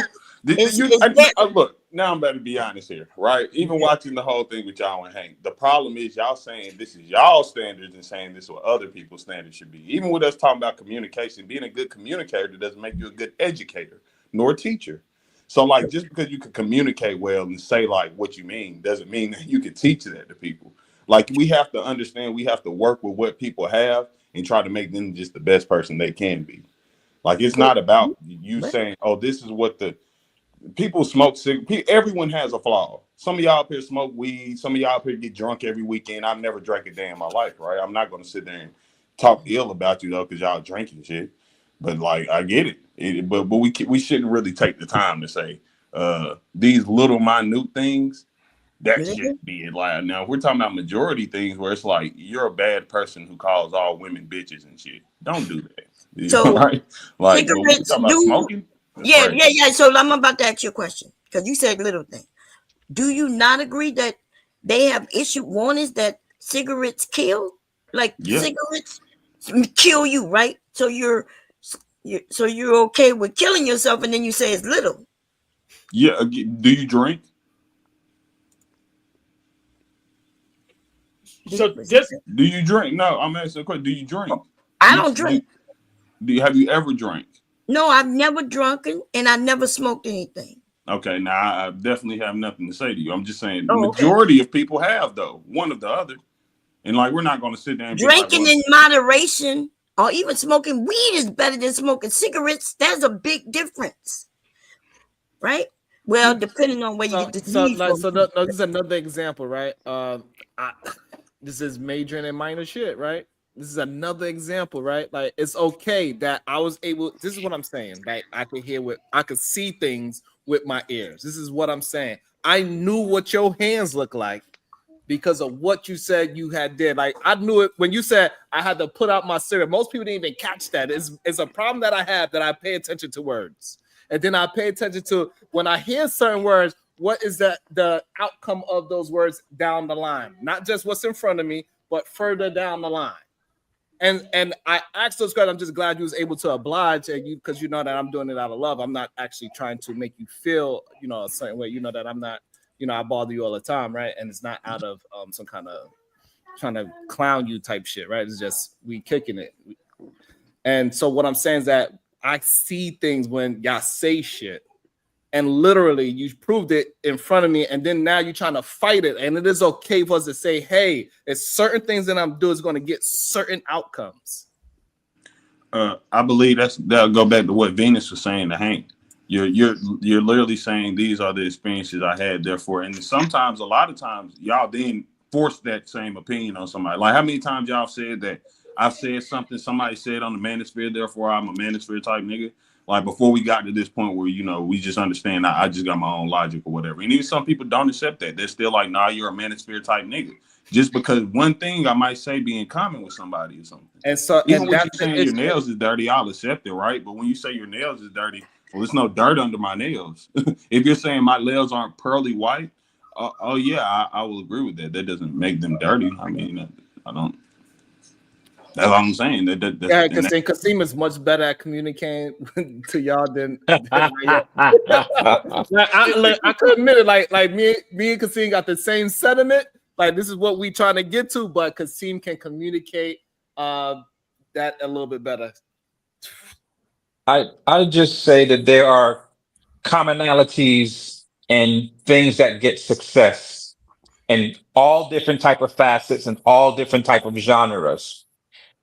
Just saying that, oh, just let him just rock itself out and let him stay in his own lane isn't doing him any good, particularly if we see areas and ways that he can improve to get a better outcome, right? Because this is all that we want for him.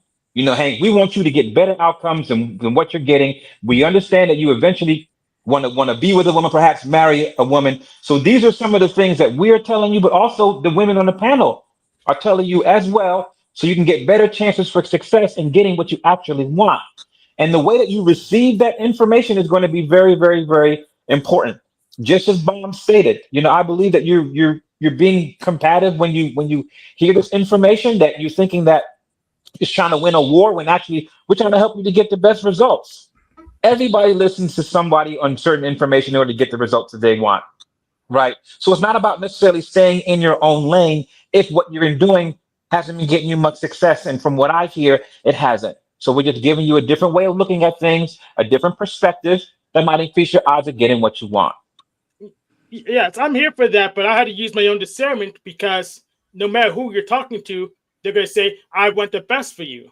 But yeah, but it's up to me to figure out if that's factual, or if they're just trying to push a narrative or just induct me into a cult. It's my responsibility. So I had to go to the process, went to a test. For example, like 10 years ago, when I was still working at a managed service provider, the head guy said to smoke. They invited me to come to the smokehouse, and I come to smoke, and that's how you be a man. And it's not. It's just it could have been the case for them, and may not be the case for you. So I had to figure it out for myself. Use my own discernment, who's right, and that's why the process is kind of difficult. So, Hank, let me ask you this, Sam, before Sharon goes. How many people in your life do you intrinsically trust, and all those people around you? Trust is intrinsic. Trust is contextual. I'm going to ask you again. Who in your life, right, that you can trust with sound knowledge, that you believe that they have pretty much the good intentions of you having a good outcome and not meaning you any harm? How many of those people are in your life? Right now, if I'm being honest, zero. Trust is contextual. Trust is contextual. You had to figure out if first of all they had a clue in the context. You had to start there before then you can trust them. Once they say they provide that's base information to just can make sense in context. Then when you go to contextual based, then you can trust everyone for something. You trust everyone for something, but it's contextual. So someone that you don't have a really close relationship with anybody, a family member or a best friend or anything like that. You don't have anything like that. Yeah, I would say that. I'm around with the help. So so let's say, for instance, those individuals that you trust and you think they're not out to get you. If they are giving you the same information that we are giving you, right? It doesn't matter where the information is coming from, but the source is pretty much the same. Yeah. Would you agree with some of the things that we're saying? Yeah, when it's the same, it's easy. But with the problem is when it's not the same. I had to use my discernment. I had to figure out who knows what they're saying. And that's why we had to go through this process. Do you believe that how you physically look and your appearance makes a big impression or says something about you and your values? Of course. So then why would you have an issue with Sharon and everyone else on this panel saying like, hey, there are better ways to present yourself to the world, right? By changing certain ways that your clothes fit on you. What would be wrong with saying something like that? So well, we could go back in the video. That's not what he said. Sharon said I was dressing like some guy in his 50s. It doesn't matter. Just answer the question. Like, No, we don't have to go back. We don't have to go back. Just answer the question moving forward. Hank, just answer the question moving forward. We don't have to go backwards into whatever the miscommunication. Well, Kashim's going backwards. What I'm saying, he understands literally only, Sharon. That's what I'm hearing. Right. He's literally, yeah. Well, if we go figuratively, then we're talking past each other. No, Hank, I want you to understand that is in the conversation. He's not going to be there. Say it verbatim, every exact word, but if you understand the overarching point what he's trying to get at, just talk to that so y'all can have the conversation. Don't worry about the exactness of the wording. Go ahead. But well, we're talking past each other now. I clarify what I heard and what I didn't hear, so we don't talk past each other. But say just go general, then generally you say, well, I'm just refusing anything you say, even though I changed my outfit literally on the show. So do you honestly believe that we are trying to lead you astray and lead you down a path that you won't get the results you're looking for? Honestly. I don't honestly know that, but I have to use my own discernment because if I picks up some advice that's bad for me, it's my fault. So what is your discernment telling you now about what we've been telling you about? I had to test it still. I had to test it. I don't know yet. I had to test it for myself. So. No, when you say discernment, that's fair. So, no, that's fair. How do you discern though?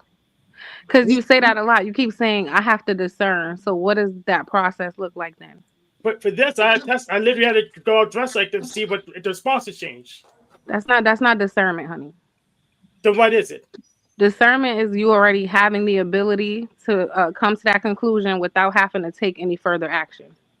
Okay, I have no discernment. I had tested.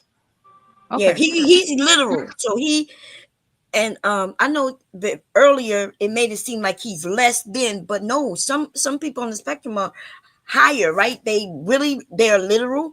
They can remember what you say word for word. You know what I mean? So I don't want it to make it seem like I was saying that he's less than. He could be actually more, like his memory could be better word for word. It's just different than most of us in society. You know what I mean? And so, yeah, he's literal. So if you use a word, he's going to go with that wording. Yeah, and then that's why he goes where, hey, but you said, and what happened was, and this is what KT does as well. But what you said was, and reason why I didn't reason, and the reason, and the reason, and the reason. Now we have right, and then we having a meta conversation. We having a conversation about the conversation instead of just understanding. I tried to explain to him, like, hey, just understand the overarching point, just so the conversation can move forward. Don't get so stuck on the literal sense and recognize that sometimes you could get caught on the literal sense instead of moving the conversation forward. Like, like how we want KT to have some better looking fingernails. Like, goddamn. Stop smoking. So I'm not that good reading your mind. So I had to clarify. I had to clarify what you mean because I'm not that good at reading your mind. It's right. So that's a process I had to go through. Otherwise, I'll just Hank, you doing it right now? I have. It's just a process. You don't have to. No, hold on, Hank. That's what I'm saying. You don't have to, right? We are all here in the conversation. We all understand each other. You are not lost in the conversation. We are with you in the conversation. You don't have to reiterate where you at in the conversation because we are in the conversation with you. So you don't got to be concerned that we are confused at your position. We are doing it together. We are all in the same conversation. So there's no need to go backwards in the conversation because we are trying to move forward. But like she went backwards, and I think there was a misunderstanding. Okay, we're gonna change the topic back to KT, and the secret and the fingernails. But yeah, because y'all, he's right. Because he brought it back with it. Okay, he's right. Go ahead. Wait, did he say I'm married? I'm good. So that means like he don't have to care about his nails now. I hope he didn't say that.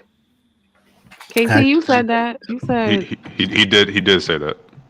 okay. Actually, But being married, it should be more of a concern, right? Because, like, bacteria, your hands be in places. You should be more concerned because you're married. Facts, Venus. Oh my God, I can't imagine the dirty nails being in. Oh no. KT, what you got to say about yourself? KT, know we love it. We mess with him. So I guess every time when KT say, "Hey, babe, talk dirty to me," she be like, "Yo, fingernails, nigga." Damn it. Yo, goddamn Newport breakfast so damn dirty. Don't they get them dark lips too? The lips get darker. I think that's more from smoking blunts because they go all the way down to the end of it, and so it burns their lip. That's why it's Oh, that's lip burn. God damn. Yeah. Because so with a cigarette like a Newport, it has a filter on it, so they don't really burn their lip unless he doing like how he said he doing the mechanic and he's smoking the goddamn filter too. Then that's when it's too hot. Yeah. Okay. I apologize. I wanted to answer Venus when she says, I mean, I don't play with coochie. I'm a grown man. Ain't no need to do all that. I mean, I understand foreplay, but I'm definitely not about to be fingering you. I can just put actual work in you. Beyond that, it's actually almost been an hour. It's crazy. You said what? Now, you're supposed to say, huh? I like when you say, huh. But I want to get back to the entitlement part, right? So because you didn't get to finish answering KT. So my problem is that a lot of men, they feel like as if because they did all the right things, that is why they woman is supposed to do something for them. And that's another problem. That's the entitlement part. I'll go to work. I'll come home. I don't bother you. I don't complain. Why are you up? That's the entitlement part. They feel like they don't have to communicate and do all the compromising and all the things that it takes to actually be in a relationship. So long as they do whatever it is that men told them that they're supposed to do to be a good man, as long as they do that part, they don't have to do nothing else. That's the entitlement part. I mean, I can understand that. I don't really agree with it though, because I'll say, I mean, if you're holding up your end of the bargain, and like you said, these are the things you're saying you need to do to be a good man, and you're doing that, and then you're saying, well, I'm not saying that it's a problem saying you need more, but I guess it would be when you're saying, I guess how we look at it with men and women, right? Like men, we basically tell them like, hey, nigga, get in where you fit in. For women, we basically saying like, hey, baby, don't settle. Don't just accept that. But like with a man, it's really not that. You as a man, it's like I was saying, get in where you fit in and treat that woman right, point blank period, regardless whether you're happy, whether for a woman, it isn't about that. It's not about. Okay, so you say we tell men to do what you got to do to treat that woman right. So now my next question to you is this: the way how if a woman is cooking and cleaning, is that because you treat her right? Most likely, yeah. And there go the problem. I mean, no, we can be honest about that. Most women I'll probably ask most of the women on this panel. Most of them say they either don't cook, or if they do, it's not like they're gonna cook every day for their man. And if they do, right? It's probably because he's putting it down doing his job. So there you go. You missed it. Majority of men, right? This is why it is important that a lot of men don't realize that they fall into the red pill incest manosphere, even if they never heard of it. Y'all actually believe that the woman is doing what she's doing because of you. That's the problem. That's why y'all feel entitled. This is why you think any woman that would deal with you should be cooking and cleaning for you because of what you do. Instead of saying, hey, I got a good woman that cooks and cleans. I'm so happy that I have this woman right here that is willing to, that does all these things that I love and think that is great. Both can be true. That's the entitlement part. Both can be true. And there go the double-mindedness that I say. I can explain it. I understand you can explain it, but that's why it's dangerous. I mean, it's not double-minded. Every woman is different. So what are we talking about? They're not going to do their best job for a man that they know ain't. Like, if they know all this nigga doing is dick and he's not an actual mate, well, they're not going to sit there and put in top tier work to keep him as a mate because you're just dick. You're not a Thank you. provider. Again, there go the entitlement. And this is when the whole bad guy rep, it shows out into this entitlement factor. Y'all think because a good woman is with a horrible person, however, he got this nice woman, you start to say, hey, because that man is acting that way, he is a dick, he's an asshole, he's a bad guy. And women like bad guys. It's because y'all don't actually see women as themselves. Y'all we never said that. What I was saying earlier, you're making correlations. Y'all see whatever. I have no clue what he's talking about because that's not what we meant. Well, it don't matter what I know that y'all don't know what he's talking about, but listen to what he said in the beginning. He said, if like I, as a woman, before I even met my husband, which is true, I was already cooking and cleaning. Right, I already wanted to make sure my place was clean, and I was cooking because I had to eat myself. And let's say I love to cook, and then I met this man who loved that. In fact, that's why he loved me. One of the reasons why he saw me cooking while we was dating, right? And he saw me doing all of those things, which is why he probably chose me. And now I'm continuing to cook and clean. And for him to start thinking that I'm cooking and cleaning just for him is that entitlement, right? That's not what we were saying. But we didn't even get our point out. He just accused us of something that we were not even supposed to say. So this is what I'm saying. I don't understand like how you don't understand the words that I'm saying. No, you put something on us that we weren't saying. Yeah. You first misunderstood, and you won't let us explain it either, and then reply. Because that's not what we were. That's not where we were going.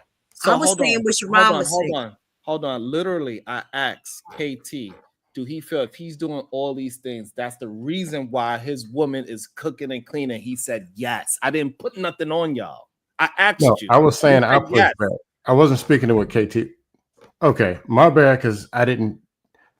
What my pushback isn't to what KT was saying. My pushback is that there is a woman A who's cooking and cleaning because that's what she does. So when she's married, she's probably gonna cook and clean anyway. There's a woman B. She's rocking with the man that she likes. Therefore, she's cooking and cleaning because it's the man that she likes. There's one who's fat, bloated, and swole. She's cooking because she wants to eat. All of these can be true. It's not just one thing. And just because it's a man and he's some angry caveman, that's not what we're even saying is existing. Multiple things can exist and multiple things can be true. That's all I was saying. Mm-hmm. But if I agreed to something KT said, I wasn't listening to what he said. Okay, that's so on now me. Saying that everything exists, how are we going to steer people into the right direction? Would it define the right direction? That's the problem. This is the double-mindedness I'm saying. No, I want you to hear it so I make sure I speak the right thing. Hold on. I'm asking you questions, right? Okay. Literally, right? And then what do? Instead of answering it, you ask me more questions. Right. You said right direction. What the right direction are we talking about? This is the problem. This is the problem with double-mindedness. It's exactly the problem. It's why we can't get men to actually build on anything because we just keep on asking questions. No, you got to ask questions to give the answers. Like you can't give an answer to something you don't know about, right? So you're saying one way is right. Stop there. So then you say, I don't know. That is the answer. If you don't know the answer, you say, I don't know. No, but he's asking because he wants to know. But you're saying it like you said something is right. What are you saying is right? Because I might say something different is right. No, I asked you again. Okay, so let me try to. I asked you what is right. Why do you care about what I'm thinking? You're the one who said it. You said, how do we get people to do what's right? Let me make sure we clear again. I asked you. So therefore, you tell me your idea of what that is, and we can have a conversation. Okay. I don't need you to answer the question how you think. I need you to answer it. I want your thoughts, not my thoughts. Not you trying to challenge my thoughts before I say my thoughts. What is your? Okay, so you want me to define what's right. Ask me questions when I'm asking you one. If you want to know what's right, I'm gonna give you what I believe is right. Whatever is best for the family, whoever can get to the thing and get it cooked, just get the food in the bellies and let it be some real food and not be bloated and swole. So now stop there. This is why I keep saying this is why you are dangerous. Because you're not giving. Because I won't tell you what you want to hear and make it the strong way. Because you're not giving any answers. Your answer is like everything is possible. That is very dangerous. So I think it's more dangerous for you to just say that that's danger, but not give. Hold on. I do not want, if I'm hiring somebody to be a project manager, I say I need this job done. I do not want to say, well, you know, we could put the tree here, but we also could put the stove there. But if you don't want the stove there, you could also put it over here. But if you don't really want the stove there, I see another option for. I don't want that person. That person is not good for leading a project. That doesn't make sense. The first about to say, question is giving what is options is Yes, bad it the leadership. first question is what is the project? Hey, hold on. So that's what I'm saying. The first question is what is the project? That's question one. I'm hired to be a project manager. What project? Why you What's went the so far scope? back, dude? What is you What's doing? the budget? My This is ridiculous. Just Yes, give them hey. the defaults then. Give them the defaults. and Bomb, we're the difficult ones. Do you see this? Right. That's why we end up being the leaders in these relationships, because these men are double-minded or don't know what it is that they want. That's why they can't find women neither, right? Then it's with these men. They're like, oh, I got the option of her, and her. And, you know, and then you're all over the place. I'm gonna Well, I hope say you it enjoy again. your I'm a bird married house. man of 6 years, and I'm 32. I'm younger than most of y'all. I'm just You being say real. you are what? I said I'm a married man of 6 years, What and does I'm that younger than most of mean? y'all. You Dude, saying like there's a that? lot of Hold people. on. All right, so hold on. It's okay. So you married, okay? So now you said that to say what? Substantiate what? Like, cause she's saying like women got to be the leaders. I'm not trying to say it like I'm the king of this castle, Even period, and Hank this is laughed all at I do. But nah, like we don't work on that basis. So my lady's the leader. She leads at what she would like to do. But when it comes to the family matters, I handle it, and she'll tell you Yeah, that. we see All right, you so hold on. babysit So, the kid. okay, so that's fine. Let's challenge that. So does she work? Does she work? Yes. Yes.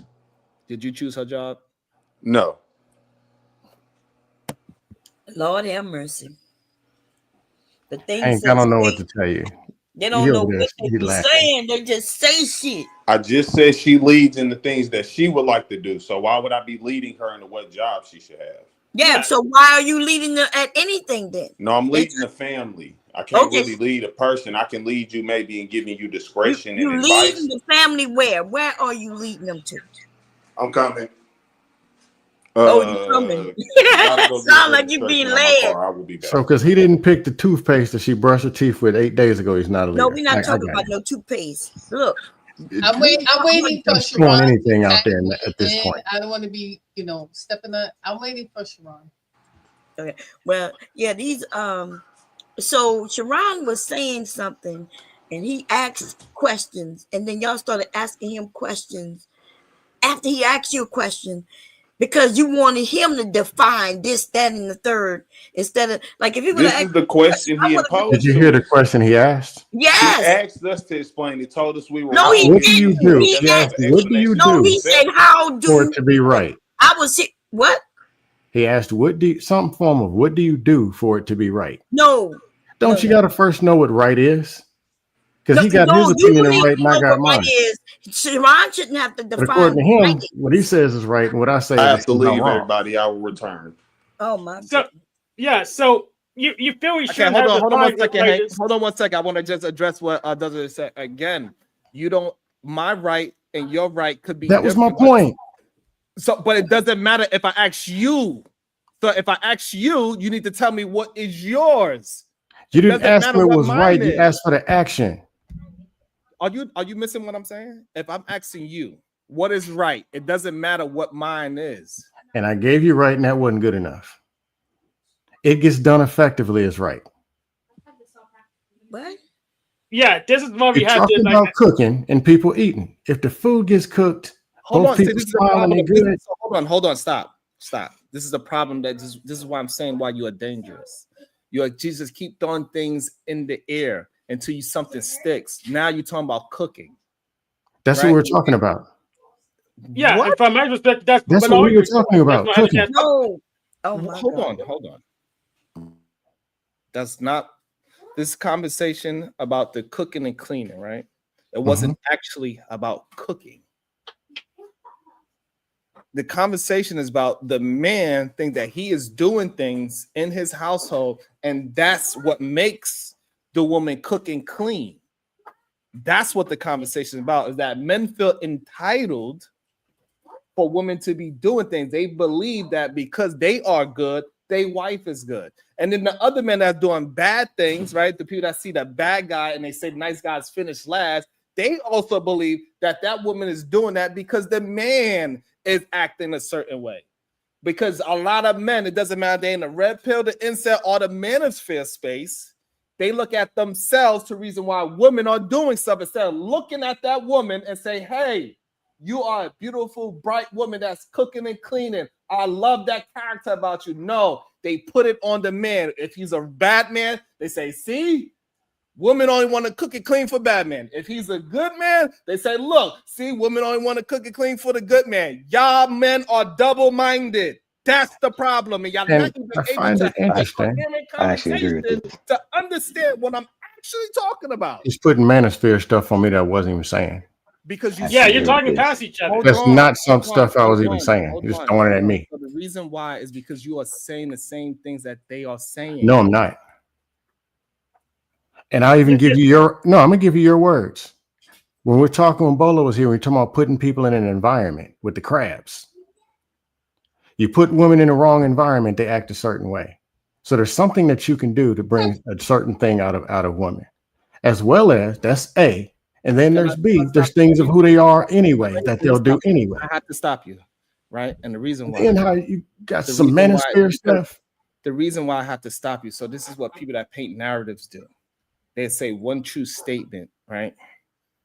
And then they would focus on that part when that's not what the conversation was about. The conversations was about putting these people in the damn place that they are in, and that we need to put blame on the people that put the crabs in the barrel.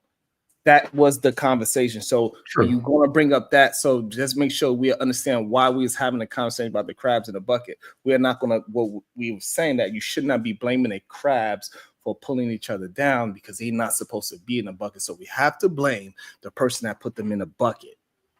I agree. I'm just talking about that part of it. It's pretty simple. There are things that your wife probably does because it's who she is anyway, and the stuff she was already doing. Then there could be things that she's doing because of the way that she treats. Both things can be true. No. That's all I was saying. And that's what I'm trying to tell you. That's and you're saying no, it's not true. This is where the entitlement. And I'm just going to disagree. And it has nothing to do with entitlement.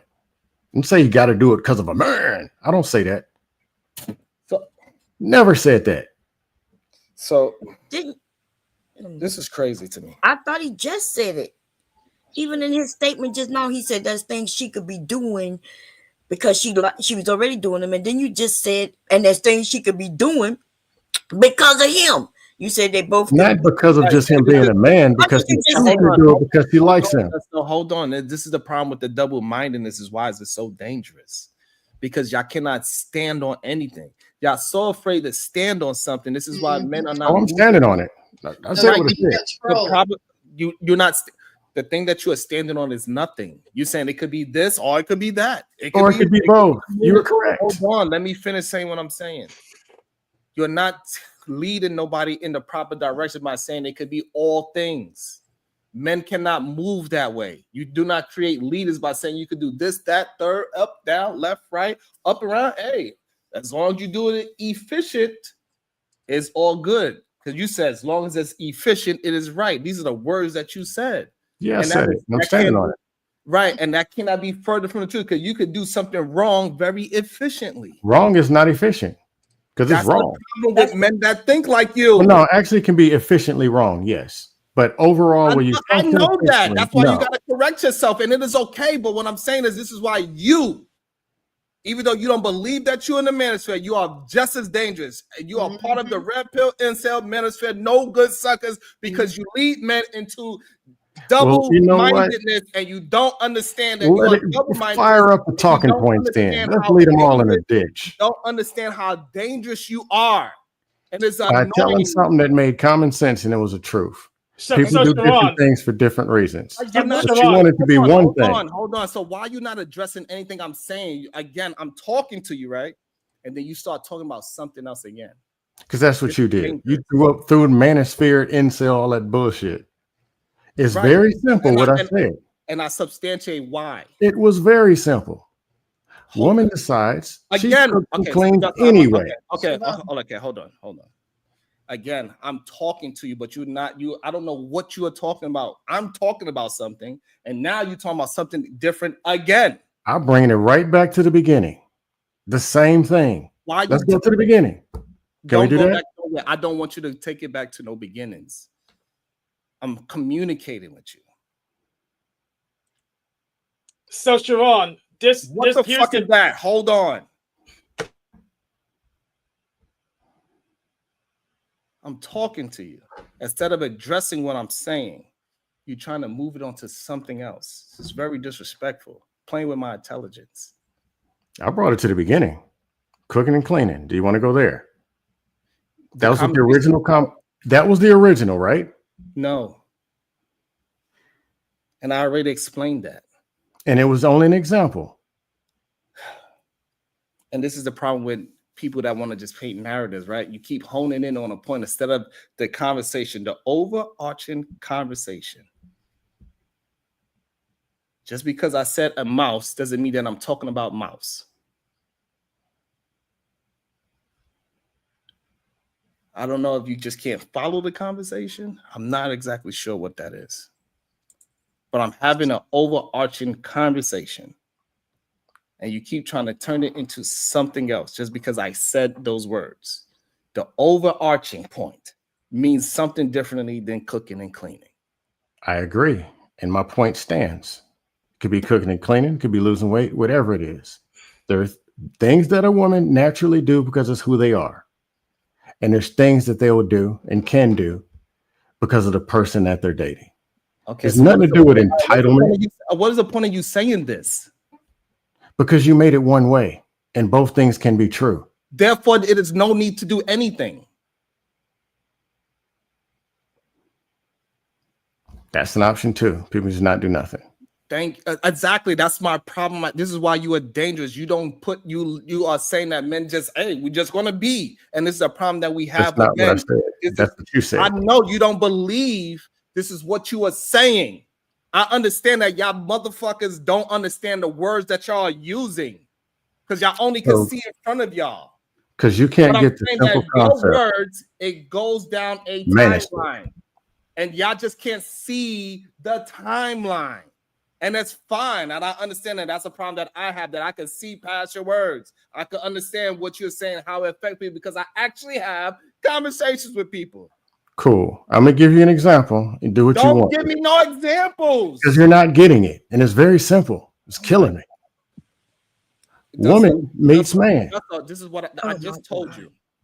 That I'm having a conversation with you. And you keep on not answering anything I'm saying. So I'm just going to move it. I'm going to move the conversation on because you think that you're conversing with me, but you are not. Cool. Exactly. You got it. Cool. Your show, your choice, and I'm standing on exactly what I said. You ain't standing on nothing though. You cool. I sat on it yourself a couple of times. I didn't tell you what you wanted to hear. Okay. So therefore, manosphere. Okay. Again, so this is what narrative painting is, right? You telling us what we don't. What I said was pretty simple. Right. And then if anybody wants to kick me off, it's not going nowhere. Nobody doesn't want to kick you anywhere. Stop it. Yeah, y'all can kick me for $10. I'm on sale right now. No, Hank, no. Hold on. Welcome to the show, Aaron. Thank you. How's everyone doing? Hi, Aaron. Cool. Hello. Wonderful. Hey, Aaron. Greetings. What do I do? Where would you like me to start? Anywhere but here. God damn it. Anywhere but okay. Let me try this. Let me know if it's not working. Mr. Hank, you don't seem to trust people that say they have your best interest in mind when giving you advice. Is that a correct summation? Yes. So that's why I had to test them to see if they're at least internally consistent, because that is a very good filter to sweep out good 99% of BS.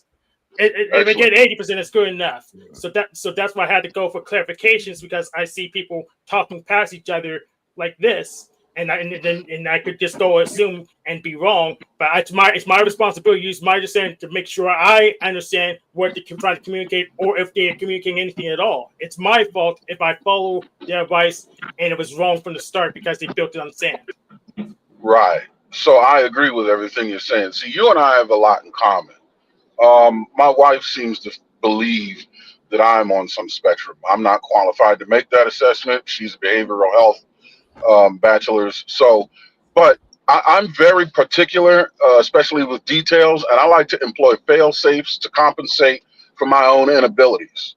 Right. So what you're doing is just employing a fail safe to ensure the outcome that benefits you has a greater probability, because maybe you don't discern the way most folks discern things. And that's okay with you, because it's not up to them to decide how you discern things, because they're not discerning things for you. And even if they were, you would have to verify that you can trust not only their ability to discern things, but they will discern things as a voice for you. So I totally get what you're saying.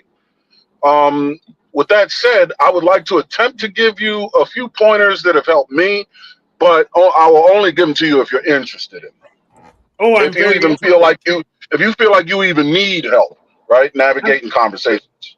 I am very interested. Go ahead. Okay, so one thing I do around being very literal and very precise with things is, the first thing I understand is that people just aren't going to be as precise as me. I don't know that for sure, but that's, due to my experience. So what I do is I use that and employ it as a tool. My precision, I look at that as a way of having more information to discern one thing from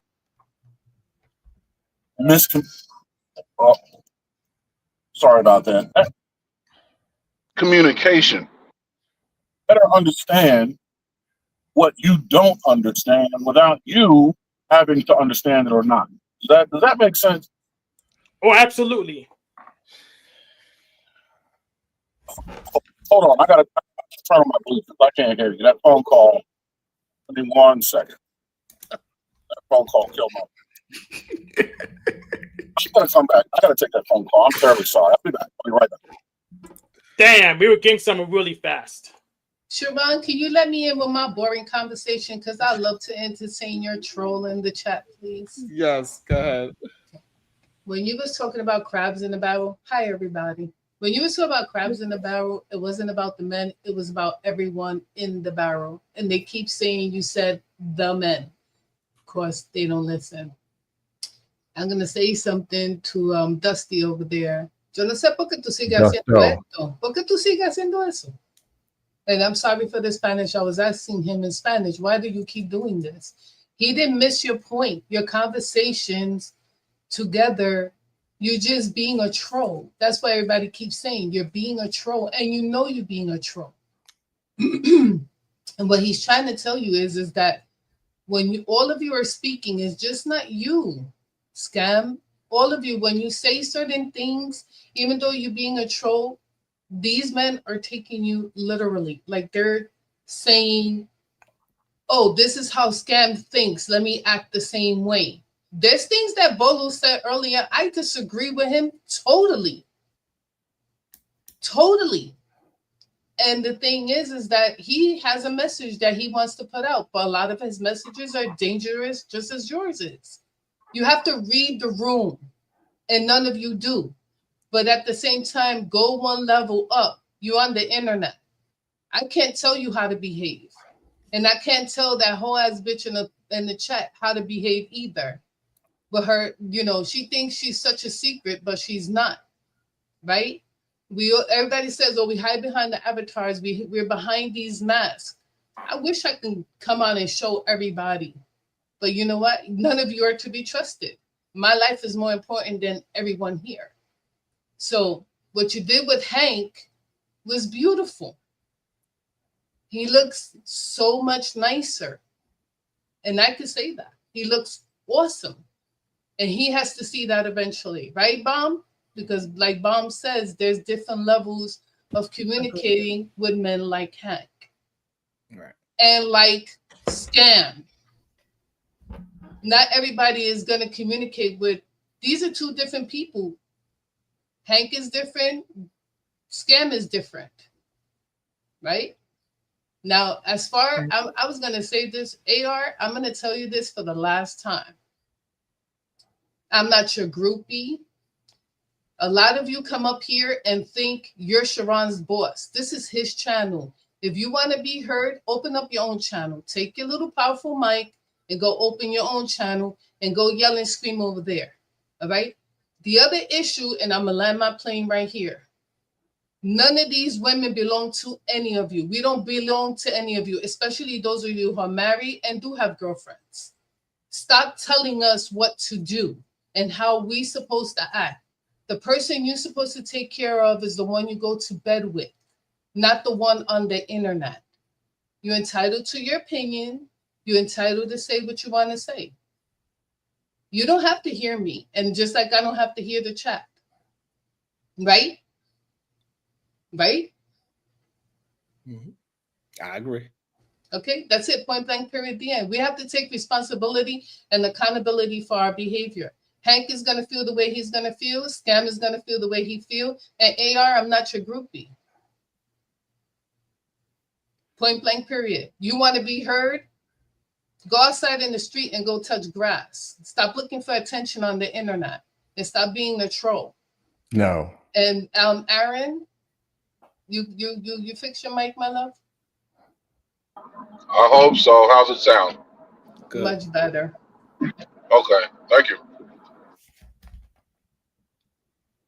Mm-hmm. No to the trolling part.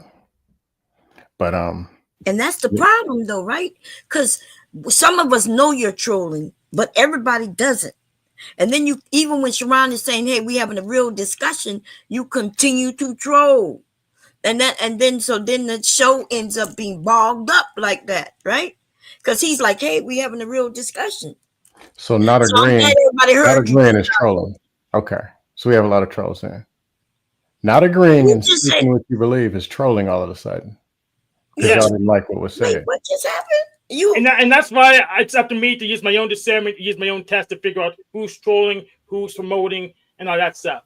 Right, Hank, right. Because you just heard him say, when she said, stop trolling, you heard him say no, right? Didn't you hear him say I'm not that? going to stop trolling.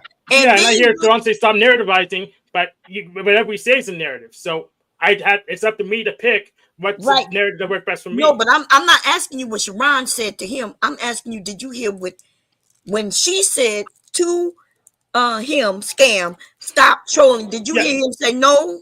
Scam said he wasn't trolling. Wait a minute. And to stop trolling, I'm probably not going to do that. Wait, when she said, I'm not going to stop. I'm talking to Hank right now. Hank, I need you to answer my question. When she told Scam to stop trolling, what did you hear him say? I said he said, no, I'm not trolling. No, I said, no, I'm not going to stop. He said, no. He said he's not going to stop. So okay, yeah. So we got to be clear, baby. So then he said he's not going to stop because he always says that. We know him to be a troll. Mm-hmm. And so there's no confusion. And then when I'm like, yeah, that's the issue. Sharon even said, hey, like, you trolling. A lot of people don't know when you're trolling. You need to, and he says he's not going to stop. But just now he wants us to believe that, well, in that moment, I wasn't trolling. So how are we to assess when he's trolling or not? And that is the troll all in itself. Cool. And he knows it. You see smart enough to know. And before you go, Scared, and that was to everybody that said that he wasn't trolling. He already admitted that he's not going to stop trolling. So, hey. Yeah, pretty much. And Sharon, you know me. Directly out of his mouth. No, but no, I understand that. However, what I'm saying is that, like, hey, people just don't understand. Like, they'll say, no, Sharon, how is he trolling? And then you will literally say, I ain't gonna never stop trolling. They're like, but I still don't think he was trolling. It's crazy. Sharon, you know when I'm trolling, when I'm not. Which is why early when you blasted me when I was trying to speak about, you was talking about dressing and whatever, and you blasted me talking about trying to be funny. You knew that wasn't it. I was trying to bring a certain point to the fact that mindset and attitude trump the way that you dress. Kasim got what I was trying to say, and I wasn't trying to be some outlier stuff, but you accused me of it. Was it true? No. This statement: there's a woman who says, I'm going to lose weight because I want to look tight, slim, and trim for themselves. Then there's a woman who the man's treating her right, and she decides to go to the gym with him. Both are true. I'm standing on it. They call it trolling, not trolling, call it whatever you want. Y'all don't stand on that. I'm standing on that. This happens every day. It's probably happening in your own marriage. There's some things that she's doing because of you, some things she's doing because of her. And you know this. But somehow, red pill, manosphere, simp, you're being emotional. Somehow I got thrown into that. Do you not see how? Wait, I like what he said. Right, let me ask you this real quick. You know what? Maybe let Aaron talk to it, because I tried, you tried, Bob. Maybe Aaron. No, when I talk, he understand exactly. Okay. People understand. Y'all, some of you men don't see that. I'm asking this though. When a woman, Bomb. You can't hear me? I can't believe this is even an argument. Y'all can't hear me? Hello? Did I get paused out? Sharon, I can hear you. Y'all can hear me? We can hear you, but everybody pause. Can y'all hear me? Yeah, we can hear you. Okay. Okay, so let me ask you this, Cam. When that woman goes to the gym just for that man, does that last a very long time? Or is that fakeness that I thought we all said we don't like, when people doing something just to get your attention? As soon as she gets your attention, she continues to do that? Do she end up with that is a great question. I'll answer it. If the woman is doing it for herself, and probably if you're getting arguments and things start changing within a relationship, you're still going to go to the gym. If she's doing it for you, and then all of a sudden things ain't going right, it might go up and down. It probably will. So you have a good point. Okay, that's all I want to say. Go ahead. No, hold on, Bob Terry. I agree with that. So if a person wants a woman who's cooking and cleaning, they're probably better off finding one who's doing it anyway, versus trying to love her into doing that. I agree with that. But they both still exist, is the whole point that me and the other guy were trying to say. Right, they exist. But Sharon is talking about a message that you share with men that's going to be helpful. Not that one that may work for a short period of time and it may go away. You see what I'm saying? So we understand that what you were saying is true to a degree, but he is saying, what are we teaching? What are we teaching these men or women, right? What are we teaching people? And why would we teach them the one thing that may not work?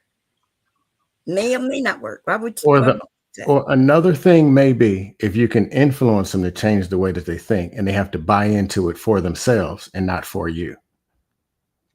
Like they buy into the whole fitness thing. Hey, 150 pounds is better than 210. Right. But then it's going to them believing in. I'm probably actually going off track, but I might be going off track. But what I'm saying is, I understand. But both of these still do exist. Was the whole point that I was arguing. And Aaron, you see how they try to blame me for this shit, Aaron? I mean, this particular situation is definitely bizarre. I think scam is I don't think he knows what really he's doing. Do they both exist, Aaron? What? Yeah, I mean that conversation. Yeah, I mean, you want to have that conversation, or is this the trolling conversation? My whole point was that both exist. Now that Bomb Cherry asked a more detailed question, I provided more detail. Is this what we're doing, Sharon? You want to go down that one or the troll one? I just want to know what I'm talking about. Now it's trolling. No, I asked Sharon. I'm not talking to you. I already got the question answer you gave me. I don't even know, because they blaming me anyway. So either way, I don't even know. All right, so let's go down the path of someone doing something for someone. Here's the way I see it, right? Yes, a woman that cooks and cleans is cooking and cleaning for her man. Because the advice would be, if you're a woman who cooks and cleans and you're with a man who you don't feel is deserving of the value that you bring by cooking and cleaning, then the advice would be that you leave him and find a man that is, which means you're no longer cooking and cleaning for him. If you're with a man that you bring value to, that you deserve, that you feel as though brings enough value to you, to where it's worth keeping because the value proposition is beneficial to you, and you continue to cook and clean to ensure you stay there to continue to reap those benefits, then you are cooking and cleaning exclusively for him. Now, the fact that you cook and clean he may not be the progenitor of that, but that's you developing a value in yourself that you can offer to someone else to ensure that the value that they bring is something that you can benefit from. And the moment that contract is breached, it should be severed, which means you're not cooking and cleaning for them anymore. Aaron, you just proved my point that they both exist. But I agree. I know. I said I would agree with that. Oh, okay. That was what me and Sharon was busting veins in our foreheads about. That's why I asked, what's conversation are we having? Because there's another conversation I don't agree, but with that one I do agree. Okay. That's the only reason why I asked, to be clear what I'm doing. That's all. Oh, okay. Now, wait. Just sidebar, and this ain't gonna take but 6 seconds. Hank, do you see how I take situations, use precision as a way of cutting through fluff? Oh, of course. Okay, that's all I wanted to know. That was just a classroom example. Now, back to scam. Yeah, but I got Sharon's veins popping out his forehead, calling me a troll and manosphere. Well, Sharon's veins are between him and him. That's between y'all. I mean, I hear you, but I mean, now that the reason why he does that is there's a different. Now that gets to the trolling conversation. If you think he's wrong for that, now we got to open up the can of trolls. What's wrong with trolls? I don't think he's necessarily wrong for that. What's wrong with trolls? Trolls your biggest. Okay, what trolls do? There's nothing wrong with trolls, but there's a problem when trolls begin to want or believe they should have the privilege of being seen as credible at any point in time. What trolls do is they contribute to the conversation under the illusion that the contribution is genuine. Right. And what the actual outcome is, the contribution ends up being disruptive. But that was the actual intention of the troll. If it wasn't, then they're not a troll. They're just someone that's contributing to the conversation, something that is not working. But that's why we have these conversations, so we can figure out the right from the wrong. But if you're going to contribute to the conversation to the degree that it fucks up the whole conversation, and you use authenticity as a disguise to get your contribution into the conversation, which is what trolls do, then you can't expect anyone to be willing to lend you any credibility, even during the times where you really need them to. Well, I guess you got to be open to the assumptions they make about you because your consistency and track record. And then when asked, are you going to stop trolling? You say, no. You took a grenade and stuck it in your own bowl of soup, pulled the pin out and started eating. Yeah, I'm going to do it. Might do it today. Okay, well then knock yourself out. Then you manosphere with this conversation then. Exactly. So therefore you just proved our point. And so now everybody can say, sorry, Sharon. There's no way he can discern when you're going to troll, even if he accepts what you're saying is true now. And how is he to sit there and look at your defense against being manosphere as not a trolling tactic? Because trolls, again, they're convincing. And the moment he acquiesces and actually believes what you say, there's a potential that your convincing trolling techniques are starting to work again. He's not going to, he has to defend himself from that. Just like Hank uses questions and clarity to defend against, you know what I mean, an inability to discern using like instinct or whatever, or the way other people do. You know what I mean? If that's how he defends himself, that's how he defends himself. But if he's defending against you because you have launched some sort of an assault, you can't blame him. Oh, well, hey, it's what it is. And people right, there you go. Exactly. Yeah. There you go. If people can't believe something that makes sense, I can't help them. Right. That's the problem. That's the problem. And the starting basis is damn talking points. Trolls make the nonsensical look like it makes sense. So when you say that, you have no credibility. Trolls make the things that make sense make sense. He said it himself. He didn't know who to believe, which means you're worse than the manosphere in a sense, right? Because you know you're putting out information that's incorrect, and the other people may not. What information that I put out was incorrect? Right, and that's how we know you. Right, that's it. We don't know. Whatever you did when you trolled. Right, just by that question, we know that. Right. You still do the opposite. When I tell y'all to lose weight, go to the buffet. Okay. All right. All right. The Cash App, it says the Advil you're going to need. Thank you so much, my brother. I appreciate that. And hey, listen, all I'm saying is that I like to call things out, and it is what it is. Is for some strange reason though, when you put a mask out on somebody and you say, hey, this is what you're doing, they don't want to just admit it. It's a little weird to me. I don't really understand it. Why do people do that? Like, it's okay. You got caught. Just say, hey, yep, that's what I did. And then we can keep it moving. I don't understand. Hey, Sharon, I find it so interesting when y'all eventually agreed with the point that I was pushing. Sharon, what's weird is that they even hear him say, I'm not going to stop trolling. I'm a troll. He's been saying this since I met him. And in fact, that's why I like him, right? He's like, but I don't take him serious at anything he says. But some of these women, right, and some of these men, they hear him and I don't understand. Like, he could say, hey, I'm trolling right now. And then they'll be in the chat talking about, no, he's not trolling. Oh, no, it's so crazy. This is what I want y'all to do. Okay, so this is what's scared to understand. Like, him that continuously troll. Now they got people saying that I be trolling. Right. Like, and this is why your tagline is scam likely. That's your handle. What are you, man? And so this is why he don't realize that people like himself is very dangerous to real conversations. You make things more confusing, and now people cannot tell who is being genuine and who is not.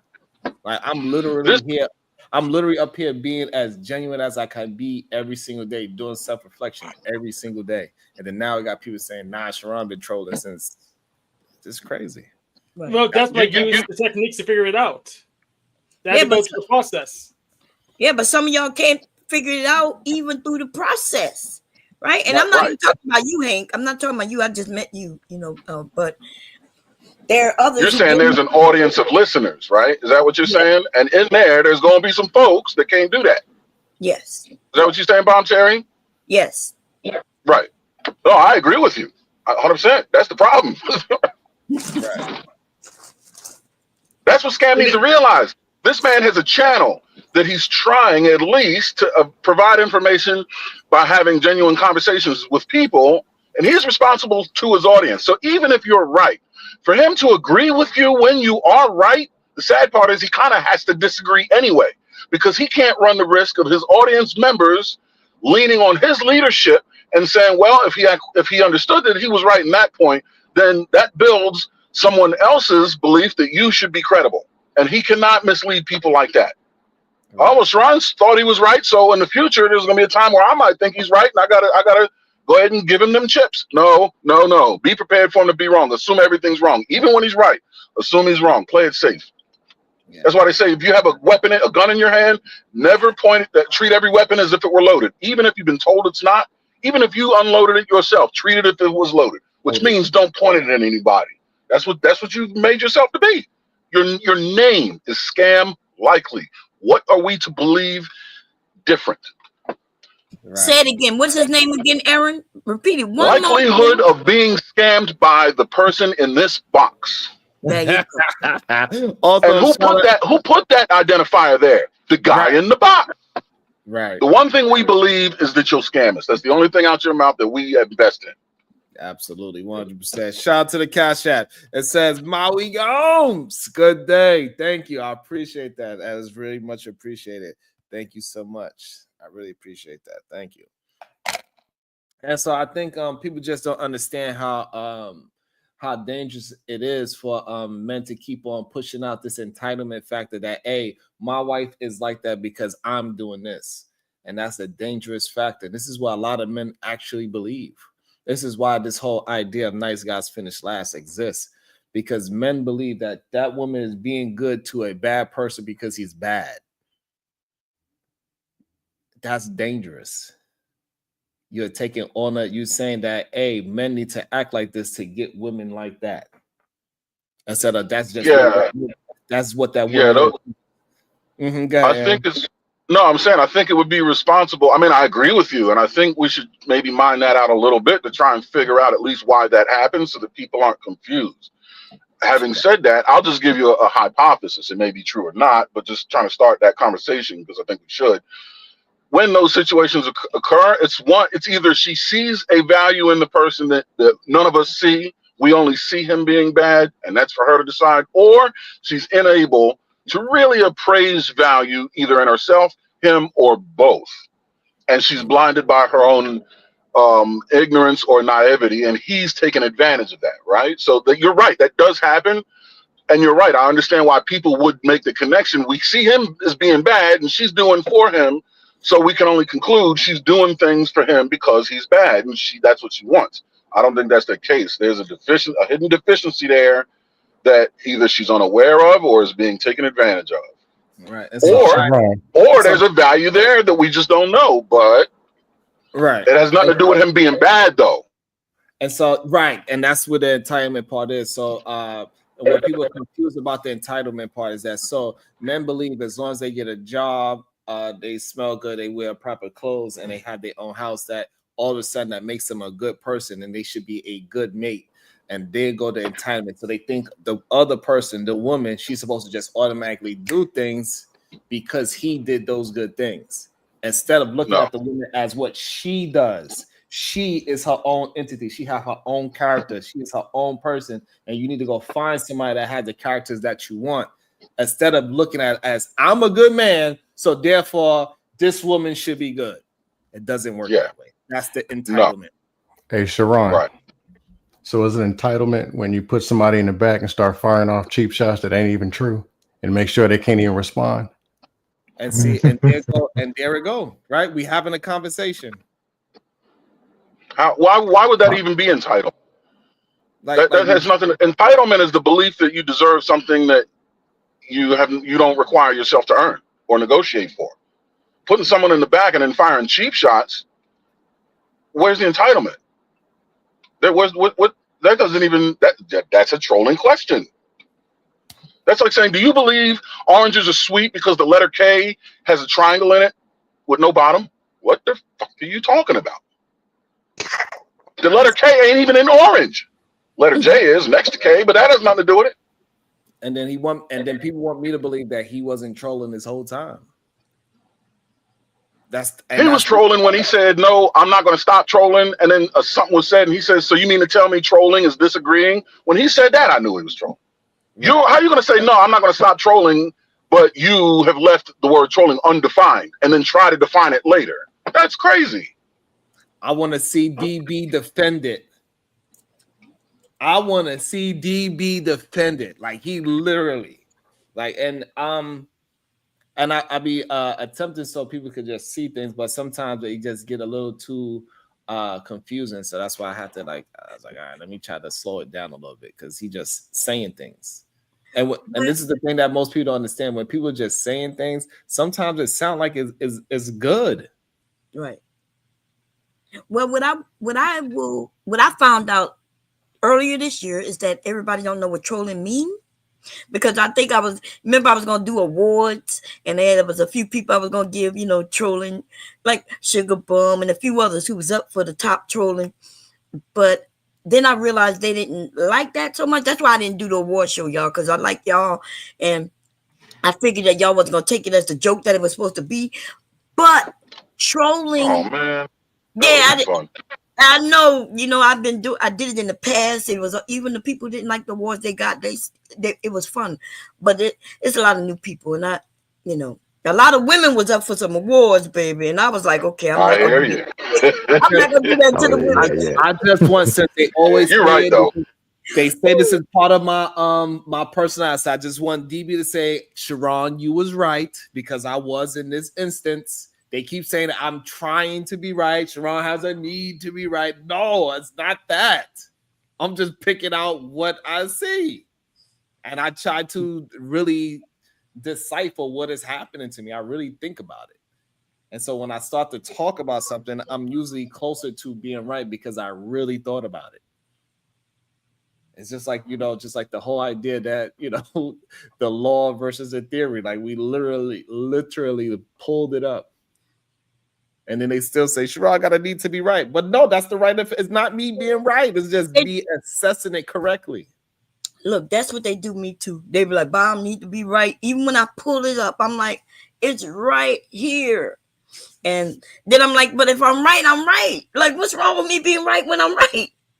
But when I'm wrong, I apologize. I don't, I get quiet and leave the subject alone if I'm wrong. I don't have no problem with that neither. And the craziest part is that they definitely see me say, oh, you know what? I was wrong about that. And be corrected in real time on my show by other people correcting me. Yes. Like, they literally see me do that. And then they say, I got a need to be right. That's insanity.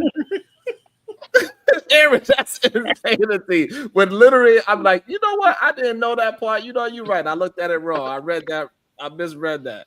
Bomb literally did it to me. Like it's not even like it's somebody that's Bomb literally did it to me. And I was like, damn, Bomb, you know what? You was correct.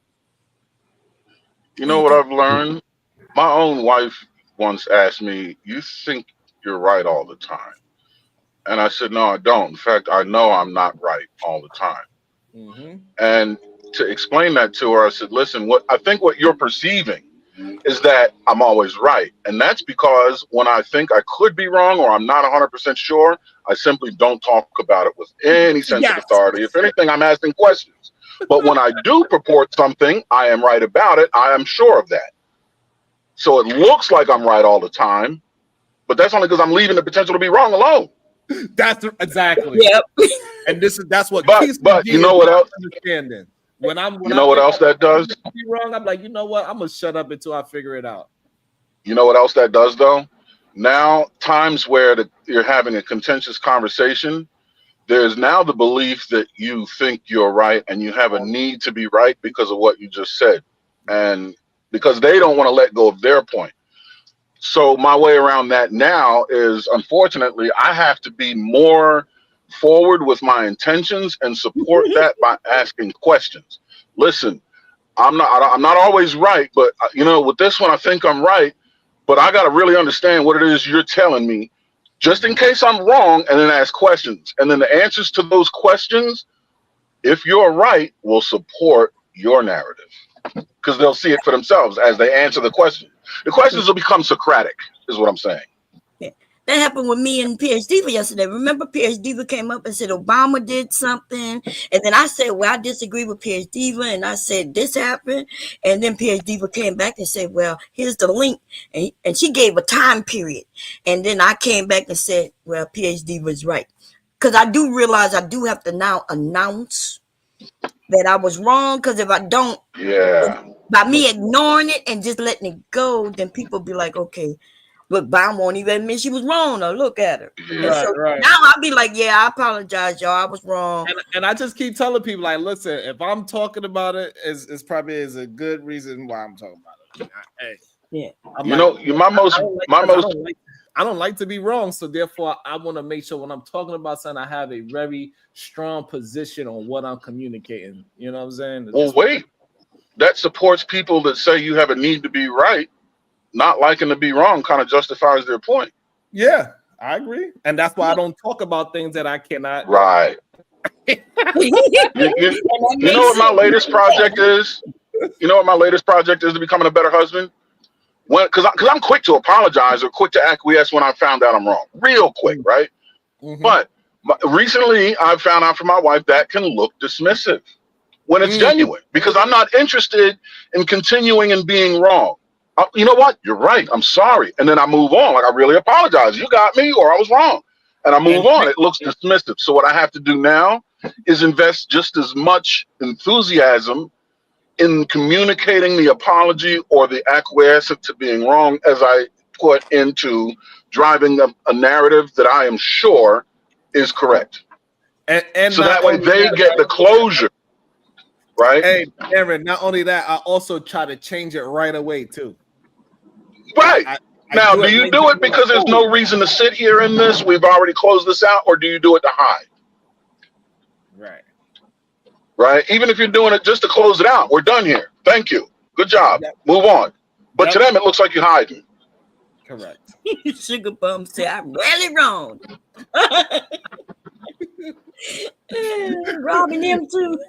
But you know, so I understand. So that's why it seems like I need to be right. So I get that. But they don't understand that I did a lot of a lot of self-reflection. I've been wrong so many times. That's why I have experience, right? I have so much experience of being wrong my whole life.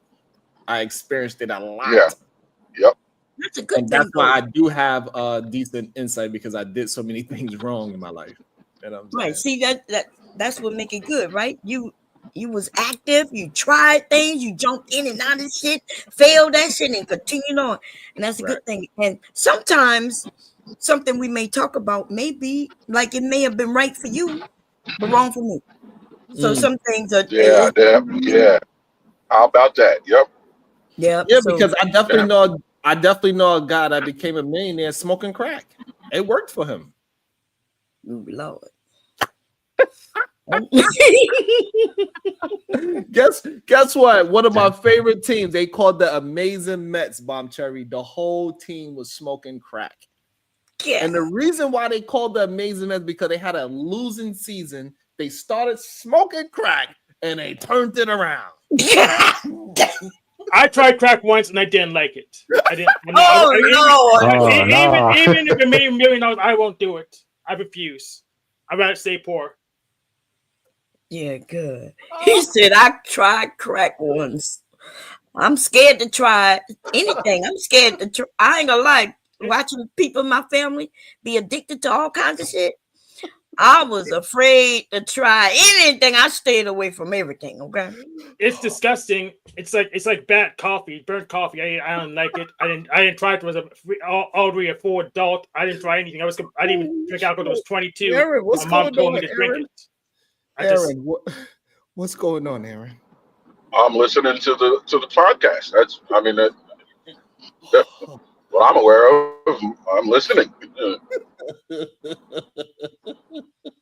I love this shit. I don't know everything. I don't even know a lot, but I know enough to know what I don't know, and I don't know what's going on. You on the East Coast, Hank, or you on the West Coast? I'm in Pittsburgh. That's East Coast. Right. Oh, okay. Yeah. Damn, you way in Pittsburgh. That's like 7 hours away. Yeah. Oh shit. You in Monroeville? I'm about 40 minutes from Monroe. You in Monroe? I'm about 40 minutes. All right. Just guessing. Is that where you are? No, sir. He in Jersey somewhere. Oh, okay. I'm in Delaware. Yeah. And I live in Montgomery County, PA. New York somewhere. Oh, Montgomery. Okay. Oh, Montgomery. Cool. Yeah, I live in Montgomery County, PA, but I travel all over the Northeast. Oh, I thought you was in Jersey, Aaron. I was wrong. Yeah. No, I'm in Jersey, New York, Delaware, from pretty much DC to Boston, and all through the mountains, and all over the place. But yeah, my home's Montgomery County. How was your trip to Boston? Didn't you went? Wait, no, where you went? Oh, it was fantastic. Oh, it was good. Yeah, it's fantastic. I got the contract, and it was an enjoyable drive. Yeah, thanks. Yep. Oh, nice, awesome. That's dope. That's really dope. Yeah. I know how it is to get that contract, boy. Woo! Oh boy. Whew. Man, to get somebody to sign, hey man, it feels good. That's it. Even if it's a small one, and that's what I operate in. I'm nobody's Jeff Bezos, but a small one is another one. I'll take it. Thank you. Let's do business. People I need to learn how to do that. Is there some class? It's not an easy thing, Bond, because like people will talk you to death. They'll get you in. Yeah. Sign and say, "Hey, I'm committed," and that's why I think also, right? Like maybe that's why some people are so afraid to get married or whatever, right? Because this one thing, like they get in bed with you all day and say, "Hey, yeah, just do this for me and do that." But when you say, "Hey, sign on this," and when that's when you kind of guaranteed I could take you to court now once you sign this. Yeah, it ain't no just my word versus yours anymore. It's like, hey, I delivered. Now you have to pay. Right. It's a different, it's different when you gotta get them to commit. I'm scared to do like jobs like yours, Sharon. I saw on Instagram a few videos where a contractor, right, did the job, and then the people come out and say, "I don't like the work." And I'm watching now. The contractors are slamming they taking the work out. Before though, you would just sue them, right? Which could take years, like Trump did, but he took people out of their companies. right? Absolutely. Gave them these large contracts, worked with them, and they was thinking they're gonna get this money because it's Trump. And then he decided to renegotiate even after, and didn't pay these people for years, y'all. Till these companies went out of business. Because it's hard when you got to pay your workers, and you don't even have the money to pay your workers because they wouldn't give you the money. Yeah. I'm scared. Hey, I've been telling people like, hey, listen, it'd be something else. I'll be dead ass broke because I'm the one that's creating the currency. Yeah. You know what I'm saying? I don't have that what's it called? I guess the parachute. I'm just out there. I just jumped out the airplane. I'm hoping you land when you get down there. We gotta grind, baby. Like, if I don't wake up, I don't eat. Like it's people don't understand how you gotta have a certain kind of thick skin for it because everything could start working good for you all at once, and it could also go bad for you all at once. All at once. Time.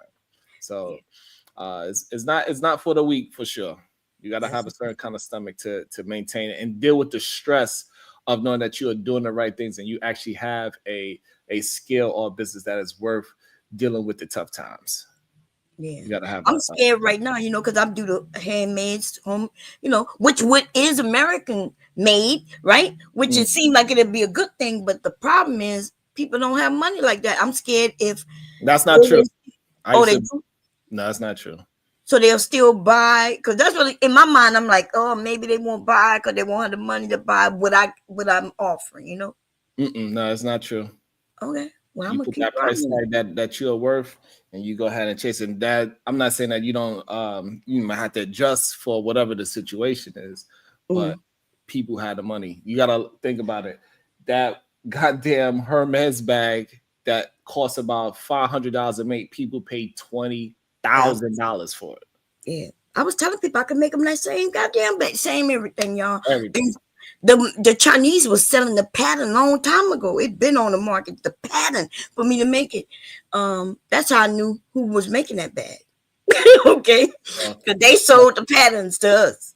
Right. So what they do is they try to convince us to be cheap, but and be afraid that somebody not gonna buy. But there's somebody out there. We just gotta be able to find the audience that is for that product and whatever that product is. Product research is very important to see who is trying to buy it. This is why it's so difficult for me to find the right garments to really push out there because I want top quality. However, if I'm going to get top quality, I got to have a top quality marketing budget because I got to go find that audience that's willing to pay for that premium of the garment, right? Because it does Gucci is not making the garment, right? They are getting the best garment suppliers, but us as the people, as long as you have a certain type of corporation, you could go ahead and buy the same garment. You just got to buy it in bulk. So you cannot just go up to any garment factory and say, hey, I want to buy 1,000 of these hoodies. You can't just do that. You got to have your business structured the same way so you can buy it. But it's a lot of middlemen that you can kind of get around it nowadays. The Alibaba gave us that SS years ago, right. Right. Yeah. Right. Correct. But and they gave good prices. In fact, they was inviting me over there, where I could come and look at the factories, and shit like that. But if you find some good fabrics, and you decide, because I'm not sure if because you did mention that the other day, I'm not sure if you in the market, but I'll buy some off you. Like if you buy some, or if you need, right, because that fabric is a lot. Because I'm gonna buy it. Hey, people don't fucking know. Mom, they don't know. Like you get some good fabric and everything is cutting. What?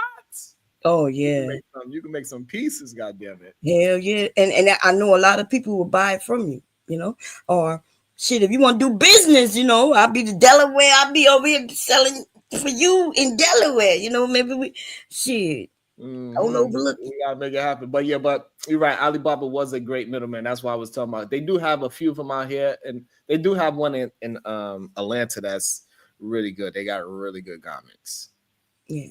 But to get into a factory, they be wanting certain things. But they kind of like you could skip the Alibaba, so you can just go straight to them instead of waiting for it to hop on a damn shipping container. Yeah. So like, hey, that game is crazy. But it's cheap. Like you could buy shit that people selling for $80 for $4 each, but they do want you to get it in bulk, like you said, 1,000 pieces. Yeah. Yeah, the MOQ, you got to get a minimum amount. So, but yeah. I like when we talk business, and I can't wait. Go ahead. No, I was saying I can't wait till Friday because I'm going. Oh, it's Thursday. I'm about to say I'm going to see that movie again. I didn't know it was Thursday. You could tell I don't go nowhere. I was in the garden all week. I was chilling up my land out there for my garden. But yeah. Go see it again. I think we did. I think we did good. We didn't make it to 100 likes. I guess I still have a little few haters left, but we still building it. Hey, we doing our damn thing. I got to get to 500 likes. So I need your help. Help me out, please, and hit that notification bell. It means a lot. Like, I don't think people understand how difficult it is to start a channel from scratch, and we have over 100 people. We had, I think, up to $160 today on this small channel. Altogether, we had 220 in the building. Okay. So even though Sugar Bum said Sharon had over 200 in a building today. Sugar Bum. Sugar Bum, baby. Woo, baby. I love it. That's my girls. They always gonna beat me up. But I love them. You know what I'm saying? Yeah, Robert, we almost there, baby. You know what I'm saying? Like, shout out to all my ladies that don't just agree with me just to agree with me just because they love me. You know what I'm saying? I love that. That they willing to curse me out. DB's like, no, Sharon, shut up. And Keisha, like, I love that shit. I say it keeps me on my toes. It makes me strive to be right every time I speak. I do not like to be wrong. So y'all keep pushing me. And y'all are the reasons why I need to be right, because I do not like y'all saying that, Sharon, you're wrong. So if anybody is to blame for the reason why Sharon always have the need to be right, it's because I don't like y'all saying that I'm wrong. So I try to make sure when I open my mouth, I am correct. Any last words, Hank? Yes, I'm going to go to the mall and get a manicure since you get them. I'll try it. Good. Just don't get no nail polish, okay? What's wrong with clear? Is clear bad or no? Yes, clear is bad too. Okay, gotcha. No nail polish. Got it. No nail polish. Just get a nice flat matte look, and it helps out. Your hands look better, especially you have a nice watch, something that if you talk with your hands, a good manicure is good. Especially just watch. This is a what's it called? Casio. Yep, Casio. Casio's like, people might have jokes about Casio, but Casio is actually pretty good watch company. But if you want to upgrade your watch, maybe you should upgrade something a little better than that one is the G-Shock. It's a little bit a better experience with notoriety of your age group of watches. This one is already a G-Shock. You see, it's hard to see in the light. This one's already a Casio G-Shock. Okay, yeah, I can see it now. Good. You're doing good. You did. Look at that. Yeah. Okay, so I like that he asking you for some information, Shaman. That's what I'm saying. He's doing good. Sound like he's putting some trust in you. Some thought, yeah. He put some thought to it, yeah.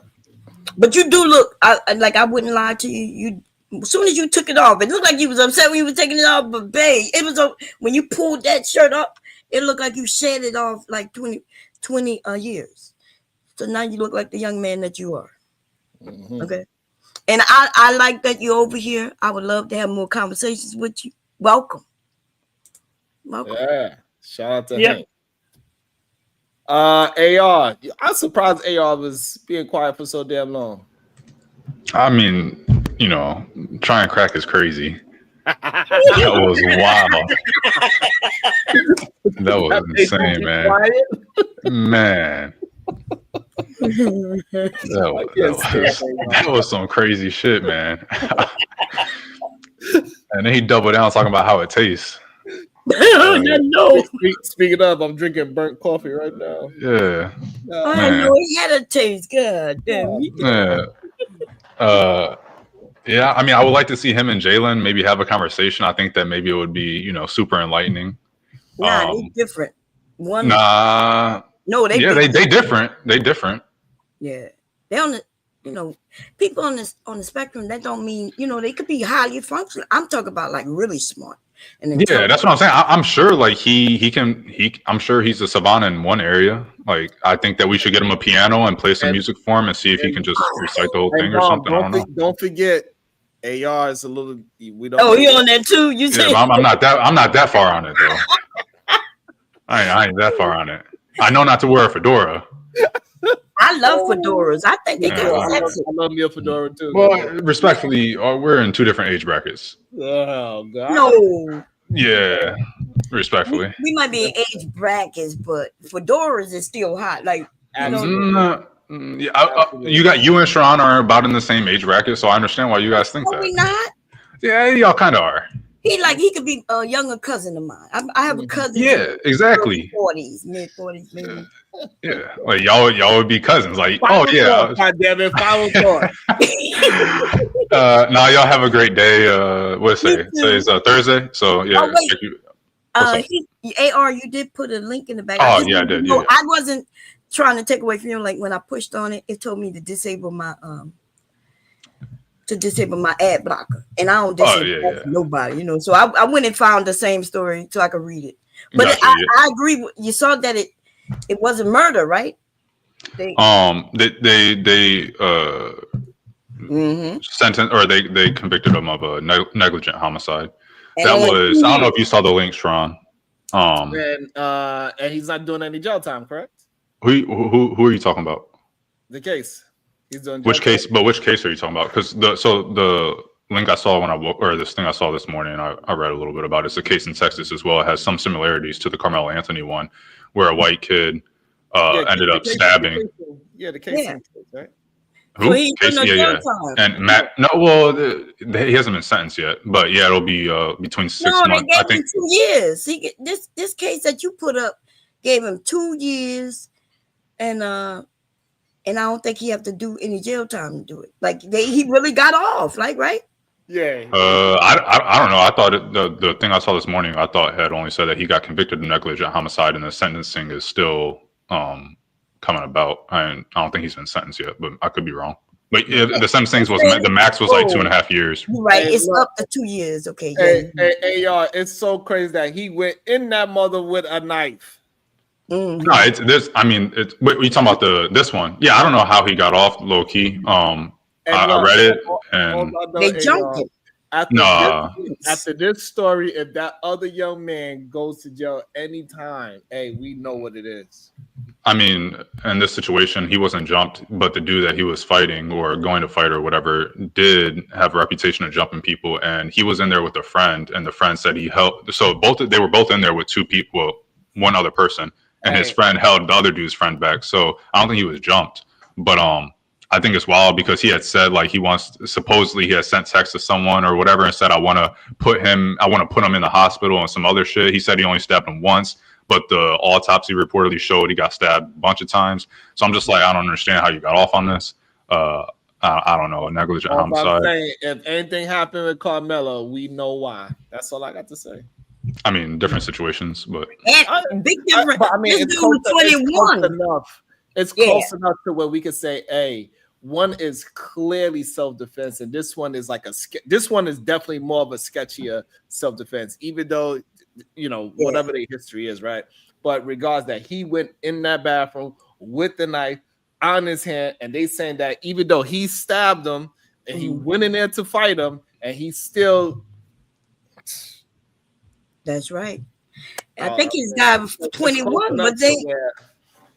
Go ahead. I'm sorry. But I'm not. Yeah, I think we're saying the same thing. Go ahead, Bon.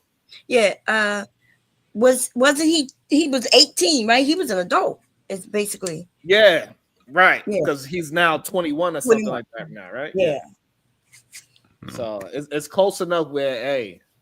But yeah, I said that because it's relatively similar. I don't know if you had already talked about it before. No, I didn't speak about it yet because I wanted to wait and I don't know. And also sometimes it just bothers me when people just lie. You know what I'm saying? Like, what you talking about? like, because I know people will be saying like, well, like kind of like what you said, like this ain't the same. Like we know, but it's that's not a lie. No, I'm saying like you want to be honest about the conversation, but most people use it. And say, okay, gotcha. Oh, but it's not that. Like the racist Twitters.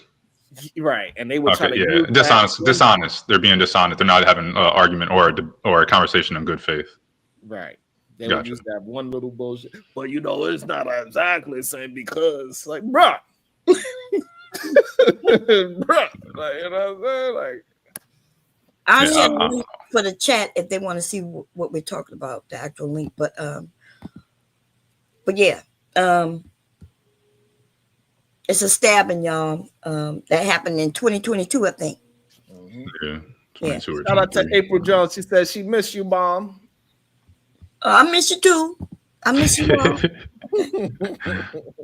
said she can't believe you're still around in these YouTube streets. Oh yeah, she's still kicking ass and being funny and doing her raps and all that. She still doing her shows. She's still teaching people how to goddamn sow. It's also sold. How they do it when you sow into the ground? Gardening. Yeah, gardening. Right now, yeah, I'm on my gardening tip, y'all. I showed y'all how to make wine, bread, pies, food, and all from scratch. Goddamn.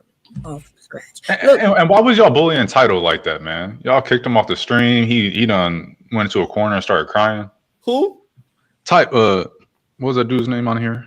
The troll or the one that said he troll? I don't know who the hell he is. Damn likely. Yeah. He was over here trying to have a conversation with y'all. You kicked him into the back. You let him back up. You know, I might have instigated a little bit. I told him, I was like, me personally, I wouldn't let that happen. I was back there talking to him. I told him when he got on, I was like, you should address it. And then as soon as he got to speak, he was like, oh, is it an entitlement for you to kick me in the back? And I was like, dang, they did it again, man. That's crazy. Kasim, do you got any final thoughts? Kasim might be in his meeting. I'm not sure. Seems so. Aaron, what's your final thoughts, sir?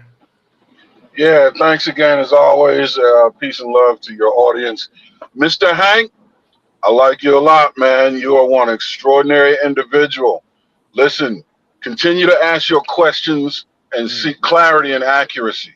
And when you communicate, continue to be thorough and unwavering. If other people don't have the intellectual stamina or intellectual prowess to keep up with that, it ain't your problem. Now, if you want to make things a little easier and compensate for other people's apparent shortcomings compared to yours, then you should use these things as a tool. What they see as something that's a hindrance, try to figure out a way to make it a tool, form it into some sort of charismatic way of presenting yourself. That way they'll keep them calm and interested enough to deal with you. But you got to protect yourself, and there's nothing wrong with the way you're doing it. In fact, I think it's superior because it cuts through the fluff. It identifies the flaws. People hide their intentions, and you're clear with yours. So if there's a miscommunication, chances are it ain't on you. Just be prepared for people to judge you because they don't like you. It's really because they don't like the inefficiencies in themselves. You are my guy, man. Keep striving for everything you want in life. If it don't come, fuck it. If it does, it's because you earned it. Ooh, that was awesome. I like that. Yeah, I like that a lot. I try to give Jalen some time to hit the link, but I think we should not allow Jalen to mess up what Aaron just said. That was beautiful. Maybe he's gonna add on, and that's gonna be enlightening. Well, you know, yeah. He. Don't get mad at me, nigga. I'm here telling the truth. If somebody else should have told you this.